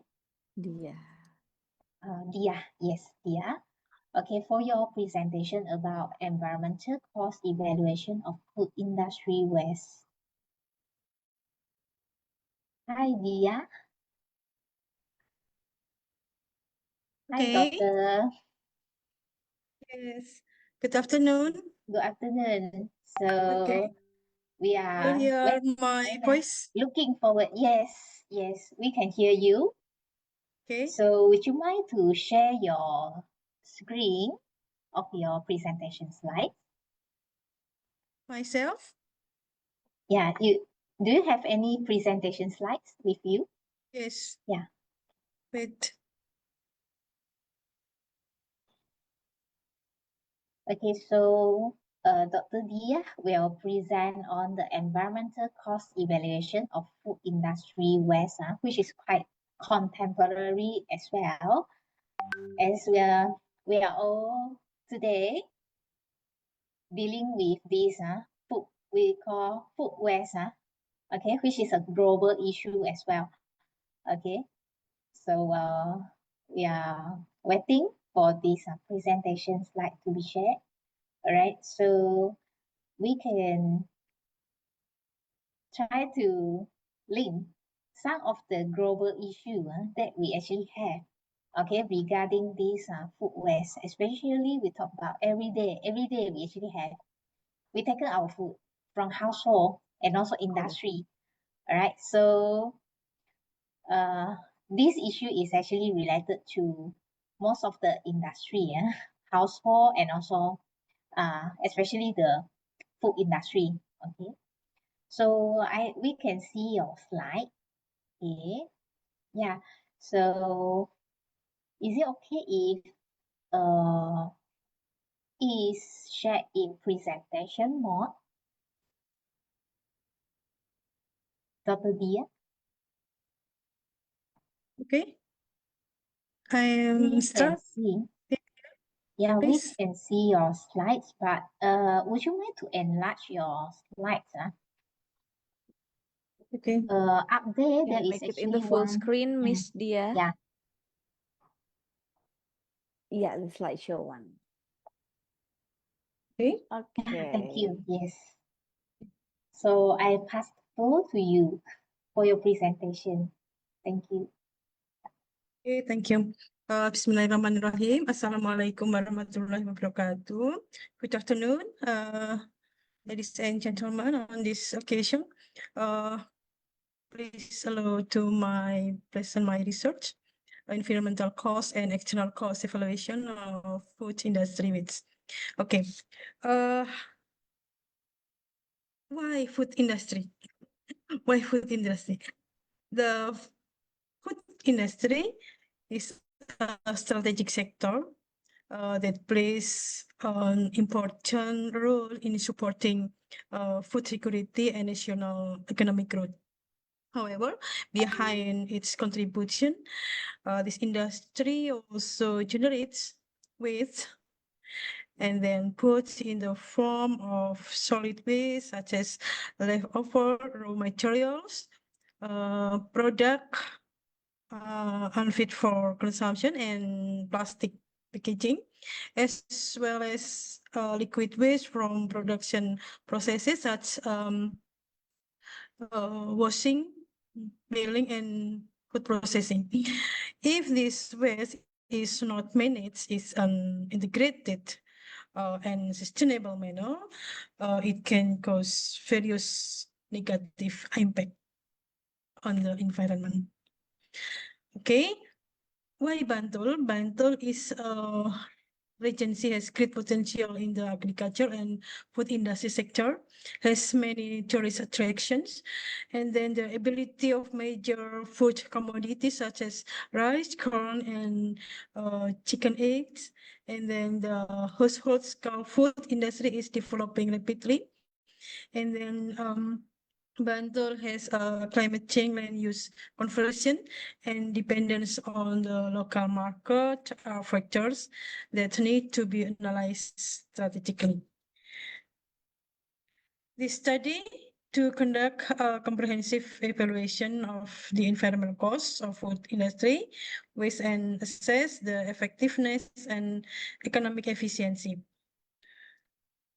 Problem in this research, we category problem. E is what are the types and characteristics of waste produced by the food industry, and then how are the environmental costs of food industry waste estimated. Okay, research objective. We identify the type, volume, and characteristic of waste, and then estimate the environmental costs resulting from suboptimal waste management. Literature review. This research is based on several key theory and concept in environment economics and waste management, including externality theory, the refer to environmental economic theory, which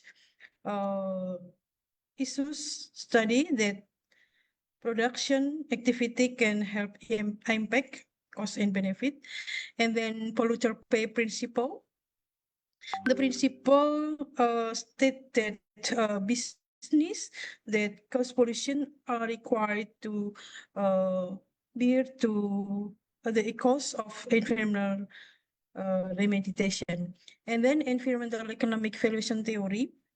Economic valuation is used measure the monetary value of environment damage, and then cleaner production concept, and then circular economy. This is famous in this year, circular economic.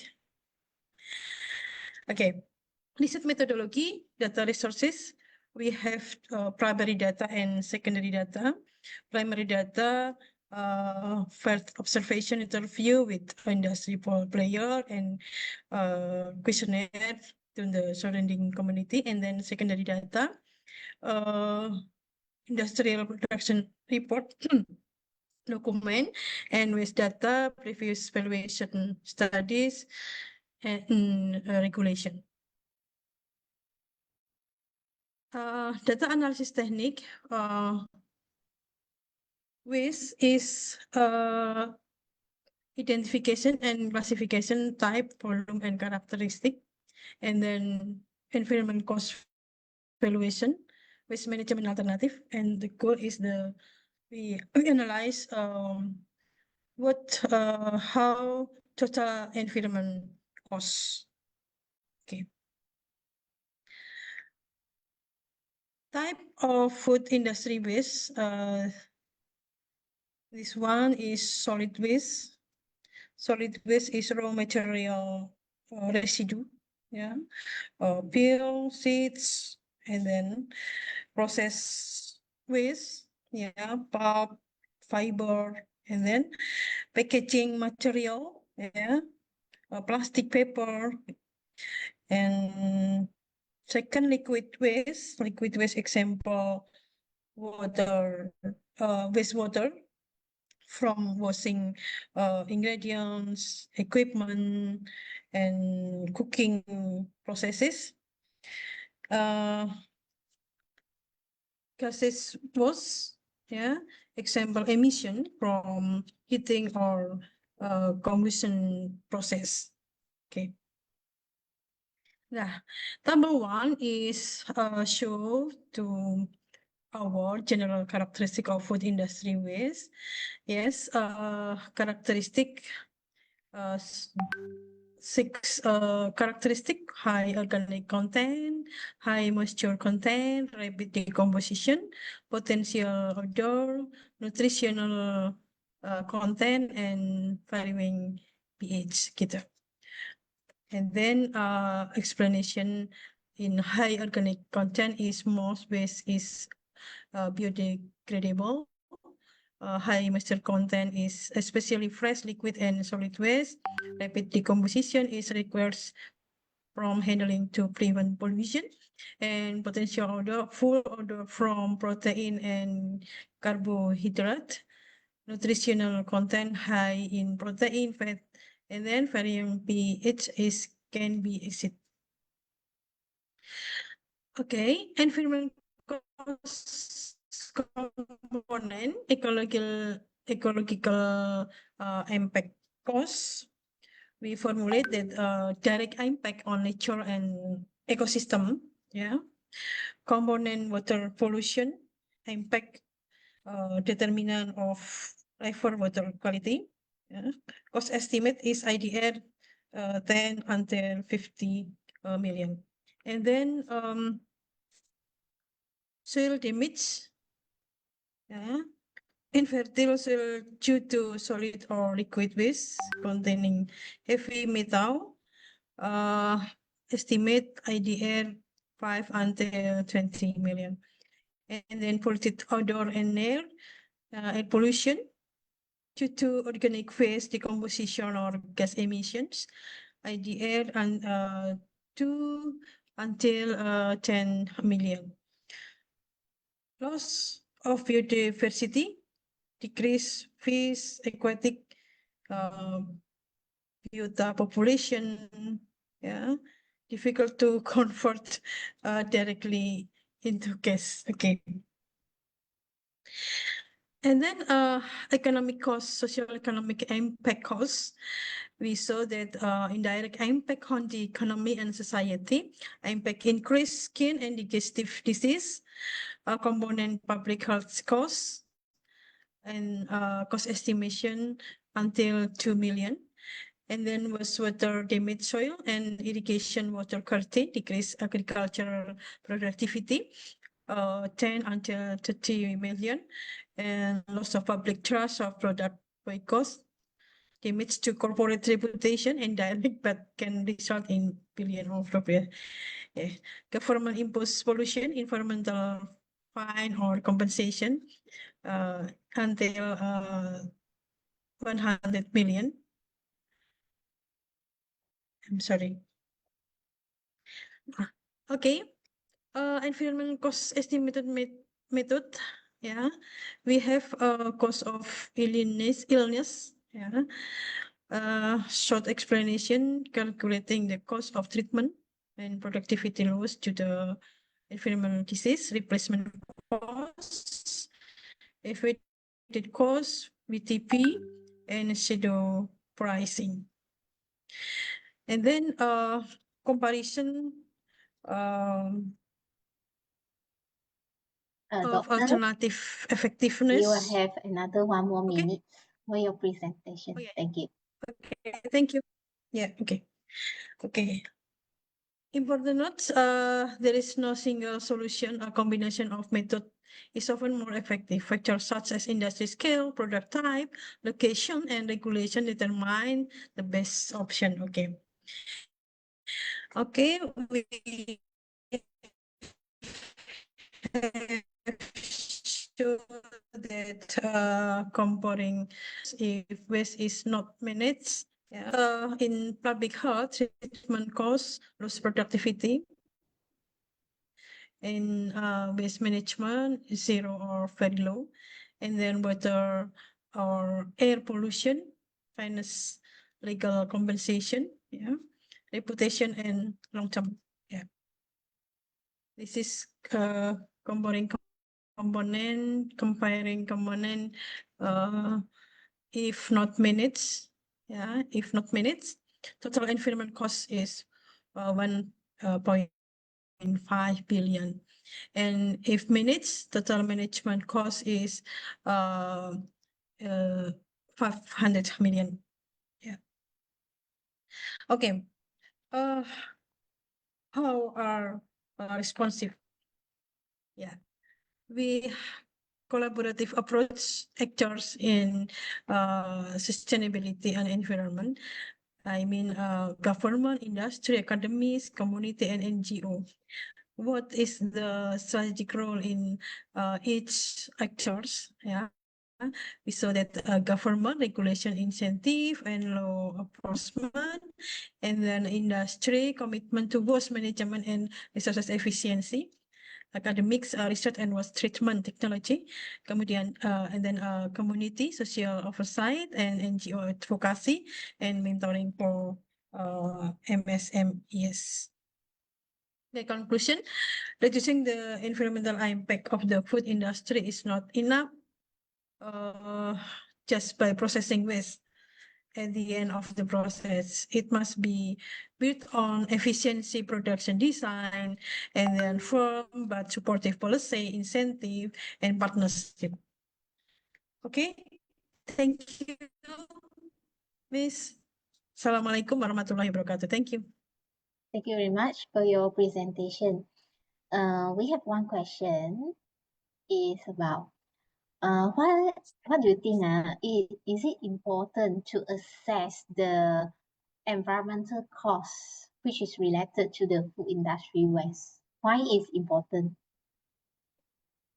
Yeah. Okay. Why we need to assess this environmental cost? Yeah. For Yes, this okay. industry. Okay, Miss. From the perspective of environmental economics, pollution caused by food industry waste can be categorized as a form of negative externality, with social costs not directly borne by the business actor, but by the surrounding community and environment. Therefore, it is important to conduct an evaluation of the environmental costs generated by food industry, but if food industry waste, yeah, this evaluation not only include estimate of ecological and health loss, but also calculation of environment recovery and potential in the long term. Okay. Okay. So means it actually incorporates the recovery cost as well, and we take into account the social costs have to be borne by the industry. Is it? This is the main reason. Yes. That we actually conduct the. We have to calculate the environmental costs for this industry. Okay. So this is quite insightful findings from Dr. Dia regarding the different category of what are the costs that actually incurred in the various aspects. So we thank you for your sharing today, for your research work. Right. Okay. Thank you very much, and we look forward to your future presentation as well. All right. Thank you very much, and have a nice day to you. Thank you. Bye. Bye. Okay, so now we would like to invite our third presenter of today. Should be back to our second presenter just now. Okay, by Palita Budi Permana. Okay, so your presentation will be regarding the nexus of foreign capital flows and stock index, the evidence from Indonesia. So maybe invite our third presenter of today, Dr. Palita Budi Purnama, for your presentation. Would you mind to share your screen? of your presentation.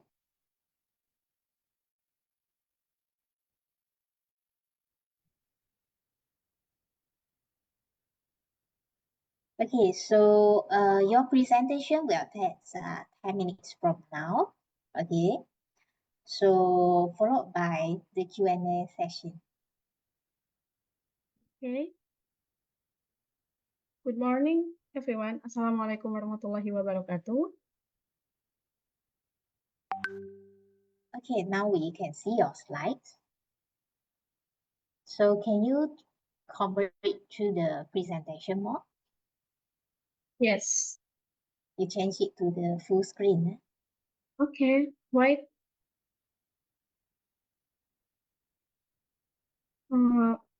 Good morning, everyone. First, I would like to thank the moderator and the conference committee for this opportunity. Today, I will present our paper entitled The Nexus of Foreign Capital Flows and Stock Index and Evidence from Indonesia. This research is collaborating between colleagues from the Department of Economics and Department of Management Universitas Pembangunan Nasional Veteran Yogyakarta.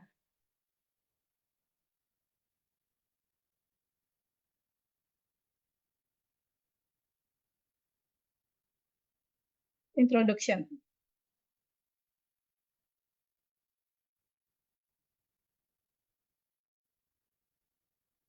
Sorry, my software is trouble, but I can share screen PPT. Right. Introduction. Per capital plays a crucial role in economic growth. It drives employment, infrastructure, and innovation. At the same time, it provides competitiveness of domestic industry, supported by Amelia and Subagio 2023 and Sethi et al. 2022. However, when the financial sector is underdeveloped, it may cause capital outflow, Topaloglu et al. 2019.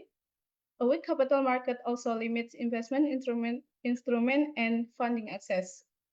In Indonesia, foreign investor control 41.96% of capital market assets, supported by OJK 2024. This is so attractive, but also risks. Sudden capital reversals can lead to depreciation, inflation, and growth slowdown.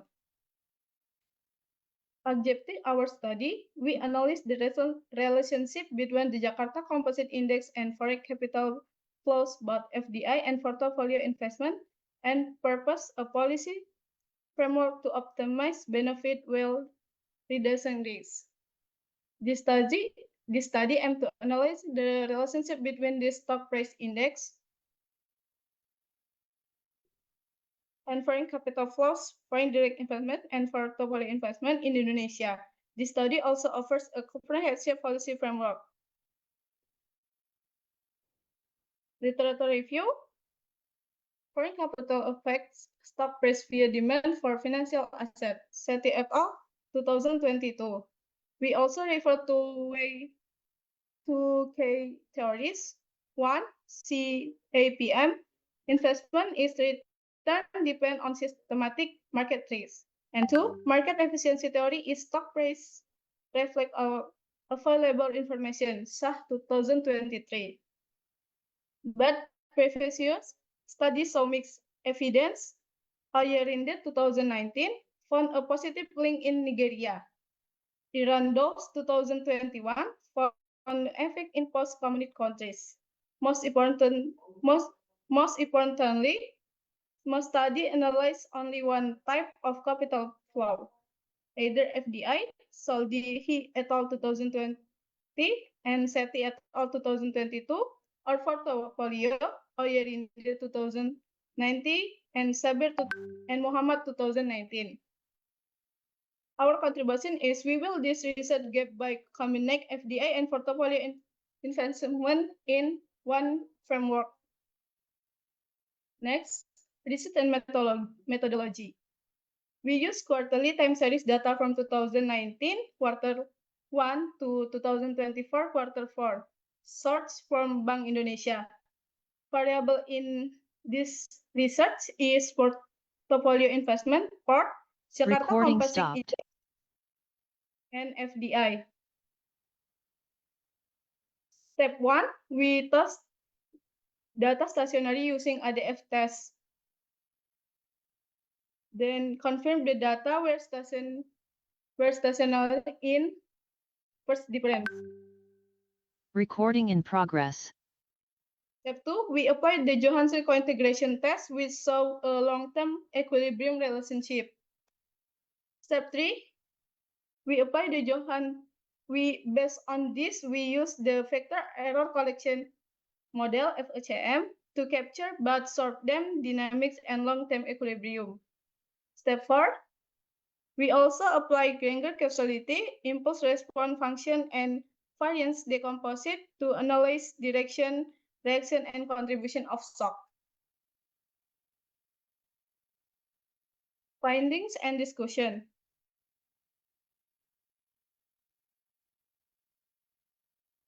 Our Granger causality result saw a one relationship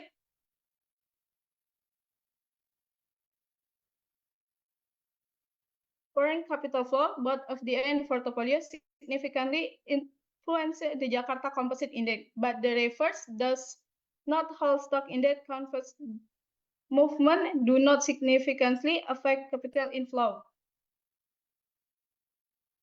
In impulse response function, the impulse response function show JCE respond positive to foreign capital inflow. When inflow increase, the stock index rises. Portfolio investments show a negative response during market shocks. Investors often enter the market during these lines, saying it is opportunity. FDI, in contrast, does not respond permanently, reflecting its long-term stability. In variant decomposite, the decomposite variant of the VAR model explains the percentage contribution of variable in each variable due to shock from itself and from other variable. The result is most variant explained by each variable on shock. 2. GTI, shock mainly from itself.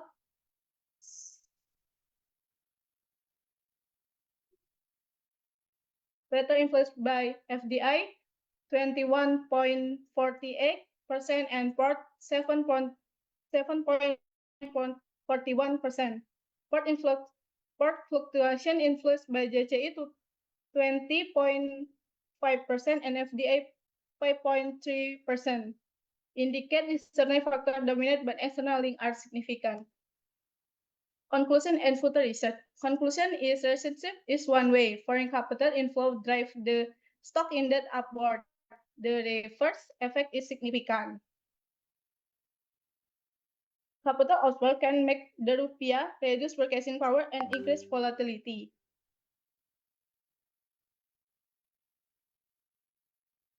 Policy implication. Stable capital flow are crucial. The IDX may apply share buybacks, and the government should maintain credible fiscal policy to sustain investor confidence. Future research is we suggest adding macroeconomic variables such as GDP, inflation, interest rate, and exchange rate, and also studying market sentiment with more advanced economic model. The close my presentation. Thank you very much for your attention, and I look forward to discussion and question. Thank you. Thank you for your presentation. So you are presenting about how the capital flows is related to stock index. So what do you think, how does these finding can be included in our, for example, in education line? So to inform the student about this relationship, so what do you think this can help the student or the economic literacy among the student? Yeah, just share maybe how do your research finding can help the students in education.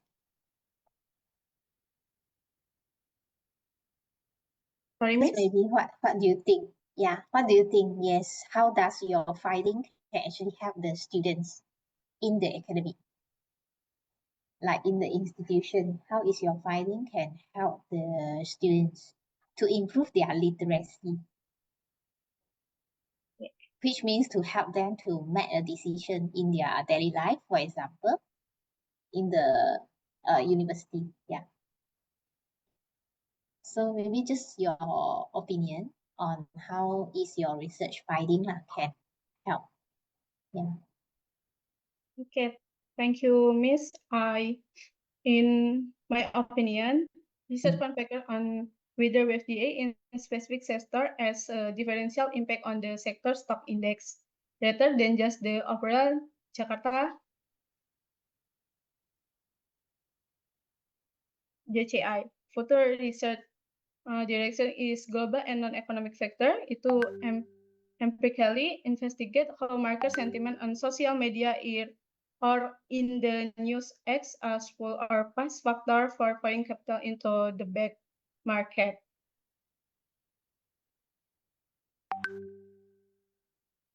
Okay, so is that okay?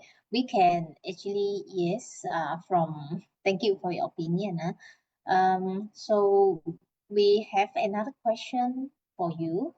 Okay, why actually you choose VECM? Okay, compared to other approach, for example, ARDL or VAR. So is there any reason that you choose VECM for your study? Okay, thank you, Miss. I answer question for Debbie Amirunisa. Why I pick FHM for my research? We select FHM because our data series are non-stationary but co-integrate. A FAR model with non-stationary data called produce spurious result. FHM is more appropriate as it can capture both short-run adjustment and long-run equilibrium relationship simultaneously.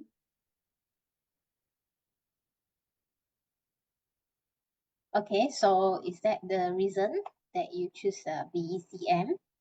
Okay, we have one more question for you. Okay, what do you think? How can Indonesia balance between attracting the foreign investment and also maintain the market stability? Okay, thank you, Mr. Dr. Jerry M. Champo. I'm answering your question is, according to the study, Indonesia achieved the balanced combination of consistent macroeconomic policy and structural strategies. Stable fiscal and monetary policies are essential to maintain investor confidence and reduce sudden capital outflow. At the same time, the government should prioritize long-term FDI that support production and infrastructure rather than relying too heavily on short-term portfolio investment. Strengthening the domestic financial system and diversifying the capital market will further enhance resilience against global financial shocks while keeping Indonesia attractive to investors.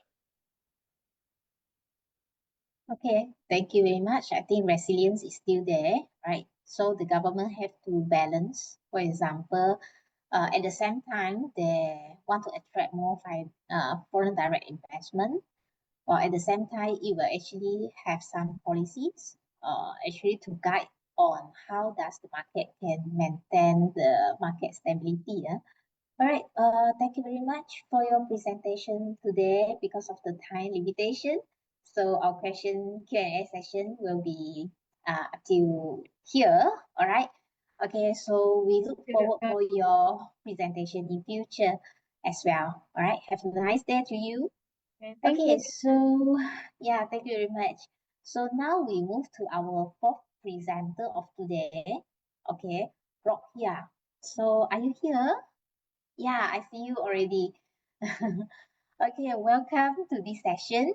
So Are you ready for the presentation? So your presentation will be on the multi-dimensional energy poverty deprivation among the household, right? So I would like to invite you to share your screen first.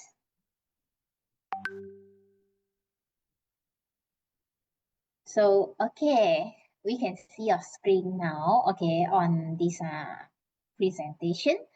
So, same as before, we have 10 minutes for your presentation from now, okay, and then followed by the Q&A session, okay? So, please be invited for this presentation. Thank you.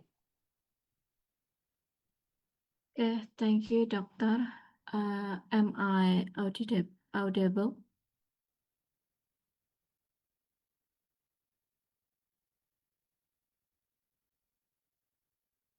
Yeah, hello. Yes. Yes, Okay. You can start your presentation already, yeah? Yeah, thank you. yeah, thank you. Okay, thank you, Doctor. Good afternoon, everyone, ladies and gentlemen. Here I'm delighted to present our research about multidimensional energy poverty deprivation among households in Yogyakarta, Indonesia. Okay, first one, my name is Rodia Umaroh. I am from Department of Economics, Faculty of Economics and Business, PN Veteran Yogyakarta, Indonesia. Okay, let's begin to the introduction from this study. So, access to modern and renewable energy is a key pillar of sustainable development, and it is enriched in SDGs number 7, that is clean energy. So access to affordable, reliable, stable, and modern energy for all. Near universal electrification in Indonesia, almost down in at 99%, yet persistent issue with clean cooking appliance and digital access, and on in the form other form of the energy use. This persistent issues because there is a lack of these dimensions. And it's also important if we talk about the regional disparities, especially urban and rural disparities. And that's why we choose the Yogyakarta province, because in Yogyakarta there is also obvious inequality among rural and urban in this region. So this is the resource gap. The existing studies mostly national level or cross-country, and still lacks of provincial evidence on multidimensional, especially in energy poverty in Indonesia. So we need the for local insight to inform the targeted policy, particularly into the region or specific province area. This is our research objectives. We have 3 research objectives. The first one, we measure incidence and intensity of multidimensional energy poverty in Yogyakarta. We also identify key driver of deprivations. We will examine the trends across district in Yogyakarta province around 2021 and 23. And also we provide a policy implication related to energy poverty in these regions. This is the conceptual framework of our study. We use the framework of energy poverty, multidimensional energy poverty index based on the Alkira-Foster methods. We know that Alkira-Foster method provides and develops method about multidimensional poverty index, but we expanded into the energy poverty. So energy poverty is the deprivation in essential services, not just in electricity, but also the other stuff, the other things related to the electricity or energy. For example, we use these 5 dimensions. The first one is cooking. This particular is cooking fuel, whether the household use the clean or dirty cooking fuel. This is related to the outcome for the household because the household use the not clean and dirty cooking fuel. The household member will probably have indoor pollutions, so they more had bad health outcomes compared to the household who use the clean cooking fuel. And second, we use the dimension the electricity. This is 23. This is the sample framework. This is the sample in 2021. This is an sample for the Yogyakarta region consisted of 4,044 households, and in 2022 there are 3,193, and 2023 the sample comprised of 422 households. And this is very representative at the provincial level. This is sustainable fuel lighting. The lighting is electricity and appliance, entertainment, education, and communication. For cooking fuel, we use the indicator for modern cooking fuel, and we code it deprive or one. We code it as one if the household use any fuel besides electricity, LPG, kerosene, natural gas, or biogas. And we put the weight in a 0.29. And then the lighting dimension, we use the indicator of electricity access. The brief is no electricity access. And then appliance, household appliance ownership. The brief is no refrigerator and no AC and no water heater. Entertainment and education, ownership of education on the appliance. This is a TV and computer or laptop. And then the last one is communication. This indicator is telecommunication or internet. So the household the brief if there is no landline or no mobile phone and no internet access. The second one, we also we apply weights across 5 indicators. This is the weights of the study. We put this weight but also the previous literature and based on the Elkery Foster methods. And the step 3, we calculate the energy poverty by household is energy poor if the briefs in more than or equal 30% of 0.3 of weighted indicators. And this is the key measures, what the outcomes from the multidimensional energy poverty. The first one, we have incidence of poverty headcounts. This is in percents. So this is tells how the percentage of the poverty headcounts, how much the household is energy poor. And then we have the intensity. The intensity is the average share of deprivation among energy poor. And then the last one, we have the MACP, the multidimensional energy poverty index. This is the collaboration of simply of the combination of the incidence of poverty headcount and the intensity. This is the result of our study. The first one, we show the provincial trends. This is the table of incidence, intensity of MAPI. As we see here that in Yogyakarta, in the year, the OI, in province levels, the headcount ratio, the poverty headcounts, we see a decline there. It's a decline from 2031 to 23. In 21, and the poverty headcounts of energy poor is 19%, and then declined to 14% in 2023.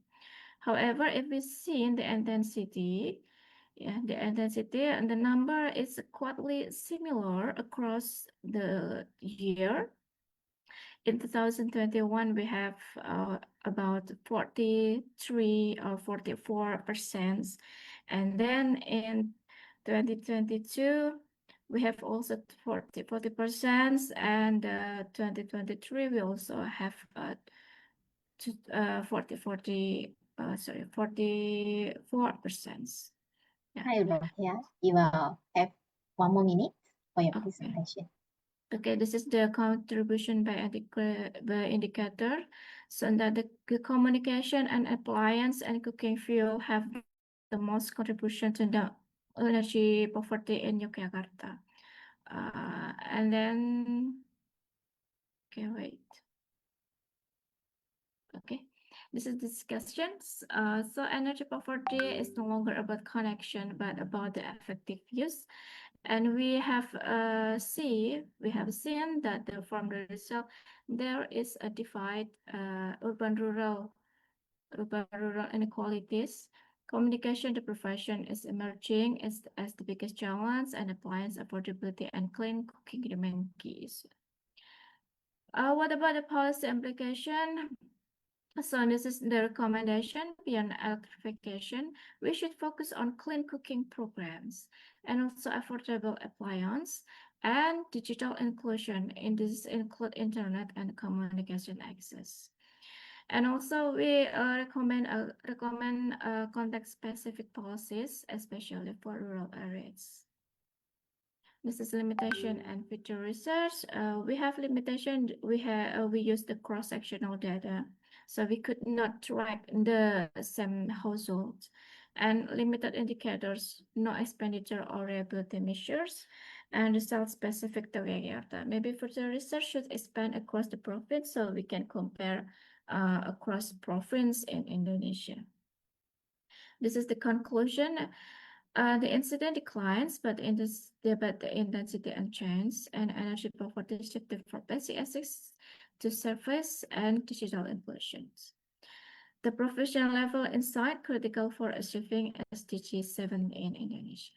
So that's bring to the end of my presentations. Thank you for attention. Okay, thank you for your presentation. Yeah, we have one question for you. For your research this one, actually, which appliances that you use for this energy poverty? You use which appliances? Do you assume any appliances? For example, the electrical appliances or anything, yeah, that you use for your research? Okay. For appliance, we use the appliance. We use household appliance ownerships, refrigerator, air conditioner, and water heater in this study. So this indicator we derive from the Alkira-Foster methods. And this indicator has been used by other previous literatures for the appliance indicators. Okay, thank you very much for this. And then, what do you think? How can this alternative strategy be implemented to ensure the household access to the clean cooking energy if the fuel subsidy are removed from Yogyakarta? So what do you think? What should be the other strategy? Let's say no more subsidies for this fuel. So that to ensure that the sustainability, the inclusion for the household to have the clean cooking energy. Yeah. Yes. Thank you for the insightful questions. So currently in Indonesia, there is a program changing from kerosene to LPG from 2008 and 2009, and it's almost maybe more than 90% of household Indonesia now currently use LPG. But we have issue about the LPG because LPG is basically government puts a subsidy for LPG to the poor, and vulnerable. But the distribution is really messy Yeah, distribution is really messy. Sometimes there is shortage of that LPG. Yeah, from the subsidized LPG, there is shortage, and we should buy the non-subsidized LPG. Yeah, I mean, like, for the recommendation for the government, what should the government do to ensure the energy poverty in Yogyakarta or Indonesia is make sure to maintain the supply chains of this LPG subsidies, so that the LPG subsidies is targeted to the poor and the vulnerable and for those eligible households, not not I mean, like, rich people, yeah, can buy it. So we have a regulation. So we should maybe make more regulations or something like that to control the supply chain of the LPG. Yeah, I So, think that our recommendation from this research. so means like the reinforcement of the rules or some regulations of the distribution of these LPG, right? So means that it like how the government enforce the Yeah, rules and regulation, yeah, so that and the poor should get the subsidies. Yeah. yeah, Okay, thank you for that. Right. I think yeah, yes, the both are the same question. They are looking for the strategy of the suggestions of the strategy. So I think just now you have mentioned how does the enforcement side. All right. Okay, thank you very much yeah. for Okay. your presentation today. Yeah, so keep up Yeah, thank you, your Dr. keep progressing. Yeah, thank you very much for your presentation. Thank you. Yeah. Okay, so for the presentation of today, so I would like to invite our last presenter of today already. Okay, Zamzani Sodit, for your presentation. So yeah, you are here. Okay, so the presentation will be about the impact of urbanization on income inequality in Indonesia. So would you mind to share your slides? Iya, bentar, bentar. Saya. Thank you. Bismillahirrahmanirrahim. Assalamualaikum warahmatullahi wabarakatuh. Yeah. Maybe you can. Yeah. Okay. Already full screen. Good. Yeah. Thank you. Good afternoon. I will present an article titled "The Impact of Urbanization on Income Equality in Indonesia." My name is Janjani Sati, Faculty of Economic and Business, UPN Veteran, Yogyakarta, Indonesia. Introduction. Urbanization in Indonesia has been rapid but uneven, accompanied by persistently high interprovincial income inequality. Empirical evidence remains inconsistent due to regional heterogeneity and mixed spatial approaches. Many studies overlook cross-provincial dependence, autocorrelation, and temporal dynamics, leading to less accurate result. An integrated panel spatial analysis is needed to comprehensively understand the impact of urbanization and inequality. This study employs an integrated panel spatial approach combined with discrete inferential correction to address heteroscedasticity and across-provincial dependence. The analysis is supported by Hussman and Frites, as well as Moran mapping to rival spatial clustering pattern and heterogeneous impacts of urbanization across Indonesian archipelago region. This approach provides new empirical evidence that serves as a basis for more contextual and inclusive regional development policy. Yeah.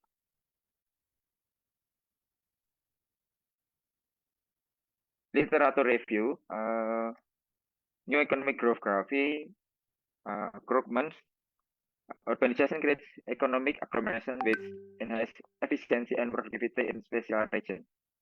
However, agglomeration effect may also widen disparities as development area become increasingly concentration will making region fall further behind. Implication, spatial policies are needed to ensure that urban growth does not trigger economic polarization.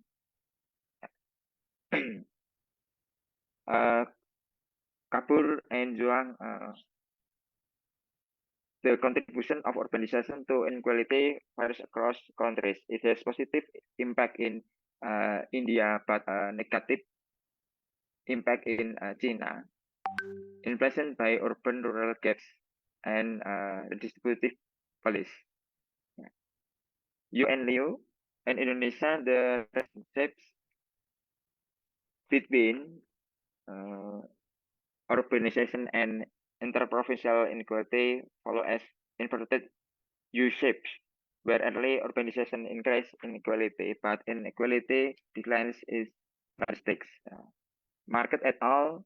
Globally, the relationship between urbanization and inequality can take either U-shape or inverted U-shape form, depending on several factors such as land ownership, institutional capacity, and infrastructure distribution.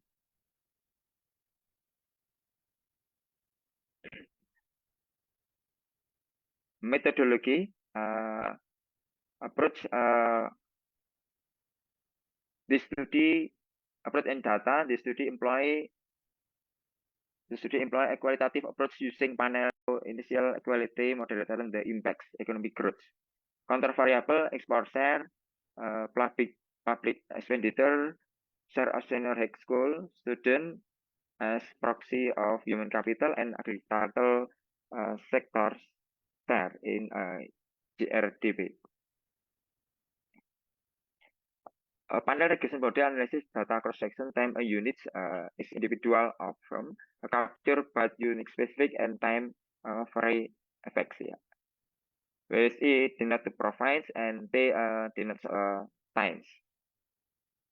Moran model. Moran is the spatial analysis method used to measure spatial autocorrelation, which refer to the degree to which the value of variable at one location is similar to the value at nearby location.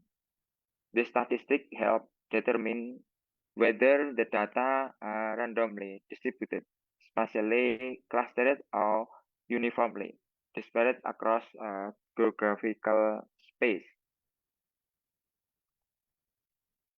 Interpreted Moran's E. E is greater than 0. It's indicated that similar value are located close to each other, suggested a positive cluster. Yeah. E equal 0. It indicated no spatial pattern or randomness, meaning there is no spatial autocorrelation. If E less than 0, it indicated that the similar value are located close to each other, suggested a negative cluster or uniform dispersion. Estimasi model. The regression model estimasi include poll, OLS, fixed effect, random effect, with the Houseman test used to determine the appropriate model between fixed effect and random effect. Discrete standard error are applied to correct for heteroscedasticity, autocorrelation, and cross-section. The poll main groups PMG estimator is employed to distinguish between short run and long run. Result and discussion. Look table 3 or random effect model. Yeah. The effect of variable on income and equality. Variable with positive and significant coefficient include government expenditure has a positive and significant effect at the 5% level, indicating that higher government spending tend to widen income inequality, possibly due to uneven distribution. Initial GRDP has a positive and highly significant effect at the 1% level, suggesting that provinces with higher initial income level tend to experience greater inequality, divergent effect. A variable with and significant coefficient includes education has a negative and significant effect at the 1 level, meaning that improvement in education help reduce income inequality. The variable with negative and significant coefficient at follow GRDP per capita has a significant negative effect at the 1 level, indicating that economic growth reduce income and inequality, consistent with a concept the inclusive growth. Main other variable cash export, agriculture and urbanization are statistically insignificant, suggested no observation national level impact on inequality. This indicates potential regional heterogeneity and localization effect. Since urbanization is not significant at the national level, it is important to follow up with spatial analysis, Moran's P cluster map, to capture local variation. The R-square value 0 and 995 indicate that 99.05% on the variation in income equality can be explained when the variables included in the model suggest an especially strong explanatory power. The props sig value show that the independent variable collectivity has such significant effect on income equality. The cross-section dependent besaran all insignificant, indicating no strong cross-provincial dependent within the model. This implies that the effect urbanization is not nationally integrated, but rather fragmented across a region. Table 5, Moran's P increasing from 0.26 in 2010 to 0.33 in 2018, indicating strengthening of inequality cluster. The result in significant P is less than 0.01, suggesting positive spatial autocorrelation among provinces. The peak during 2015 until 2015 coincides with large-scale infrastructure development. The subsequent decline, 0.28 in 2023, reflects saturation rather than through government. Application spatial for your presentation. Yes.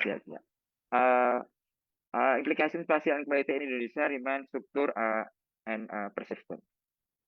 Spatial pattern and inequality. Spatial dependent analysis reveals Indonesian fragment economic structure.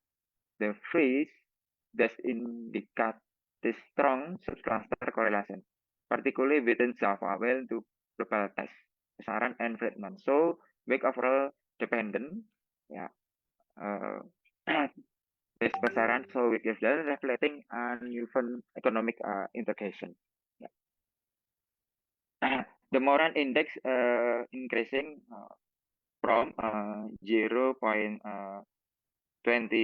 in 2010 to 0 and 23 in the 2018 and remaining significant, indicating percentage spatial polarization where provinces with similar income level increasingly cluster together. The Moran Scatter plot identified high cluster, example DKI, Jakarta with Java, Yogyakarta. Low cluster is not Maluku is Nusa Tenggara with Papua and low outlier Aceh, Papua, reinforcing the evident equal spatial distribution. Yeah.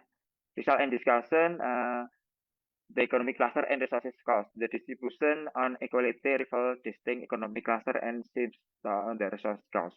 High cluster provinsi with both high GDP per capita and high equality, such as DKI Jakarta and West Java. Low cluster provinsi with low inequality but high poverty, such as Nusa Tenggara and West Papua. High low outlier resource rich provinsi with high internal inequality, such of Aceh and Papua, reflecting the resources cost phenomena in which natural which is not equitably distributing among the local population. Yeah. Conclusion and future research: urbanization does not have nationally significant effect on interprofessional income inequality. This impact varies across region. Income inequality in Indonesia is spatial and fragmented, with perception from 2010 and peaks 2010 to 2023, reflected in the trend Moran E and the Moran scatter plot. Distinct economic cluster, high, low, and high, low outlier indicating the presence of resources graph in several provinces. Overall, this finding highlight the net regional tailored development policy and equality cannot be effective addressed through a uniform national approach.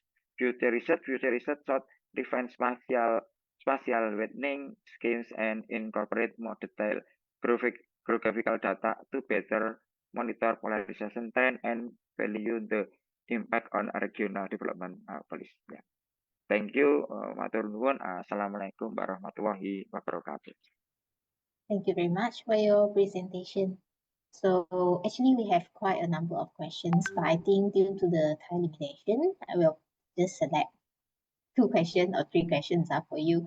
The first one is actually about just now you mentioned about the regressive redistributive policy.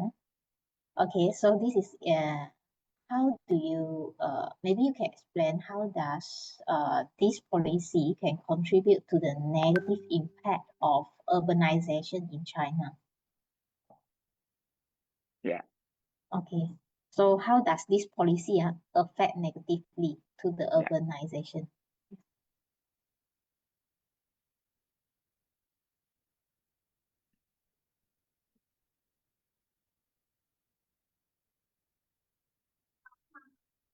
Is thank you question. Could klarifikasi with regression redistribution policy how the distribution the negative impact urbanization in China according to Brun Juang ya. This policy contribute in urbanization in China no distribution GRDP in China. This in China inequality distribution. Yeah. Okay, so next the next question will be what is the reason that you choose random effect for your estimation? What did you choose random effect and strategy? Oh yeah, yes, yeah.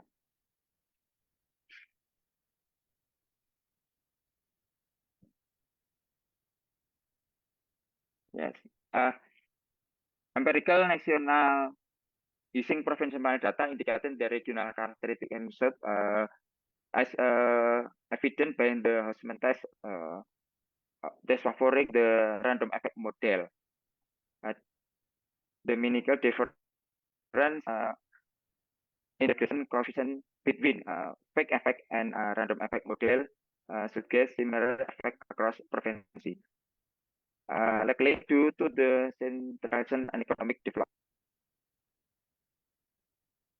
resulting in parallel trajectory professional equal and homogeneous development pattern. Yeah. Effect for this data. Yeah. Okay, thank you. Just one more question from the audience here is because your result show that the government spending will increase the inequality. So what do you think government should adjust the fiscal policy so to make the public spending more equitable across the Indonesia? Yeah. Because now government spending actually widen the inequality. So how to improve this?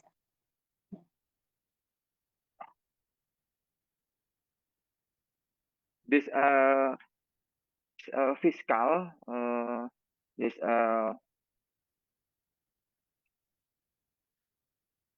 fiscal and look GPRD population in Indonesia. Then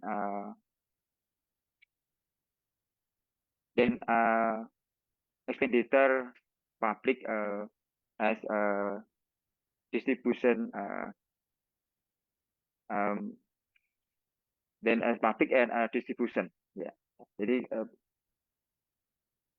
yeah.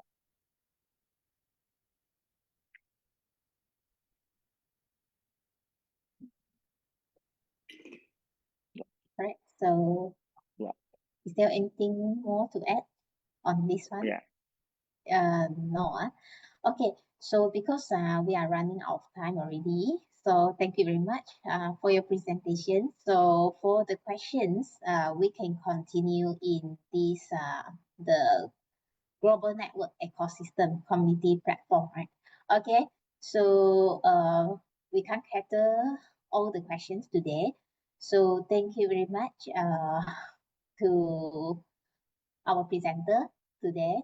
So I would like to hand over back the session to Tina. Thank you. Thank you. Okay, thank you, Dr. Leong, for your great session as always. And thank you also to all the presenters who already presented their paper. So after this, we would like to move on to the certificate of presentation distribution. So moving on to the next agenda is the distribution of the e-certificate of presentation for all the presenters. So I would like to invite again Dr. Leong Choi Mang to congratulate and give the e-certificate to all the presenters that already shown their best effort in presenting their papers. Thank you, Tina.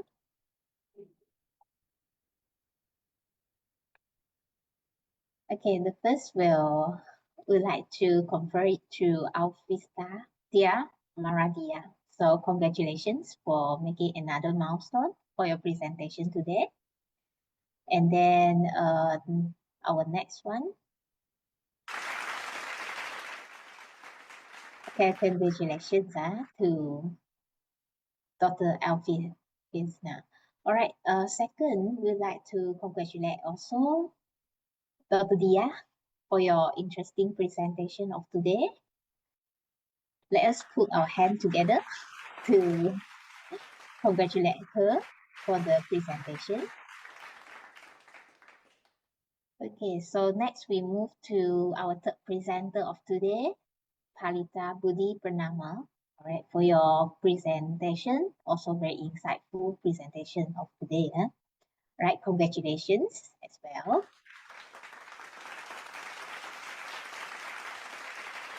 Okay, our next presenter is Rohia Umaro. Congratulations as well. Okay, for making another milestone today for your presentation and very insightful data just now from your presentation. Congratulations. And then not forgetting also, we have our last presenter of today, which is the only gentleman of today, Zani, okay, for your presentation as well. Yeah, we actually learn some policy from here. Thank you very much. Oh, and congratulations.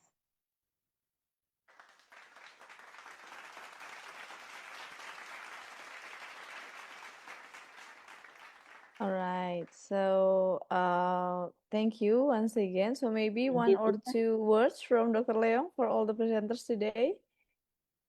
Yeah, thank you for sharing all your research words here. I think you all are very amazing. I can see because you all are actually sharing the part of puzzle of your research, which we can actually put together, and then we exchange our knowledge today.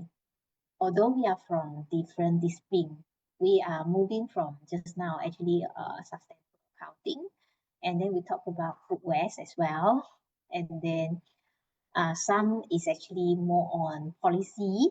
So this is actually where we can actually exchange our idea. So I do hope that all of the presenters and researchers of today can keep on progressing and extend or expand your works, okay, your research work. And also today, this is a very amazing platform as well. Actually, I see quite a number of participants here. So we can actually build our network here as well to collaborate in futures. I think this is very important for us to progress in future as well. And I'm very grateful to meet all of you here and nice to meet all of you. And looking forward for your progress in future and hope we can meet again in the conference. All right. Thank you very much and well done all. All right, thank you very much, Dr. Leong, and also congratulations to all the presenters who already present their papers. So all of you already done a really good job, and also thank you to all the audiences and participants who already participated and actively involved in giving the questions, comments, feedback, and even suggestions to the presenters. So next, before we continue to the next agenda, let us have an e-group virtual conference photo session with our session chair for this session. Please turn on your camera, and also the committee will help in capturing all the screens. All right, so I will count to 3. 1, 2, 3. All right, okay, once more. 1, 2, 3. All right. Okay, we still have 3 more screens. So 1, 2, 3.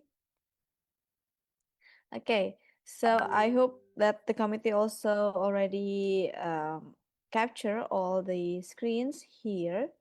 And thank you also for the participants in this presentation session. After this, I would like to invite 1 or 2 representatives in this room to share the experience in participating at the conference. So the purpose of this section is to encourage other scholars, students, academicians, and practitioners to maybe join us in the next conference. So maybe let us see, from all the participants, maybe one of the attendee here, I would like to ask maybe Mr. Jerix. I see Mr. Jerix here. Do you want to come up and then share your insight in sharing your in joining the conference today? Hi, good morning. Thank you. All I can say is, well, very good. The discussion is very related to my MBA right now because I'm preparing research. That's it. Thank you. Yeah. Okay, so we hope you have a positive takeaway from this conference, Mr. Jarix. All right, so ladies and gentlemen, distinguished participants and attendees of the ICSRD, once again, please don't forget to fill the feedback form as can be seen on the screen. And the committee will also type in the Zoom chat box. And then next, allow me to read some important information related to the post-conference or the publication. So the information of the ICSRD publication opportunity is stated on the website of ICSRD-UPNYK.com. So please pay attention to the timeline and process that the author must do in order to complete the post-conference process and get the international journal recommendation for their extended full paper. So at last, on day plus 14, October 29, 2025, after the conference has finished, the author who wants to proceed to the journal publication process must send or upload their extended full paper. The extended full paper needs to have 5,000 to 8,000 words following the guidelines stated on the conference website and paraphrase from your current conference paper at least 80% of the wording so that you can avoid self-plagiarism on your extended full paper. So once again, please pay attention to the timelines. It's day plus 14 for those who wants to continue to the international journal publication recommendation process. So the author can send the full paper to their account at researchsynergysystem.com under the menu of conference day and click upload full paper. The extended full paper will undergo the scientific review process to determine your journal recommendation for publication. And all accepted papers have the opportunity to be published in reputable international journal indexed by Copernicus, Sinta, ProQuest, WorldCat, ASCII, Scilite, WorldCat, Google Scholar, Dimension, and etc. Of course, terms and conditions applied, selected by the scientific, editorial, and reviewer committee. So furthermore, the committee of the ICSRD-25 is committed to give added value for all conference participants by providing the forum for discussion in the global research ecosystem community platform. By joining this community platform, you will gain more benefit and can interact, connect, and do the research collaboration ahead. So please visit globalresearchecosystem.com or scan the QR code shown on the screen. So next is information about how to claim and get the e-certificate for ICSRD-25 for the attendee. So first, please sign up and log in to the Global Research Ecosystem to participate in the conference. Click to the events menu and change the status into going for the ICSRD-25. The committee will only send the e-certificate to the participants who confirmed on going to the event. So do not forget to go to Global Research Community Platform to get your e-certificate also. So now, as we have finished our session in this breakout room, you can go back, you can take a look at the other breakout rooms to see whether there are still discussion going on. And you can also have a break, and then we will wait until around 1 p.m. for our lunch break, and then we will have the next session after the lunch break. So do not forget. So since we still have the second session of the academic parallel presentation session, and then after that, after all the session have finished today, we are still going to have the agenda of the awarding for the best presentation, best paper, and session shares recognition. So while waiting, you can take a break, or you can also go to our Global Research Ecosystem community platform to ask question or join the forum discussion there. So in the platform, we will also share regularly about our upcoming conferences and events so that you can keep updated with our community. So this is one way for us to gather and connect with the network of scholars, collaborate, and be in a supportive environment of research.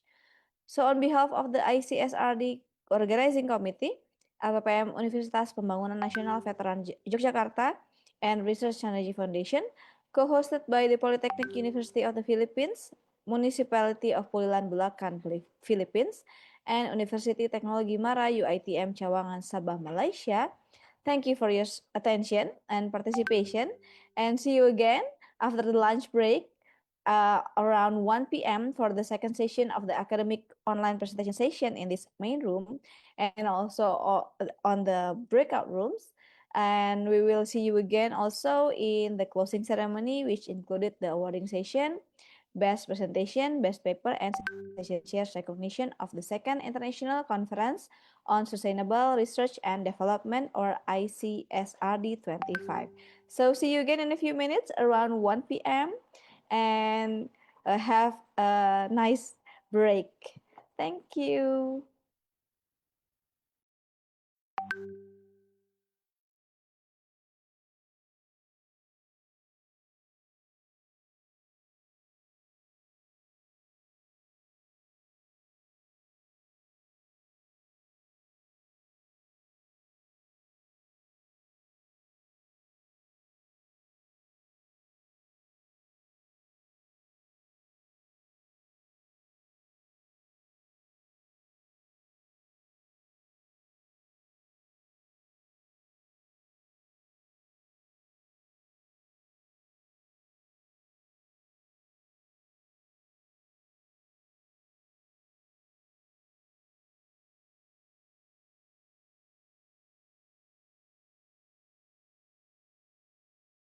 Recording stopped.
Welcome to the Institute for Research and Community Services, a vital part of Universitas Pembangunan Nasional, Veteran Yogyakarta.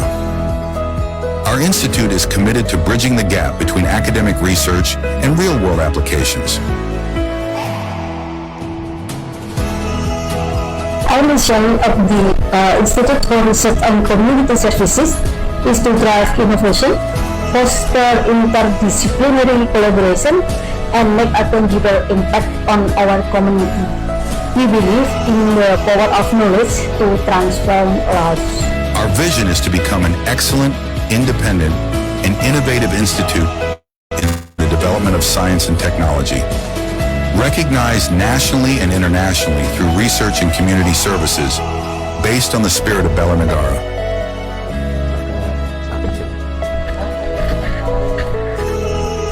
We work tirelessly to ensure smooth operation of all our centers and initiatives. Coordination and communication are keys to achieving our goals and maximizing our impact.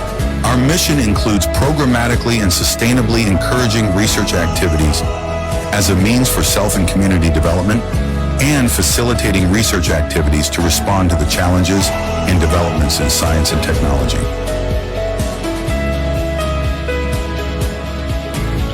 Our center is dedicated to advancing scientific knowledge through rigorous research. We explore new frontiers in various disciplines, striving to contribute valuable insight and discoveries to the global community.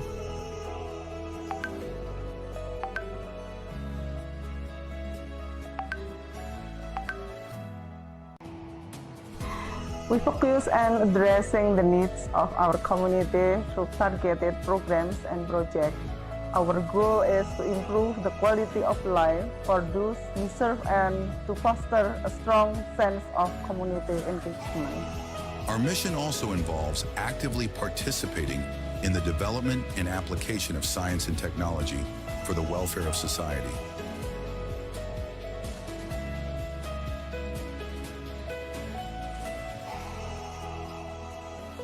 Our center is responsible for strategic planning and building meaningful partnership. We ensure that our initiatives are well coordinated and aligned with overarching goals of our institute and university. We oversee the protection and dissemination of our intellectual properties. Our works ensure that our research outputs are properly managed and shared, contributing to the broader academic and public disclosure.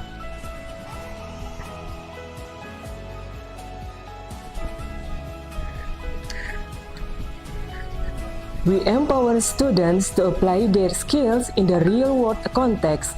Our center bridges academia and practical solutions, fostering innovation and community service among our students. We aim to enhance the synergy of science and technology resources through the coordination of research activities, making them accessible to society, the government, and decision makers. Together, the leadership at the Institute for Research and Community Services drives our mission forward, ensuring that we make a lasting impact through research, innovation, and community engagement.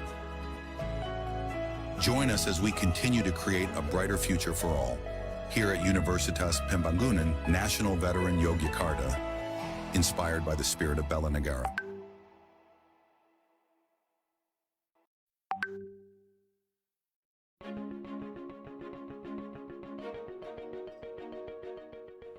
We believe that everyone should have equal access to learn, share their knowledge, and enhance their research capabilities. Enhancement, empowerment, creating impact and value are the most needed aspects that researchers and scholars encounters. Recently, upholding integrity in the scientific process has become one of the issues that we are aware of and need to be tackled. To tackle the problem arising in the research communities, we should collaborate among all stakeholders to accelerate the impact to our society. Thus, Research Synergy Foundation support and commit to all stakeholders by creating a global research ecosystem. We are a digital social enterprise platform that focuses on developing a global research ecosystem. We build collaborative networks among researchers, scholars, professors, and practitioners globally for the realizations of knowledge accelerations and to contribute more to society and humanity. From 2017 to 2021, more than 20,000 scholars have participated in our programs from Asia, Australia, Africa, America, and Europe continents. With the average of the increasing number of members by more than 5,000 each year, we continuously strengthen the global research ecosystem by having 4 support systems that are ready to help members from across the world. First, we have ScholarVein. It's a system that we developed for scholars to contribute more. Supported by an established IT system and professional team. One of the superior services we provide is the Integrated International Conference Management and Operating System. ScholarVein system has been conducting the international conferences platform both in person and virtual effectively and efficiently in terms of time, cost, and resource. From 2017 to 2021, the system has served over 8,448 scholars from 85 countries.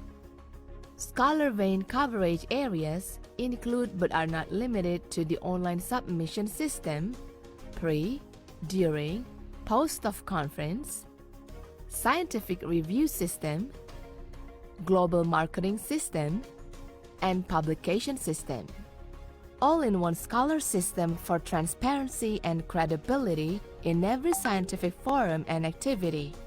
Reviewer Track is a home for thousands of researchers and reviewers from all around the globe, with whom we partner to create a global network to assist in the assessment and feedback of your research. Artificial intelligence powers our reviewer track, ensuring that the scientific process runs smoothly and reliably. The main goal is to emphasize the importance of the ethical process of blind or double-blind peer review. Call for reviewers and collaboration with our university partners are just a few of the projects under reviewer track. We also provide reviewer workshops and training, annual reviewers recognition event, and many more. As a result, reviewer track represents our dedication to uphold scientific integrity. Research Synergy Institute is committed to being your research learning partner by providing some learning programs such as online lecturing session, as expert forum, as editor forum, global research ecosystem network group, RSF Research Academy, scientific and academic writing, e-coaching clinic series toward publication in reputable indexed journal. Research Synergy Institutes provide the most needed research learning topics, cutting-edge research tools, and expert opinion from different backgrounds to put a global perspective for all researchers and scholars. Research Synergy Press, we are providing and managing Recording in international progress. journals for your institution toward global and reputable indexers. Recording The stopped. mission of Research Synergy Press is to deliver breakthrough professional journal management using strategic paper collaborations, Increasing diversity and resulting in good quality of scientific research for all researchers, professional and academicians through a standardized scientific process. We help you to manage international journals to global standards. You can even publish your scientific work in our journals, conference proceedings, and books. And now, Research Synergy Press publishes more than dozens of international journals, conference proceeding series, and single conference proceeding. Empowerment and encouragement are the two keywords that drive our social programs for leveraging the impact, such as Conference Grant, International Service Program, Paper Writing Collaboration, Connecting Research Parties or Stakeholder Gathering, the Annual Social Entrepreneurship Challenge, Shared Value Co-Creation Programs. We believe that every individual, organizations, and research community has the same opportunity to share the value of creating an impactful program together with us. As a social enterprise, our aim is to provide a good research ecosystem and platform for researchers to share, discuss, and disseminate their ideas. In addition, it helps you to improve your research and contribute to the knowledge. Therefore, creating social impact and value is our priority. On the other hand, you can collaborate with us to our worldwide scholars and initiate betterments for the academic, society, and humanity. The agent of change. change. Research Synergy Foundation Global Research Ecosystem is the perfect combination among researchers, scholars, professors, and practitioners. We embrace all of our members to lend in hand, take action for a better society, and grow together with the Research Synergy Foundation.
Welcome to the Polytechnic University of the Philippines.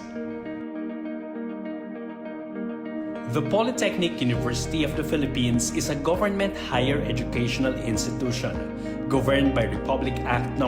8292, known as the Higher Education Modernization Act of 1997. and its implementing rules and regulations contained in the Commission on Higher Education Memorandum Circular No. 4, Series of 1997.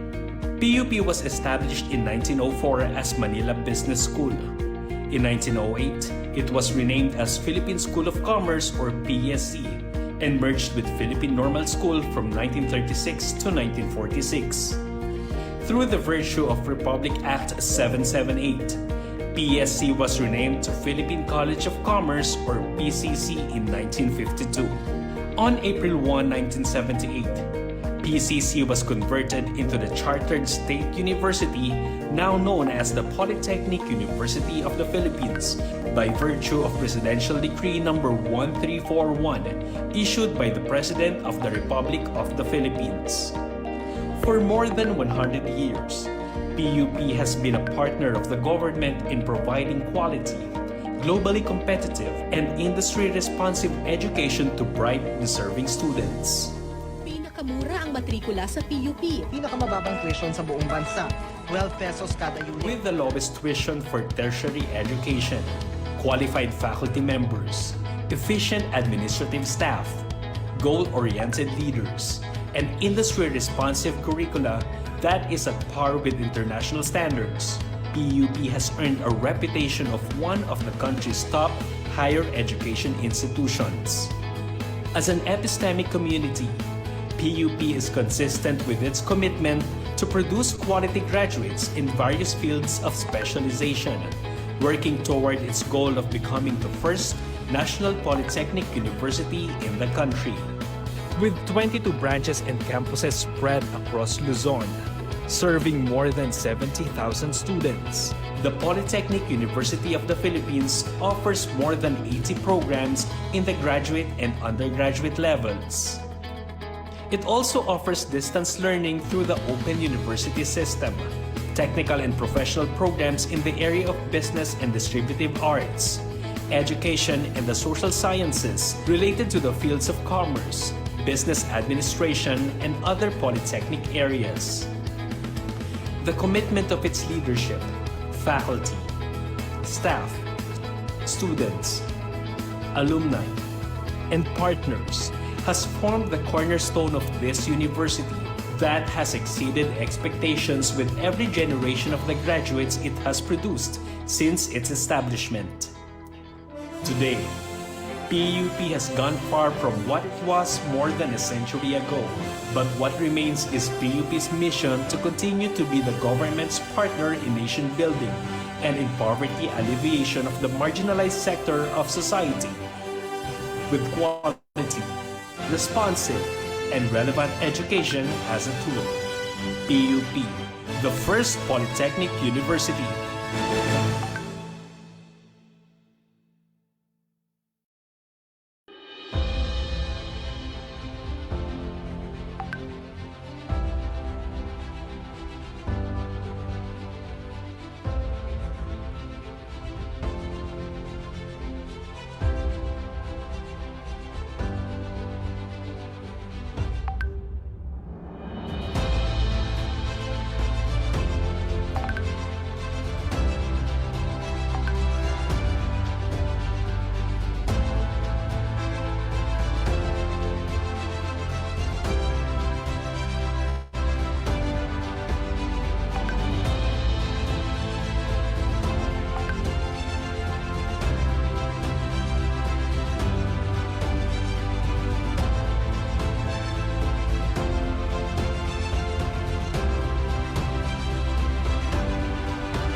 comment.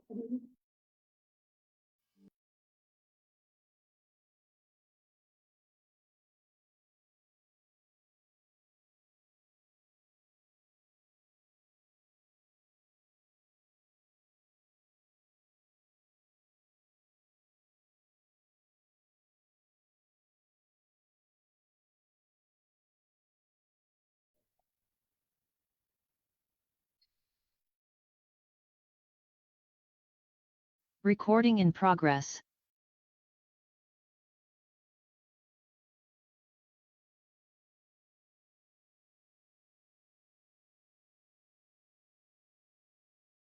Ibu, Rinza tadi udah mau.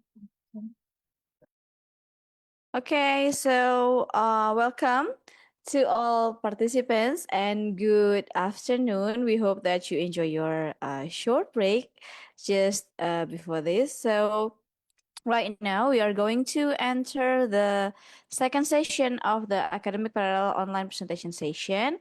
So the session will be conducted in this main room and the breakout room 1 to breakout room 9, featuring a wide range of research presentation delivered by distinguished scholars from various institutions around the world. So we kindly invite all presenters and participants. After this, the committee Recording already stopped. opened the breakout room, and then and the session chairs of each academic presentation session are, so in this main room we will have Dr. Saifeddin Neslin Nabi from UiTM Beyazit University Turkey, and in breakout room 1 we have Professor Madya CS Dr. Henry Yosef from Universiti Teknologi MARA Cawangan Sabah Malaysia. And in the breakout room 2, we will Recording have in Dr. progress. Sadam Hazaya from Arab Open University, Saudi Arabia. And in the breakout room 3, we will have Associate Professor Dr. Muhammad Faizal Ibrahim from Universiti Putra Malaysia, Malaysia. And in the breakout room 4, we will have Dr. Salem Bahmaid from Arab Open University, Saudi Arabia. And in the breakout room 5, we will have Dr. Sharifa Nur Afiza Syed Anwar from Universiti Teknologi MARA, Cawangan Sabah, Malaysia. And in the breakout room 6, we will have Engineer Michael Ray Fabian from the PATS College of Aeronautics, Philippines. And in the breakout room 7, we will have Assistant Professor Marvin M. Espiritu from Polytechnic University of the Philippines, Philippines. And in the breakout room 8, we will have Professor Salihu Abdul Wahid Abdelabu from the Ibrahim Badamasi Babangida University, Nigeria.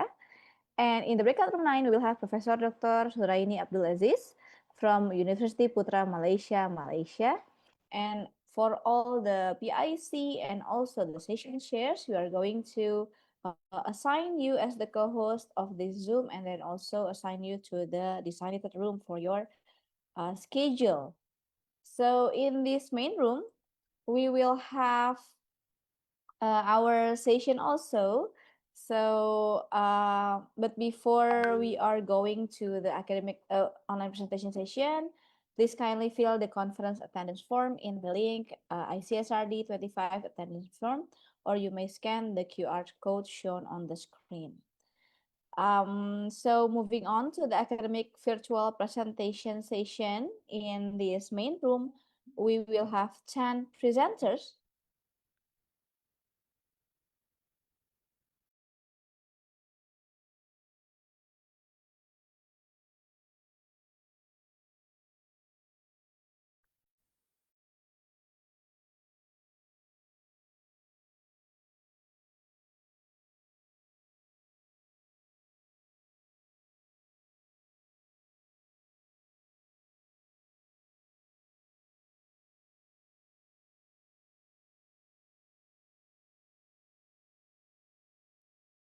Okay, so I just got the information. So all the breakout rooms is now open, so you can join the room 1, room 2, until the room 9.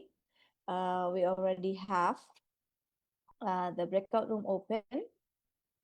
So make sure all presenters already join, and if you have any difficulties, please contact us in the group chat or in the Zoom chat box. So this is how you select a breakout room. You can just see in the bottom of your Zoom control, and then you can click the square in your meeting controls, the breakout room, and then you can expand to see all available rooms, and then you can click join to the room that you are choosing. So right now, okay, we're going to show once again for the QR code for the attendance form.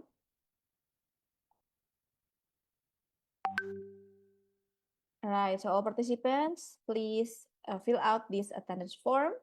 You can also go to the link ICSRD-25 attendance form and scan the QR code, and later on the committee will also send the link on the Zoom chat box, so you can scroll up and then you see finding the link for the attendance form. All right, so since we already have our sessions here, session chair here, so today in this session we will have 4 tracks from political science, policy studies, international relations, and communication studies. And our session is Dr. Seyfedin Neslinebi from University Turkey. So good afternoon, Dr. Seyfedin. I hope you are in a good health there. Thank you very much. Good afternoon. Actually, here is morning still. Oh, still in the morning. Okay, Yeah, so thank you early very morning. much. Yeah. Okay, so before Dr. Seyfedin chair the session, let me introduce his profile first. So Dr. Seyfedin Neslinebi is a seasoned expert in political science, human rights, and project management, with extensive experience in both academia and field research. As an assistant lecturer at Yildirim Beyazit University, Dr. Neslinebi has taught courses in Islamic political thought, Turkish political history, and Turkey-EU relation. His background includes serving as Director of Human Resources and General Coordinator for a joint project between UNHCR and the General Directorate of Migration Administration of Turkey, or GDMD, overseeing a large team of interpreters and coordinating with Turkish officials to support refugee communities. Dr. Neslinebi's research experience includes fieldwork for Navansi Group, covering topics like public perceptions in southeastern Turkey, illegal immigration, and cross-border smuggling. He also contributes to Tbitak Human Rights Project, supporting several prominent Turkish NGOs. With a PhD from Yildirim Beyazit University, he has further education from Istanbul Bilgi University and London Kaplan Academy. His professional journey spans roles as a foreign relations coordinator at Tumsiat, editor for Mostar Journal, and contributor for various news outlets. So Dr. Neslinebi's scholarly contributions include co-authoring an anthology on Islamic political thought, reflecting his commitment to advancing Turkey's socio-political research and analysis. So, Dr. Seyfedin, thank you for your support in this conference and for being with us today. So from now onwards, I will pass the session to be led by you. Thank you very much for your great introducing. And I am very happy to be a part of such a great organization that has been organized by Research Synergy Center and other universities. I am happy to be in such a community, which is very beneficial for the knowledge, for the improvement, development of the world, as the name of conference is already development. So we hope, inshallah, we will be beneficial for all the participants and the students, and as well as the whole world, for the humanity. Let me to remind you a few recommendation for the conference guidelines for the presentation. First, the presentation is limited to 10 minutes, so please be kind to the time limit, as we have no a long time for the presentation. We have many sessions, we have many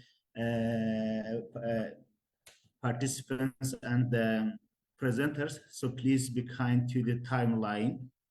And we have, after each presentation, we have 5 minutes for the comments and the questions. The Q&A will be facilitated by the session chair. I mean, the presenting and question. We will let every participants to ask their questions and have their comments.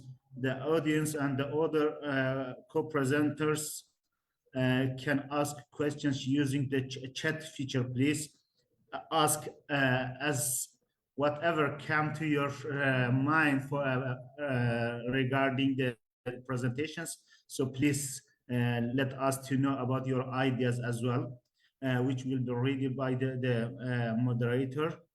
3, the recording of the presentation is allowed. Of course, you can record this session for your future to more benefit from it, and make sure that you are in a place free of noise to avoid disruption of the presentation, please, because presenters will be disturbed by the noises and loudly speaking coming from the background of the presentation, and help the presenter give the presentation that they deserve by not talking, eating, drinking, or engaging in activities that are uncalled for during the presentation, please. Thank you very much. Once again, I hope that this session will be beneficial for all of us, and we can start, dear Fina. Yes, our first presentation will be by the three Institutari. Yes. Just a moment, please. Parity policy and the role of the local actors, a case study of the Bulacan village in collaboration with the Gyeongsang-buk-do, South Korea, yeah. So you are very welcome, and we are happy to see you as a part of this session. So go on, please. Okay. Can I share my PPT?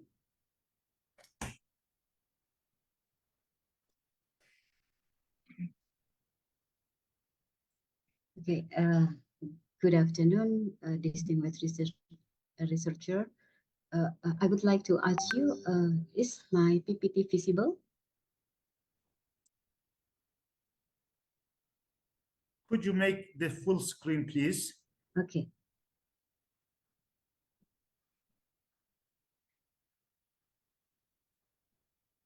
Okay, I would like to present our research title, Paradiplomacy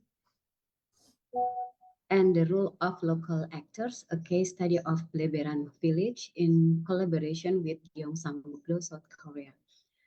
First, I would like to mention what is paradiplomacy. Paradiplomacy means the involvement of subnational actors, in this case, provincial or city government, in establishing cross-border relations, or they also usually called micro diplomacy. Provincial and city government cooperate with foreign subnational actors in economic, environmental, political, and also security. They become the main actor or remain the main drivers in international relations activity. I'm so sorry for disturbing. Could you make the full screen, please, your presentation? Yes, I have put my full of screen, but maybe tackle on your PowerPoint twice, and I hope it will be, yeah. Because when I move to a next slide, sometimes it won't move. So maybe it's better to not to make full PPT. Is it all right? Miss Ri, maybe you can reshare it again after full screen, and then you reshare it. Click the share button again in the Zoom, because here we also do not see your screen moving. It's still on the first page. Yeah. That's okay. good.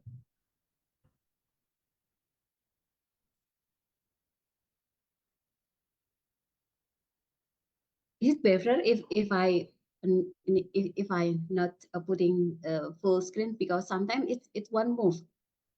Okay. So can you try move to the second page maybe for the? Yeah. Okay. Yeah. Okay. Okay. Okay. Okay. I would like to explain again. First, I would like to mention paradiplomacy. What is paradiplomacy? Paradiplomacy means the involvement of subnational actor.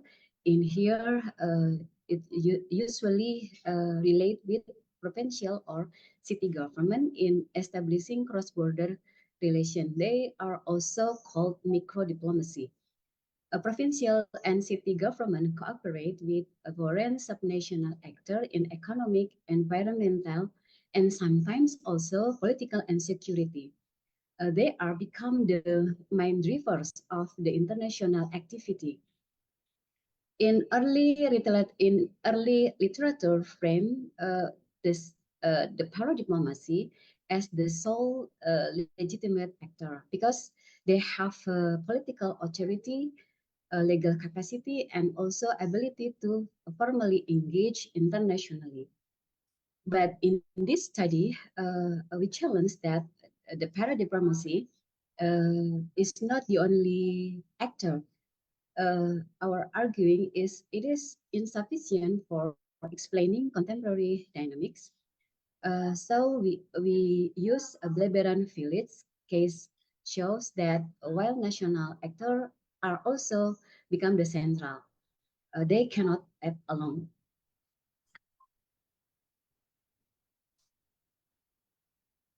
The second one is literature review. An early paradiplomacy literature tended to position local government as the primary actor interacting across borders. In the regional cooperation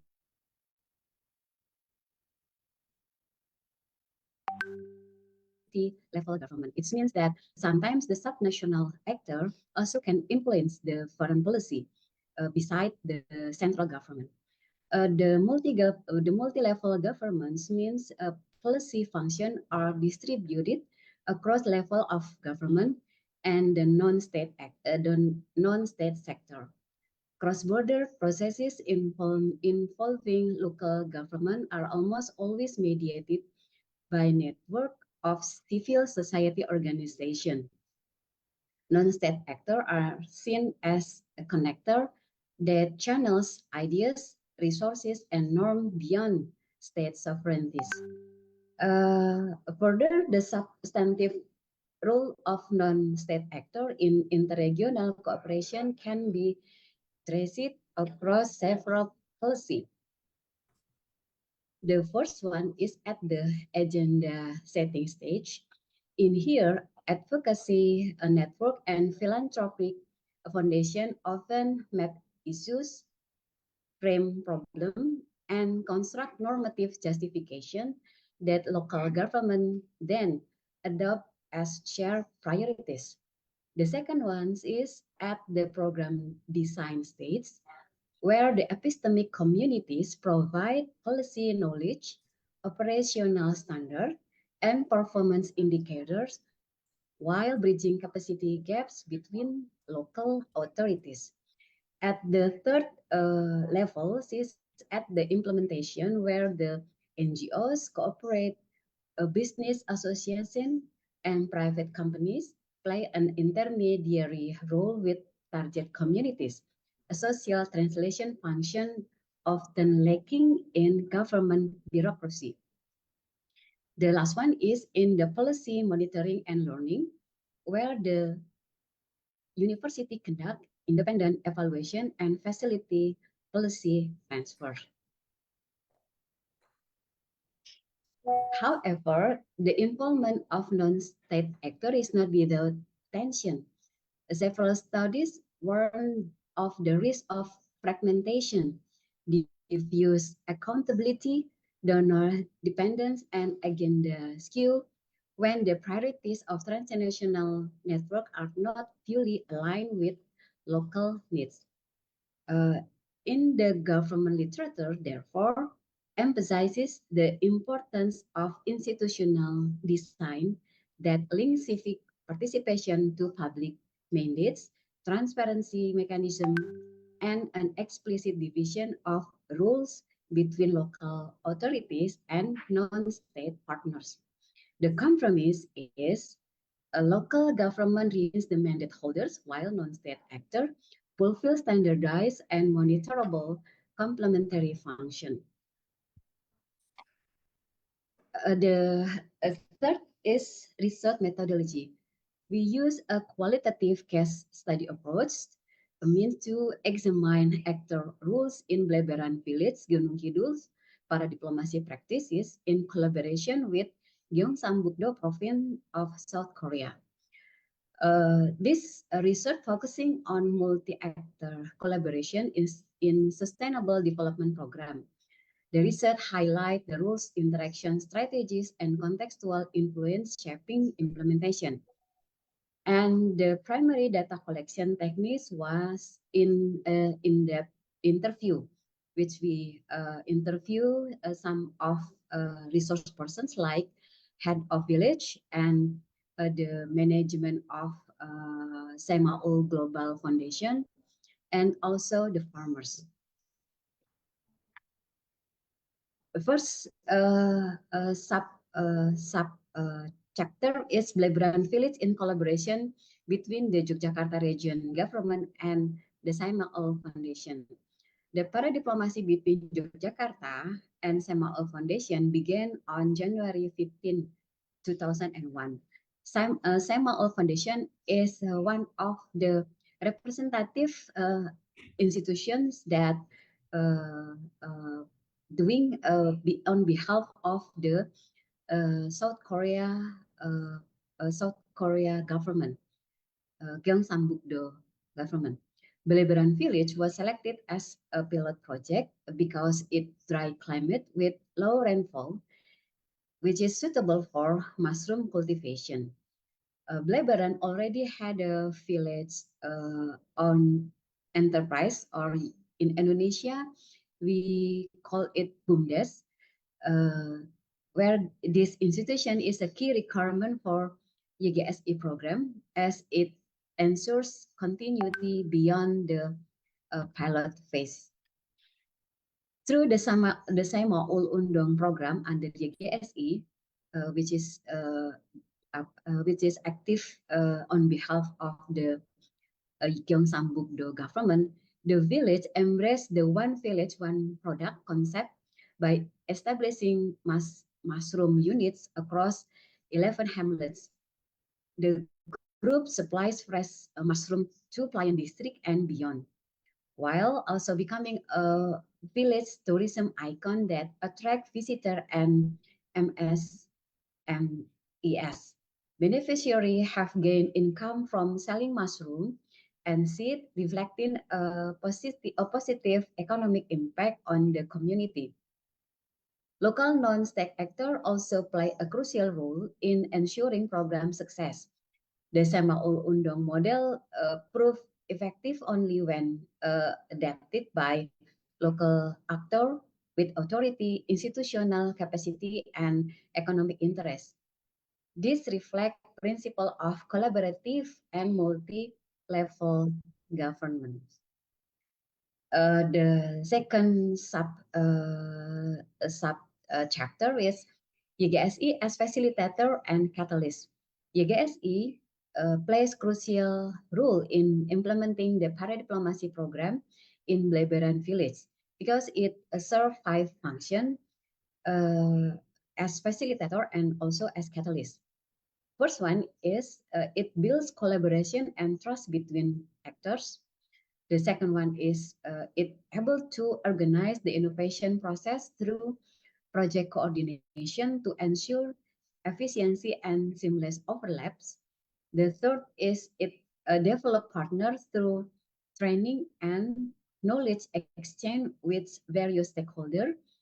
Fourth, this institution also provide transformative leadership that courage to take risks. And the last one is it address systemic barriers with adaptive strategy, making innovation market oriented and producing sustainable social solution. The third subchapter is BUMDES as strengthener of local economic institution. Village-owned enterprise, or we call BUMDES, play a significant role in driving village economic development by improve community welfare through productive business that increase village income. They strengthen a micro and small industry by providing supporting facilities such as saving and also loan cooperative.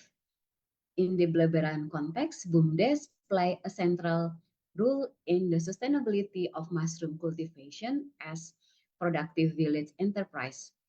Profit from mushroom sales not only increase the income of farmer groups, but also contribute to the village original income.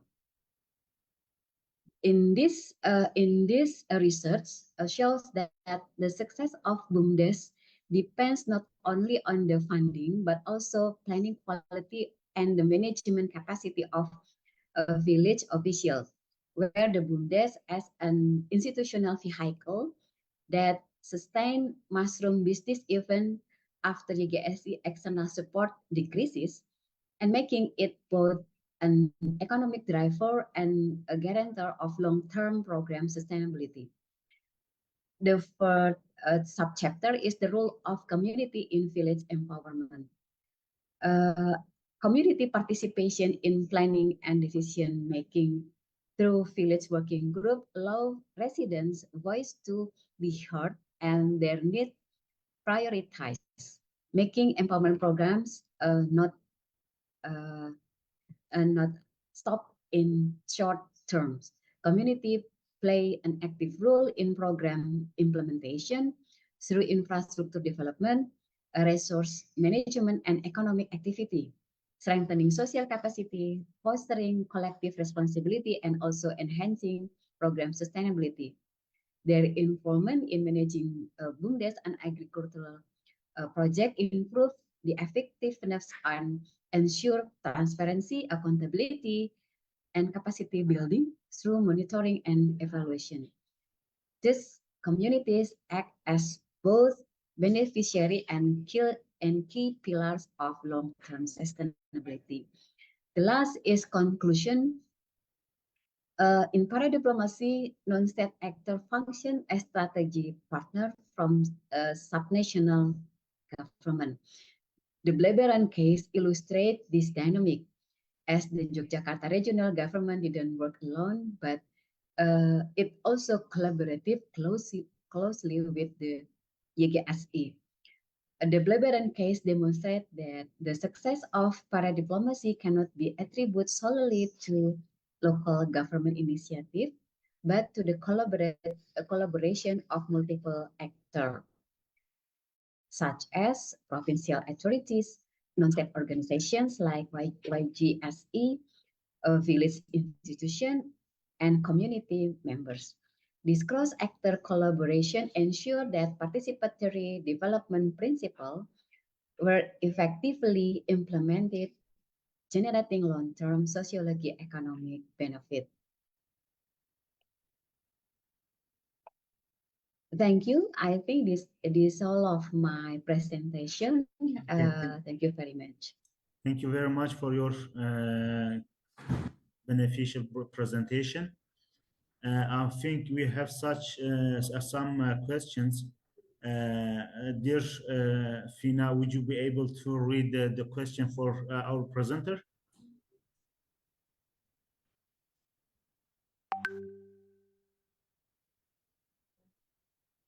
Yeah. Yes, so we have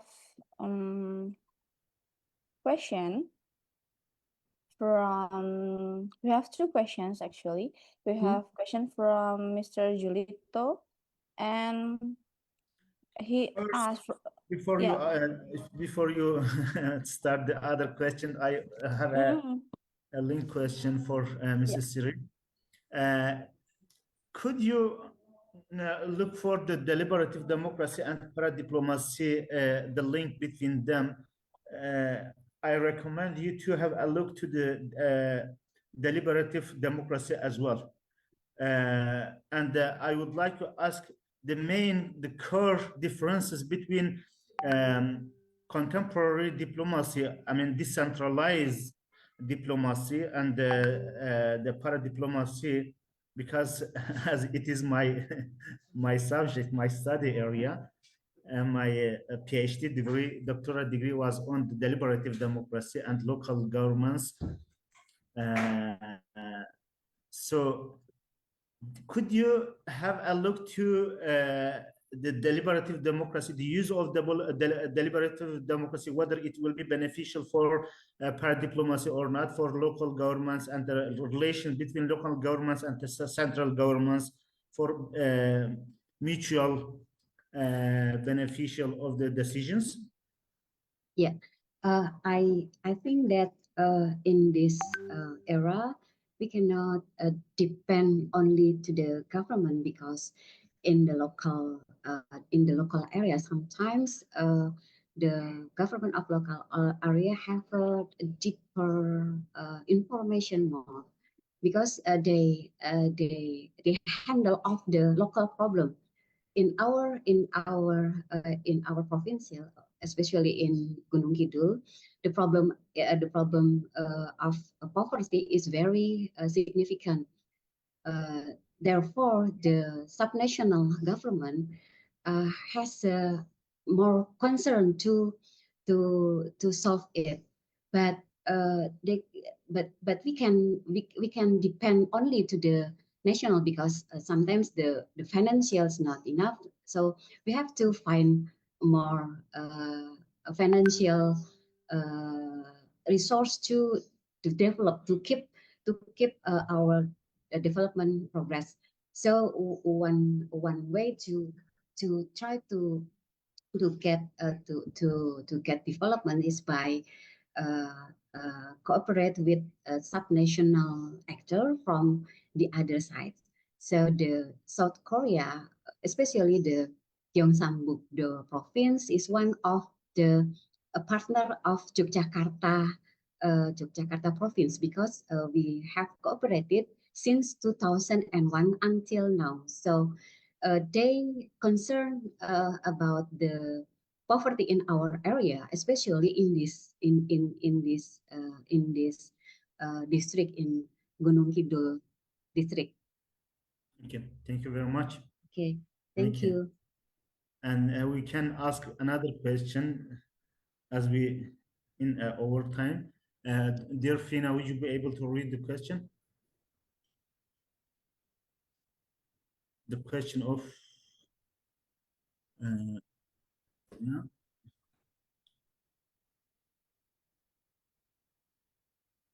yeah. Yeah. Maybe we can ask any Muriani, who are the key local actors in Bulacan village? Yeah, driving this international collaboration. For example, the village and the head community groups and NGOs, and what roles did they play? Okay. The key actor in Bulacan village are the first one is the head of village, because he managed of the management of the village. And the second one is Bundes, district sector in village. Their job is to continue when the cooperate is over, is stopped, to keep sustainability. The cooperation sustain in the future. And the third one is the farmer. Why? Because they cultivate the mushroom they sell the mushroom and they gain the beneficiary from the selling of mushroom. And the last one is, of course, the provincial government, because the provincial government give the pathway to cooperate with the other subnational government from South Korea. So I think they are at about four key actors that have a significant instrument in these cooperations. Okay, and one more question from Giulietto. He asks, how has the partnership influenced local development, tourism, culture, or education in Bleberan village? Okay. Bleberan village is also the place where develop the tourism and the cultivation of mushroom can be complete to support the tourism, because the mushroom can be sold to the visitor, and also some of visitor order the mushroom from the village business to bring them when they go back to their home base or their place. So I think mushroom also become the icon of the Bleberan village, because this day this village also develop batik with a mushroom icon as the brand of Bleberan village. So it means that mushroom become the potential asset for Bleberan to develop, complementing on and supporting the tourism. Okay, thank you very much. Okay. Dear Siri, my strong recommendation to you to think about the deliberative democracy, also to include the locals' decision to the governing level and to the central government. So it will be quite beneficial for you to enrich the voice of locals to the central government. It is a quite to me, of course, to me, not a general decision. It's a quite beneficial way of making decisions for the locals. Okay. So Thank you, Dr. Sayedin. Okay, I will try to. I will revise. Thank you very much, dear thank Dr. you. Siri, for your beneficial presentation, and I hope we will be able to see it as an international published article. Okay, thank you. Thank you very much. And we are going to go to the next presentation. Okay. Yes, the decentralization and the transformation of the salt waste governance in Sleman Regency preliminary review from Arika Bagus Perdana. I'm so sorry for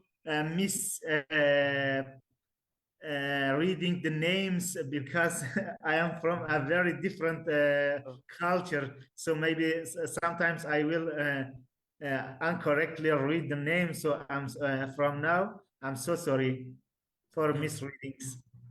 Yeah. So Mr. Arika, yeah. very welcome. You can call me Arika. Arika, yes. Arika. Okay, thank you very much. Yeah. Okay, Mr. Arika, go on, please. You are very welcome.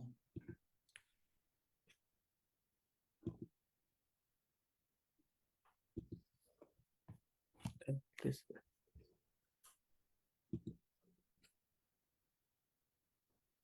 Okay, good afternoon, Mr. Sayedin Nesli Nabi, Yes.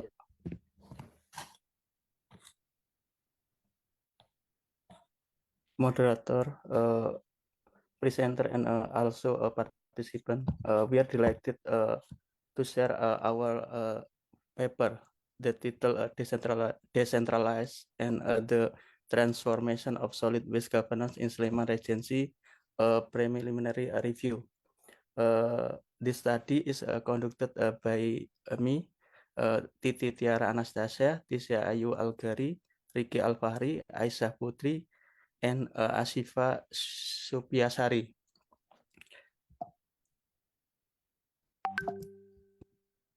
The background of the research, improving waste governance has become a national priority in Indonesia, reflecting the growing complexity of waste problem in major urban centers.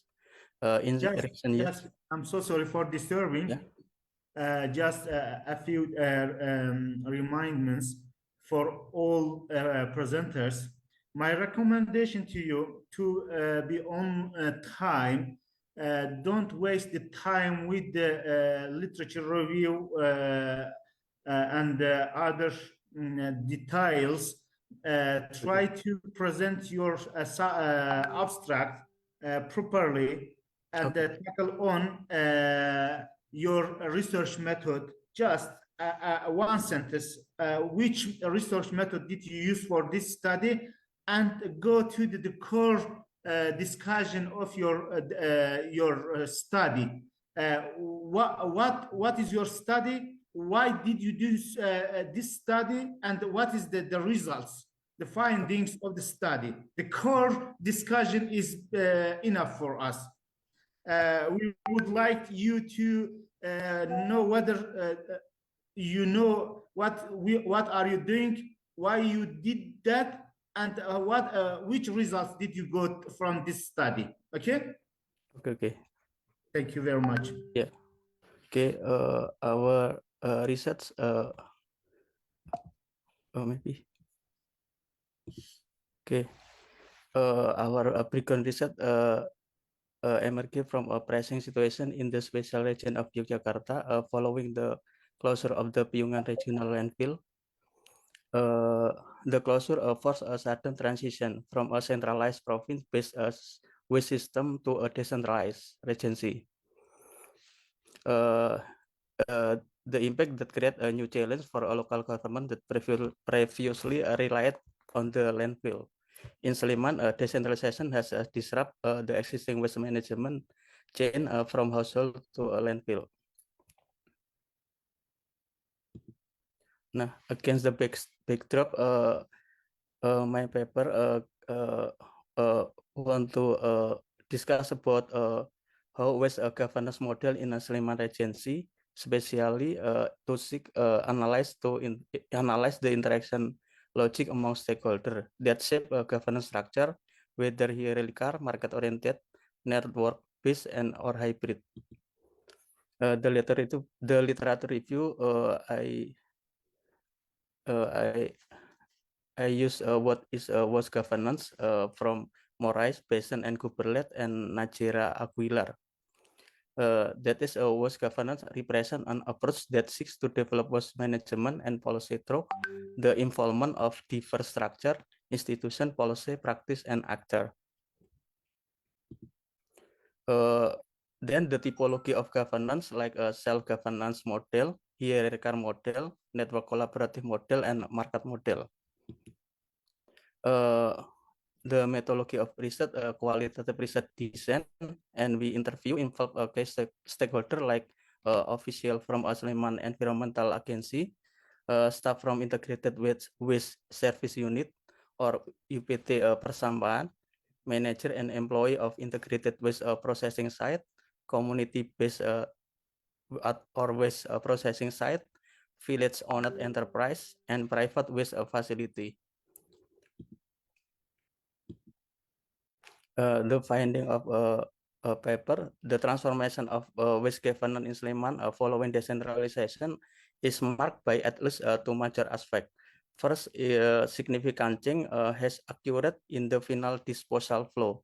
Previously, always a service provider, including local government unit, community-based, village TPS 3R, private waste operator, and citizen managed service, could directly dispose of waste at the Piungan landfill. Under the new system, all final waste discharge points have been relocated within a Sleman Regency, with TPST Sleman, community-based TPS 3R, and village TPS 3R serving as the final endpoint. The picture like that. The second, the governance change is reflected in new orientation toward waste management, transitioning from the traditional landfill model to energy-based processing, especially to the production of RDF or refuse-derived fuel. This transition began with construction of 3 new TPST in Sendang Sari, Donokerto, and Taman Martani in the end of 2023. In addition, the Sleman local government upgrade 3 existing depot like Ragilan, Lepongsari, and Panasan to TPS 3R facility that capable of processing waste into RDF feedstock. Hierarchical model, at the same time, the processing capacity share was still around to 24% of the waste process from both formal and informal sectors. Out of the estimate 600 tons per day of residential waste. The implication effort of optimized depot and TPS 3R that have been undertaken face operational costs higher than the benefit obtained, which become a major problem. The process of calculating service coverage data is still limited to the number of households served rather than the entire area. It is difficult to map a service accurately in terms of waste potential and service needs. Why? Because by limitation in reaching a household level waste management directly, so most management is carried out through third party, either community or private actors. Self-governance model, community manage TPS 3R facilities at a village or neighborhood level. Initially, government incentive, now self-managed institutionally, supported by local or central government, NGO, and private entity. But the challenge is a conflict of interest, informal sectors, unstandardized practice in community and the village. TPS 3R, limited capacity leads to open or stop banning practice. Lowest delivery to Sleman TPST, misalignment with a government RDF off-taker concept, prefer economically profitable partnership over government programs. Context-specific village adoption contradict RDF objective. Market model, private service provide operate independently, direct household agreement based on market mechanism. No geographic restriction and disposal option, TPS3, government TPS 3R, or private facility. That is found illegal private landfills on small scale, non-standardized incineration practice, and some waste left completely unmanaged. Network or collaborative model, government effort to implement this model is still insufficient. The effort include one, incentive for TPS 3R delivering RDF to TPS Sendang Sari or low standards. Second, the schedule of providing incentive for residual disposal to the Piungan level is irregular. Third, asynchronized stakeholder discussion and coordination. Finally, lack of collaborative co-management design and management orchestration. The conclusion of the research, for governance model are currently in operation. However, this process have not yet aligned because first, lack of synergy. Each actor independently devise solution. The result is business as usual rather than collaborative synergy. Second, a market-driven orientation. Currently, the market logic is stronger because it can reach the community directly, making the role of bureaucracy still limited. Community limitation, the TPS 3R community has not been fully involved in supporting the RDF.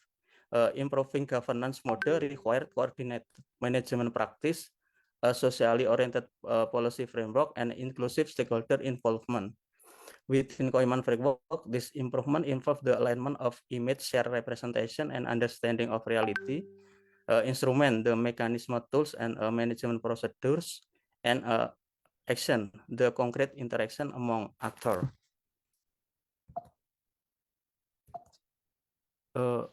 I think that That was the end of the presentation. Yeah. Okay, thank you very much, dear Arika, Yeah. Mr. Arika, for your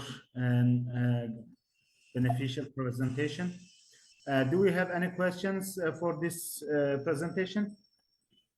We have, yeah.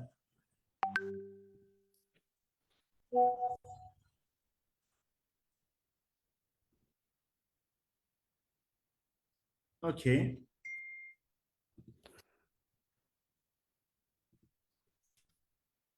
I think we have no question for this presentation. Am I wrong, Mr. Fina? Mrs. Fina? We have right now, we have one. Okay, how do you define the transformation in the context of solid waste governance? It is a shift in policy, institutional structure, stakeholder participation, or all of the above? Yes, Mr. Arika. Okay. That question was to you.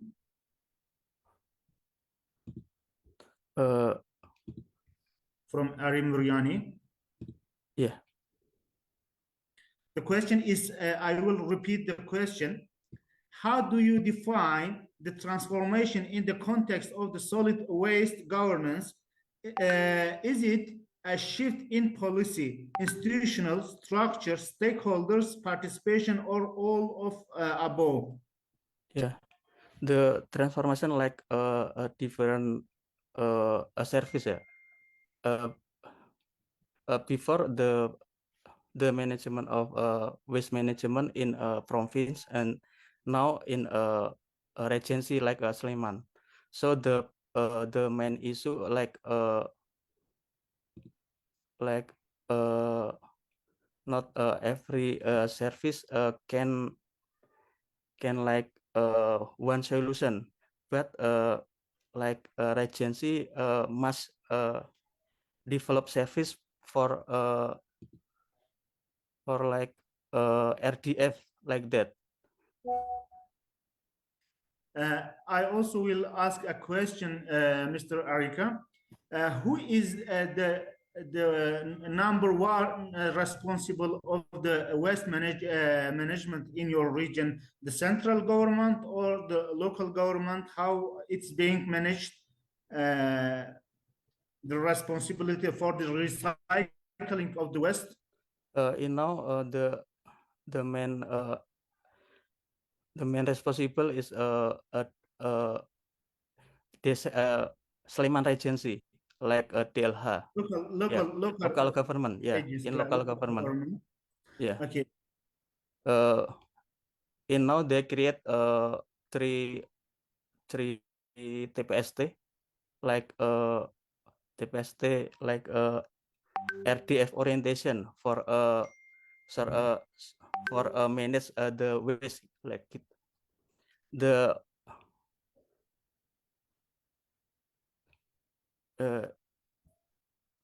Wait a minute. Thank you.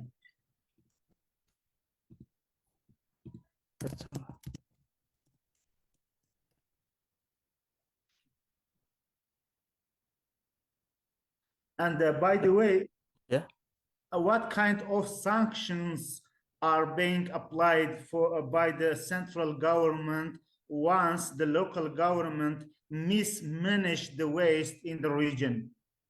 What kind of sanctions? We don't have effective sanction for the problem. Yeah, we lack a sanction because the operational like informal activity, hybrid activity. One position formal, but other that very informal. The service of governance like that. So the sanction is not effective for the case. Yeah, I see. I see. Yeah. Thank you very much. That is a quite significant problem for the nature, for the locals, for stakeholders, the management of the waste. Unfortunately, ineffectiveness of the sanctions are unfortunately encouraging the local management not to efficiently solve that kind of problems.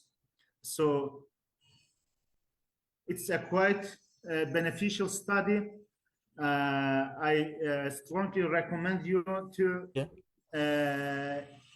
cover it as an internationally published article to better encourage the local government to be more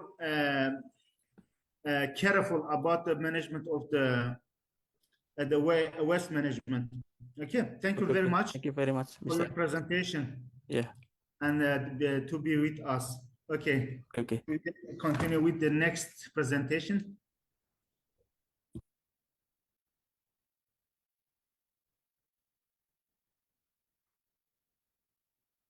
Okay.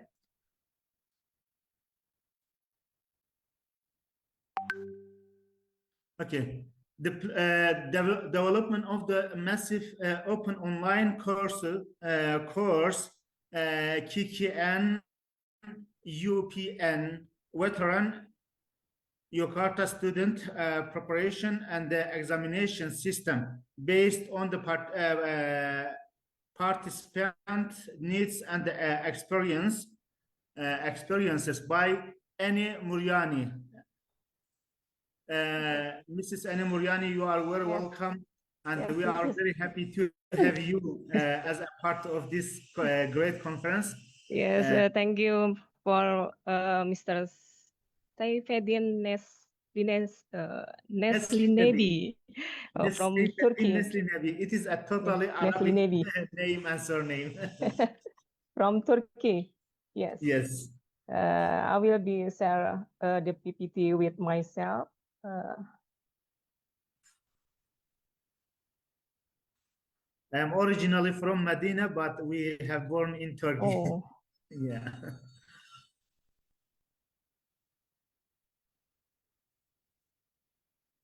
Okay, good afternoon, everyone. Thank you for joining for this session. My name is Annie Muriani from UPN Veteran Yogyakarta. Today, I'm honored to present our research title, Developing a MOC-based System for Student Community Service Program, or KKN, Preparation and Assessment, UPN Veteran Yogyakarta. The background is a student community service program that we call with Kuliah Kerja Nyata, or KKN, is one of the community service activities that must be carried out by almost all university in Indonesia. This KKN activity serves as a platform for students to develop social and professional skills such as communication skills, enhance independence, gain work experience, and build self-confidence. Before students UPN Veteran Yogyakarta are deployed to KKN location, they need to be equipped with training. The training was conducted online on Zoom and YouTube. The students were watching and learn and hearing of material delivered by speakers who are expert in their fields. However, several problems emerged during the implementation online training on multiple platforms with Zoom and YouTube. Orientation material separate, and then attendance was recorded manually. Orientation exams were not conducted simultaneously, which increased the potential for cheating. Official information was not always properly conveyed to students during preparation.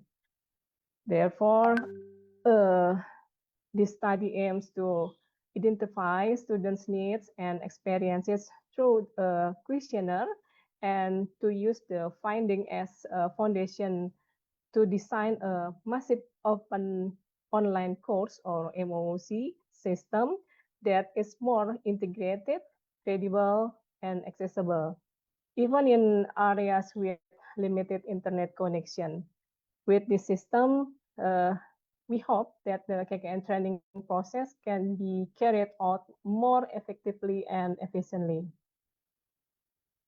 What is Massive Open Online Course or MOOC? MOOC is an online learning method that has been widely used by internet users. Generally, this method can be applied for free. In principle, MOOC describes an online learning with a large number of participants obtained from open registration. MOOC not only provides admission administration service, but also in terms of content, design, access points, application procedures, and definition of success. MOOCs use documents, video recording, and other methods to deliver material or training to an unlimited number of participants accessible at any time. This is the research of methodology. The study used descriptive quantitative methods to describe existing conditions based on numerical data from closed question. Quantitative data analysis is performed using descriptive statistics such as frequency and mean without manipulating variables. In addition, qualitative data obtained from open-ended questions were analyzed using thematic analysis to identify the main themes and gain deeper insight into the experiences and opinions of the respondent. The participants in this study were students participating in the 83rd batch of the Community Service Program or KKN. The instrument used was a questionnaire with 48 questions consisting of closed questions in form of 1 until 5 Likert scar, multiple choice question, and then 5 questions, open-ended question, to allow respondents to freely express their opinions and experiences. Data analysis was carried out by processing percentage, creating diagrams, and interpreting the result to provide a comprehensive picture of the research result. And this is the finding, the research. Based on the questionnaire result, 71% participants use laptop for their KKN preparation because laptops have longer battery life and are less prone to overheating. However, a few students still face unstable internet connection, which affected their learning process. This shows that a system which can still work under limited connectivity is needed. Furthermore, 55% of students express the need for a single integrated platform that combines material, attendance, exams, and information sharing. This would help reduce confusion from using multiple platforms and improve coordination. Students also highlighted the importance of evaluation transparency. Many agreed that short quiz after each module help them remember the material better. They also expect features like randomized question, time limit, and automatic feedback to improve exam credibility. Overall, this response so that MOOC platform fits perfectly with their expectation. MOOC-based system is flexible, massive, and accessible anytime, anywhere, making it ideal for large-scale programs like KKN. Feature expect in the MOOC for KKN preparation is our structured materials as module, online exam with monitoring and feedback, automatic attendance and internal discussion forum, and multi-device access works under limited internet. This is the conclusion for and the future research. The conclusion based on the research objective to develop an efficient and participant-oriented KKN provision and examination system, it can be concluded that the MOOC-based integrated combined and then structured training materials, online exam with automatic monitoring and random question, automatic attendance, and discussion forums. Flexible access with limited internet support increase participant in the independence and comfort. The third conclusion serves as a valuable reference for universities to enhance online training quality and exam transparency. In the future, expand population and sample for a more comprehensive understanding of online training needs and challenges. And then develop and evaluate integrated training platform is needed. And this study also suggests exploring technical and non-technical factors such as student motivation and technology quality, as well as testing the effectiveness of automatic exam monitoring and question randomization features to improve the credibility of online exam. I think that's all that I present. Thank you for the Thank you attention. very much, Mrs. Annie, Dr. Annie. It was a quite beneficial presentation for expanding the examination system of the student. Of course, it is a very core issue. Education and the understanding of the students is very significant for us. So improving such a system, will be beneficial for your students as well, hopefully. We have some questions here from Agus Salim. My question for Dr. Annie Muriani, what makes your proposed MOOC system different from existing, yes, MOOC, existing from LMS platforms like Moodle or Google Classrooms? What makes different your system and between your system and the model of Google and other classrooms and LMC? Okay. Thank you for Mr. Agus Salim for the question. Our system is specifically designed for KKN preparation, integrating attendance, materials, exams with anti-cheating features, randomization time limits, auto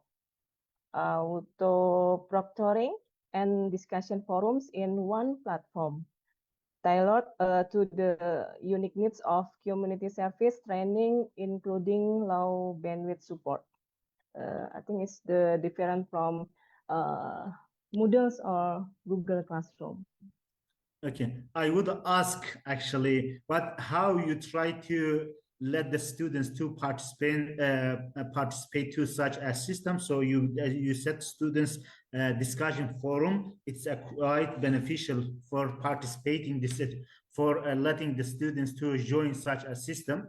So participation forums, discussion forums are quite beneficial and significant.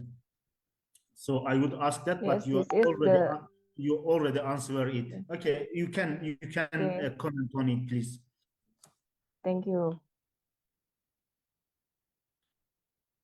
If you have any comments on that, please.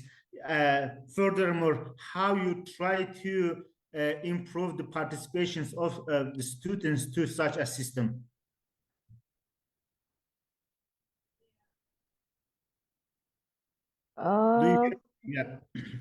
the discussion of from materials, we will make the some application like communication, like chat platform or something like that for answer the question from student if they have the question for modules or the other question with the KKN preparation or the other problem with the implementation of KKN in location. Okay, one more question. As we have limited time, I will request a brief answer for this question. Is this system from the CAPSE, Alexander, is the learning platform user friendly? I think it's make with user friendly because the plan is we will make 15 modules. They will have read the modules in time that that they have. It's they have time in evenly. They will read the modules, and then after the modules there is a question like question that based on the modules, and they will be learning from the modules again if they have understanding the materials from the modules. Okay, thank you very much. We are sorry for not asking other questions as we have limited time. We are so sorry. Once we have enough time at the end of the session, maybe we can ask your questions, but for now, we are so sorry for not asking your question. Thank you very much for your beneficial presentation. It is directly related with the education system and the questionnaire system for the participation of students as well. So thank you very much. It's a quite beneficial and necessary study. So please develop your study and for publishing as an academic article. Thank you very much. Yes, yes, thank you for Mr. Saifuddin. Okay, thank you.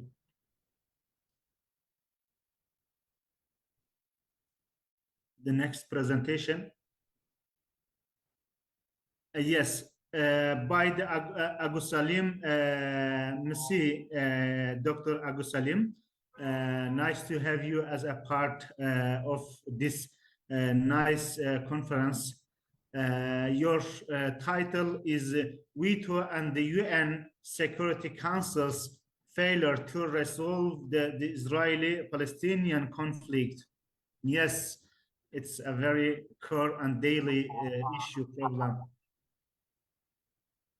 You are very welcome, Doctor. Nice to have you to this conference. Thank you, Dr. Saifuddin. Do you hear me? Yes, I hear you very well. Okay. Nice to have you.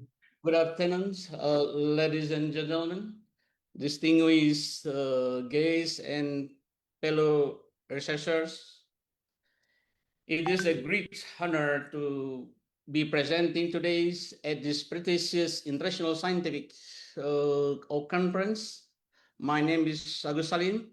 Let me introduce my best research team first. There are Dr. Arisani Hemawanto and Ms. Suchayo Riningsi from UPN Veteran Yogyakarta. And we are here to discuss critical issues that has persisted for decades. The veto and the failure of United States Security Council in resolving the Israeli-Palestinian conflict. This topic is of paramount importance as we analyze the role of the United Nations, especially the Security Council, and how its structure, such as the votes power, have hindered the resolutions of one of the most complex geopolitical conflicts in modern history. Over the next few minutes, I will walk you through the history, context, the impact of the United States veto, and the systemic challenge that prevent the UN from playing an effective role in resolving the Israel-Palestinian conflict. By the end of this presentation, I hope we will all gain a deeper understanding of the need for reform within the UN system to promote a fairer and more just approach to international conflict resolution. Let's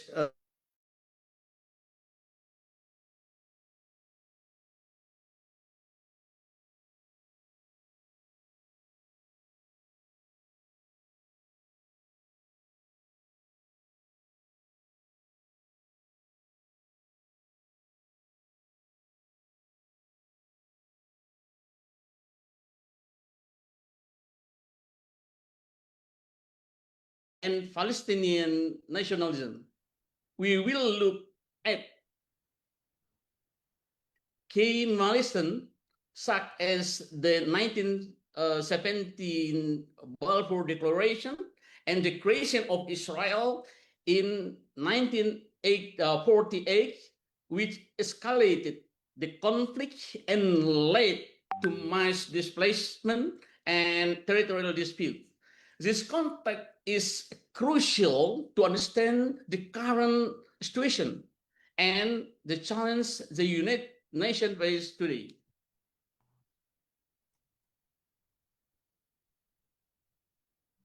Here, we focus on the United Nations effort to resolve the Israeli-Palestinian conflicts. Almost 50 resolutions have been passed by the United Nations, but the implementation rate has been shockingly low. This discrepancy highlights the failure of the United Nations, particularly within the Security Council, in addressing these prolonged issues despite the extensive diplomatic effort.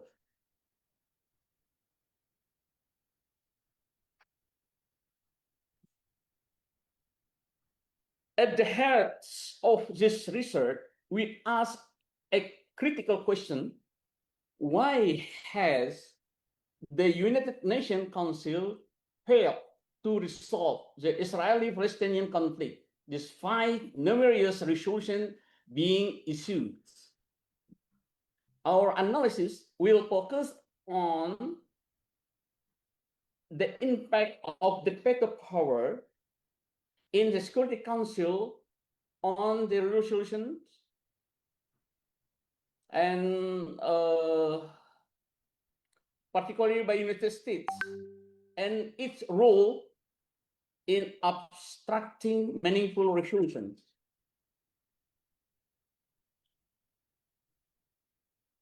Our research aims to achieve three primary objectives. Firstly, identifying the impact of veto use by permanent members, particularly the United States, on the implementation of resolutions.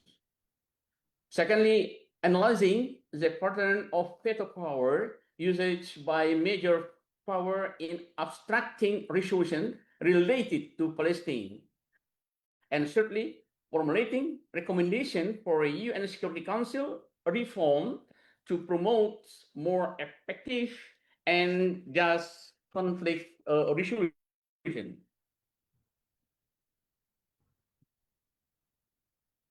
We frame our analysis within two theoretical perspectives: structural realism and liberalism. Structural realism helps us to understand the role of national interest in the use of veto power, while liberalism emphasizes the importance of international cooperation and the role of institutions like the UN in fostering peace and stability. The historical lens will guide our exploration of the Security Council failures.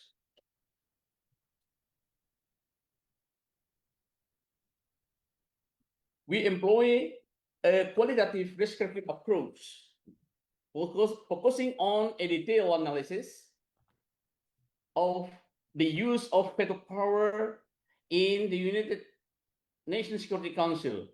Our methodology includes a literature review of official UN documents, journal articles, and reports, complemented by thematic analysis to identifying a recurring pattern related to the conflict resolution.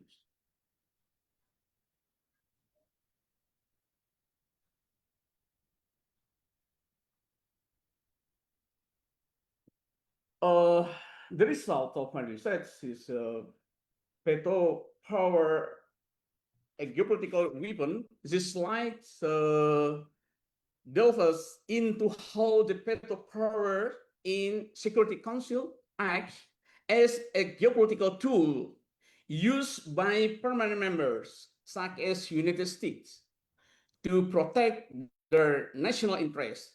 The United States has used its veto power more or less 49 times since 1970 to block resolution related to Israel. This use of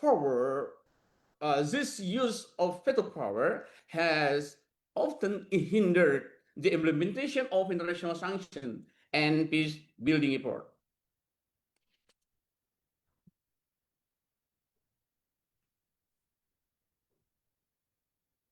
Here, we analyze the systemic consequence of the United States veto, which has abstracts the imposition of sanctions on Israel and future prolongs the humanitarian crisis in Gaza and West Bank.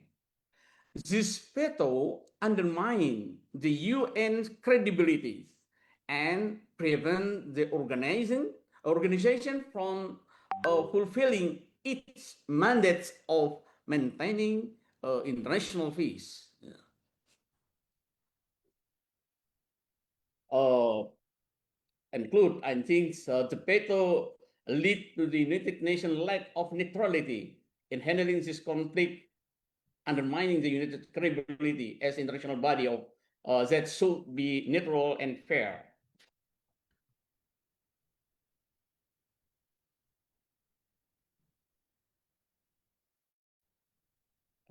That's urgent need for reform. We propose a reform agenda for the United Nations Security Council. This included expanding the permanent membership to better represent the diversity of global power and modifying the veto power to ensure greater accountability. These reforms are essential to address the limitation of the current system and enhance the effectiveness of the United Nations in resolving global conflicts.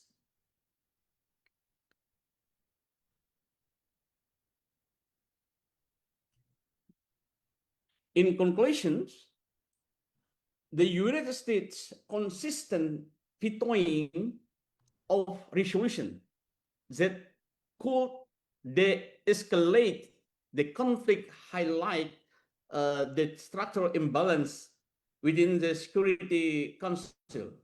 This failure has eroded trust in the United Nations as an international body capable of resolving conflicts. Reforming the United Security Council is urgently needed to ensure justice and effectiveness in addressing global peace challenge.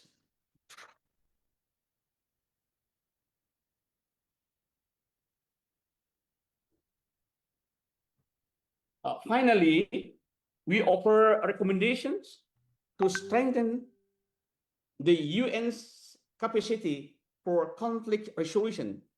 This includes enhancing the representation of developing countries in the Security Council and adjusting the veto system to prioritize international justice. Effective international cooperation and a reform UN are essential for creating sustainable peace in the Middle East and beyond.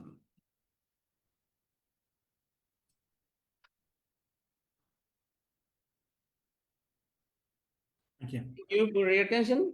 I hope this presentation has provided valuable insight into the complex dynamic of the UN Security Council, role in the Israeli-Palestinian conflict, and the urgent need for reform. I look forward to your question and feedback during this discussion. Thank you. Thank you very much, dear colleague, Dr. Agus Lim. I am very happy to see such a presentation. It is really a core problem of today's diplomacy and political science. We are very related to such questions and such problems. Unfortunately, as Turkey, we try to solve this problem. And we say, as Turkish diplomacy and Turkish academicians, and as our president says, the world is biggest than five. So not only the 5 Security Council member of the United Nations, but the world, we are almost 200 states in the world. And it is not only consist of 5 members of the Security Council of the UN. Yeah. So it should be, there should be a solution for that problem. It's a very big problem. As you also mentioned, the UN Security Council is only an approvement institution of the United States decisions, which is under the order of Israel, as unfortunately. Yeah, whatever Israel's comment on the United States, it is being approved or rejected. It is only by the veto power of as 5 one of the 5 members of the Security Council. Yes, right. A big problem for the peace of the world. Yeah, yeah. I am really congratulating you that you tackled on this question, this problem. It's a very important problem for the peace of the world, for diplomacy. And I am agree with you that the United Nations has been found on the basis, on the ground of the liberalism, but unfortunately right now it's functioning as a structural realism. Yeah, that's right. Yeah, unfortunately, yeah. Maybe exactly. Maybe United Nations needs your country, Turkey, to balance the United Nations. And of course, Indonesia and Malaysia as well. Yeah. As the developing countries of the South Asia and the multi-national and also mostly Muslim countries. So we hope to see Malaysia, Indonesia, and other Asian countries to have a say in Security Council and in the UN as well, to build a more peaceful world, inshallah. Yeah, inshallah. I think we need balancing. Exactly, we need a peaceful and just balancing. Not let United States as a uniform in the world. Yeah, the council, the Security Council of the UN is just an approvement institution of the United States and decision of United States. unfortunately, right now. I agree with you 100%. Thank you, Doctor. We hope to see a more beneficial UN, but unfortunately, there is no such evidence for that. Okay, we have some questions for your great presentation, Mr. Colleague. What are the first question from Mr. Arika? How has the United States use of the veto power specifically impacted the humanitarian situation in Gaza and the West Bank? Okay, thank you, Mr. Arika, for your question. I think good questions. How has the United States used the veto powers?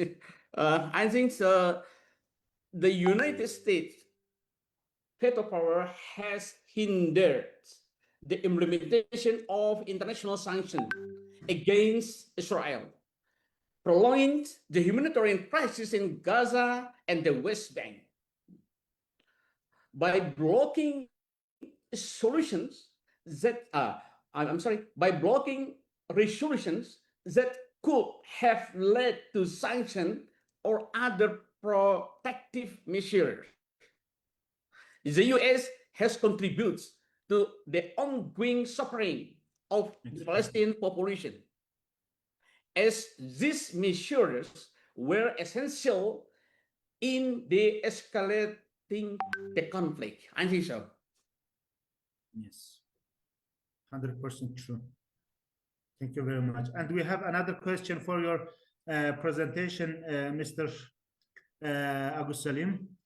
What are the proposed reforms for the UN Security Council to improve its effectiveness in resolving the international conflicts, especially in the Israeli-Palestinian issue? Okay, that's a good question.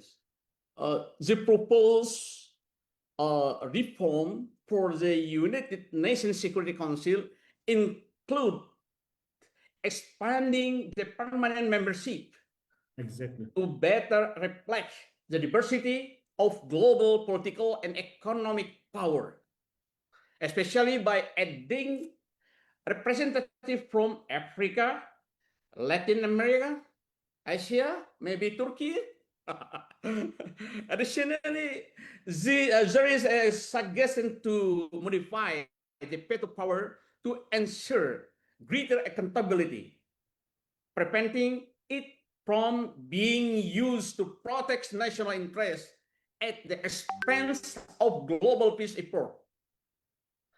This reform aims to create a more just and effective international system for resolving conflicts. I think so. Okay, and one last question I will ask, as we have a limited time. Question is, how can we enable our teachers and scholars to help achieve the SDG by 2030? What is how can we enable? Once again, how can we enable our teachers and scholars, academicians, he means, to help achieve the SDG by 2030? I think not relevant with my research. What he is mean, Mr. Roland? What do you mean by this SDG? I think different, not focus on, not about my research. Okay. Maybe different things. The sustainable development goals of the United Nations, sir. Okay, okay, sorry. The sustainable development goal. Yes, the sustainable development to achieve the sustainable development of the United Nations. It means how we can make more aware about our teachers and academicians I think on this issue. I mean, I think the he's United Nation can running well as long as any balancing among countries in the world, not only America, United States. As a United States want to be world police, that's a strong country, and ignore another countries. So that's not good. As long as America only want to be this stronger unipolar, I think that's not good for our United Nation. So must be create balancing with another countries. I think so. Okay, thank you very much for your great presentation and very core issue. It's very significant for today's on my colleague name Saifuddin, Indonesia.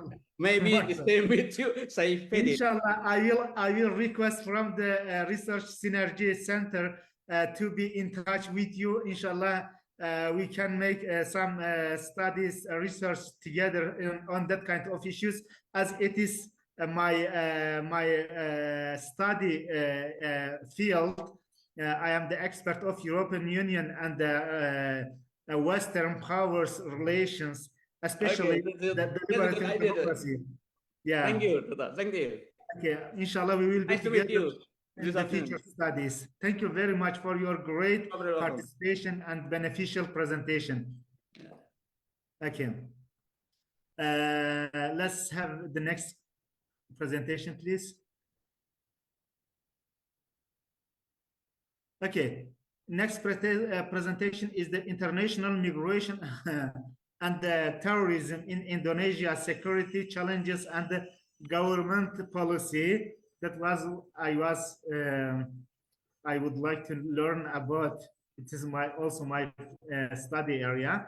Machia Austiti Astuti Dwi. I'm so sorry for misreading. I'm so sorry, dear sister. Okay, you are very welcome to be part of this great conference and for your timely presentation as well.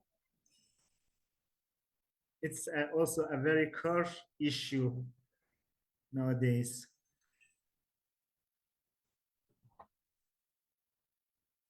Well, thank you very much.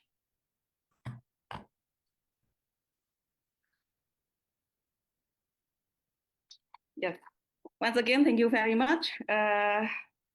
Good morning in Turkey and good afternoon in Indonesia and also Malaysia and Philippines.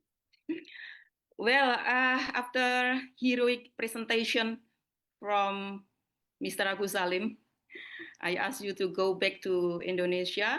I will present our paper regarding international migration and terrorism in Indonesia, security challenges and government policy. So our group consists of 4 people, me, Mahya Sutidewi, and also our colleagues, Melati Anggraini, Yuseptia Angratnawati, and Herlina Jayanti.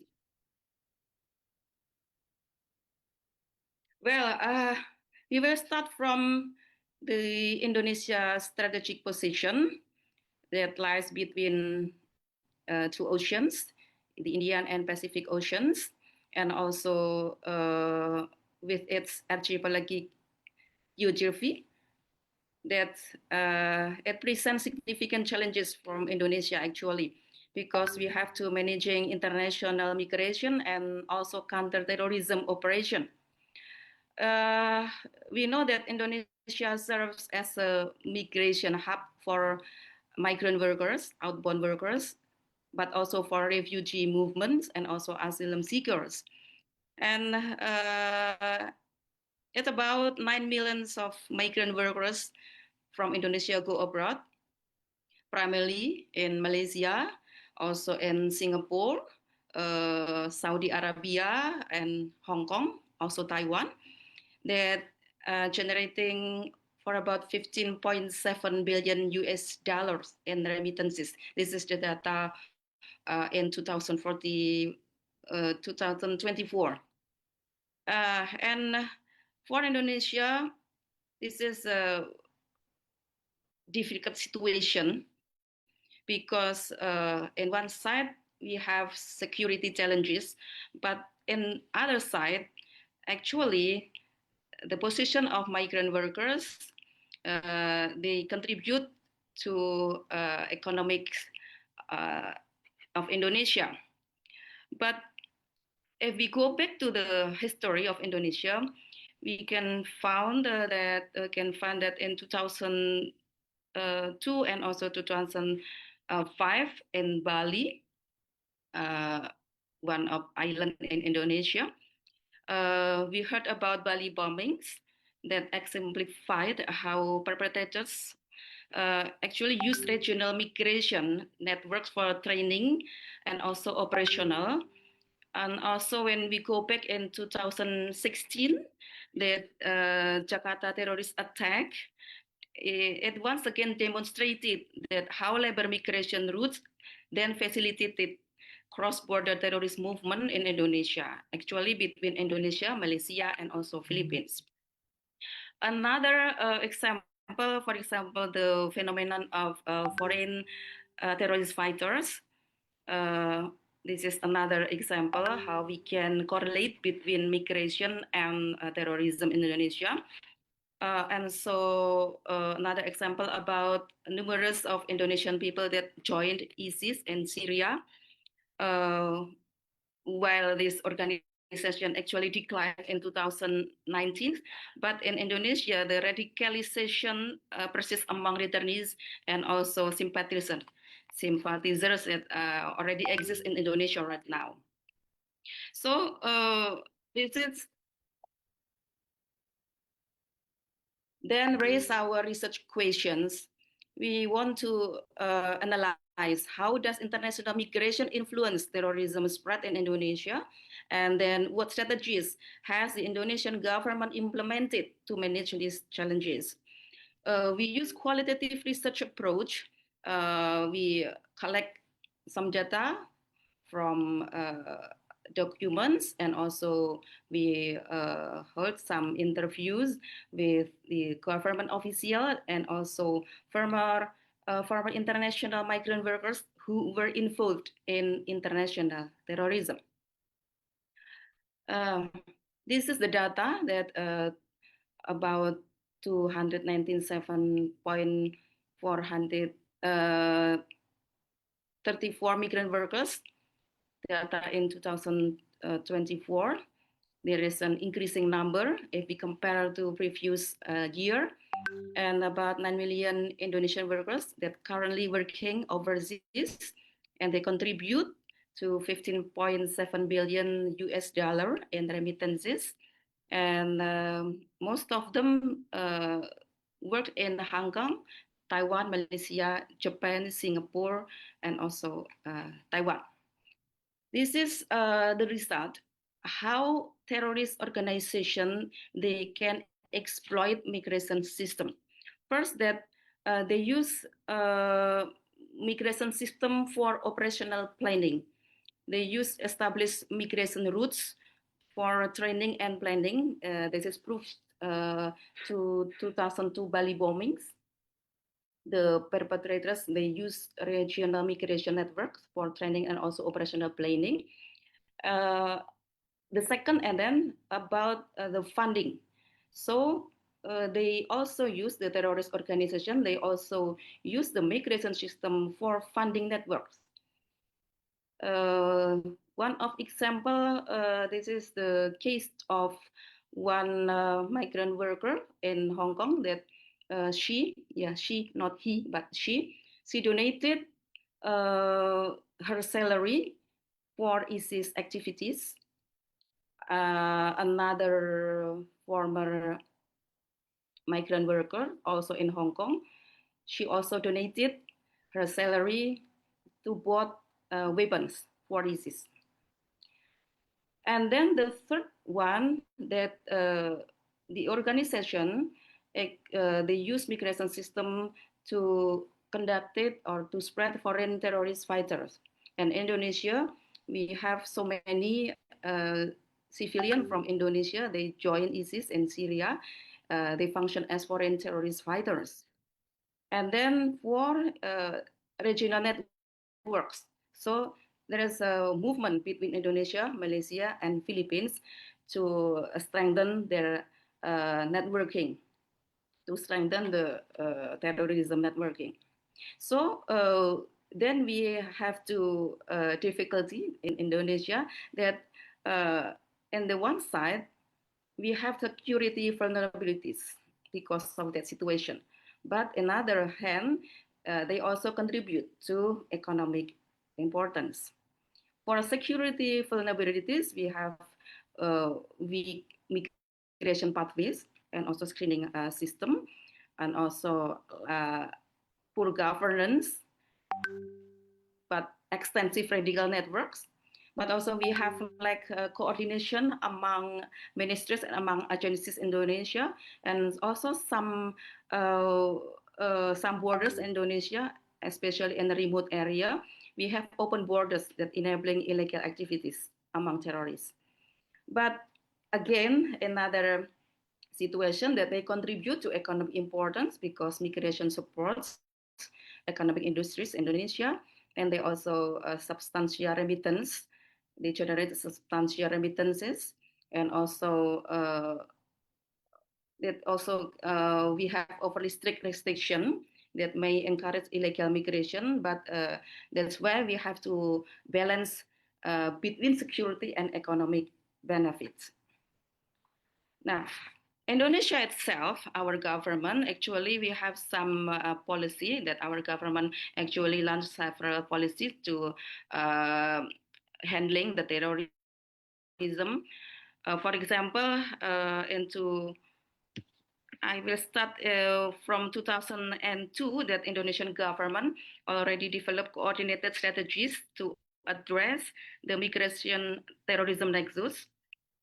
And the National Counterterrorism Agency, or BNPT Indonesia, already established in 2010 that coordinates information sharing between immigration and counterterrorism agencies. And also in 2011, Indonesia enacted immigration law number 6, and then amended in 2024 as law number 63. And in 2018, we enhanced anti-terrorism law. It already expanded security authorities for capturing and also prosecuting terrorism suspects. And then another policy about the integration. So this is international policy or Interpol. We already have Interpol database for terrorist screening. But actually we still have faced many challenges. First, about the technology and limited funding, and also about the interagency coordination, and also insufficient de-radicalization programs among the department in Indonesia, especially from the National Counterterrorism Agency. And it not stop, not stop in the domestic efforts, but also we try to handling terrorism and the harm of international migration that cause terrorism. We also have collaboration, international collaboration. For example, we have some international frameworks. ASEAN Convention on Counterterrorism, we already have in ASEAN. And also we already have Bali process on people smuggling and trafficking. And in neighboring countries, with our neighboring countries, Indonesia and also Australia, we also have sub-regional meeting on counterterrorism. And also we have networking between Malaysia and Philippines, trilateral cooperation between Malaysia and Philippines, especially after 2017 MARA VCH. The cooperation including maritime patrol and then also intelligence information exchange, joint counterterrorism, and also the increasing of capacity building. But again, we still have many challenges, including sovereignty issues, because sometimes when we have to handling this terrorism, and then we talk about the sovereignty among these states. Now, this is the difficult position that Indonesia have to handling.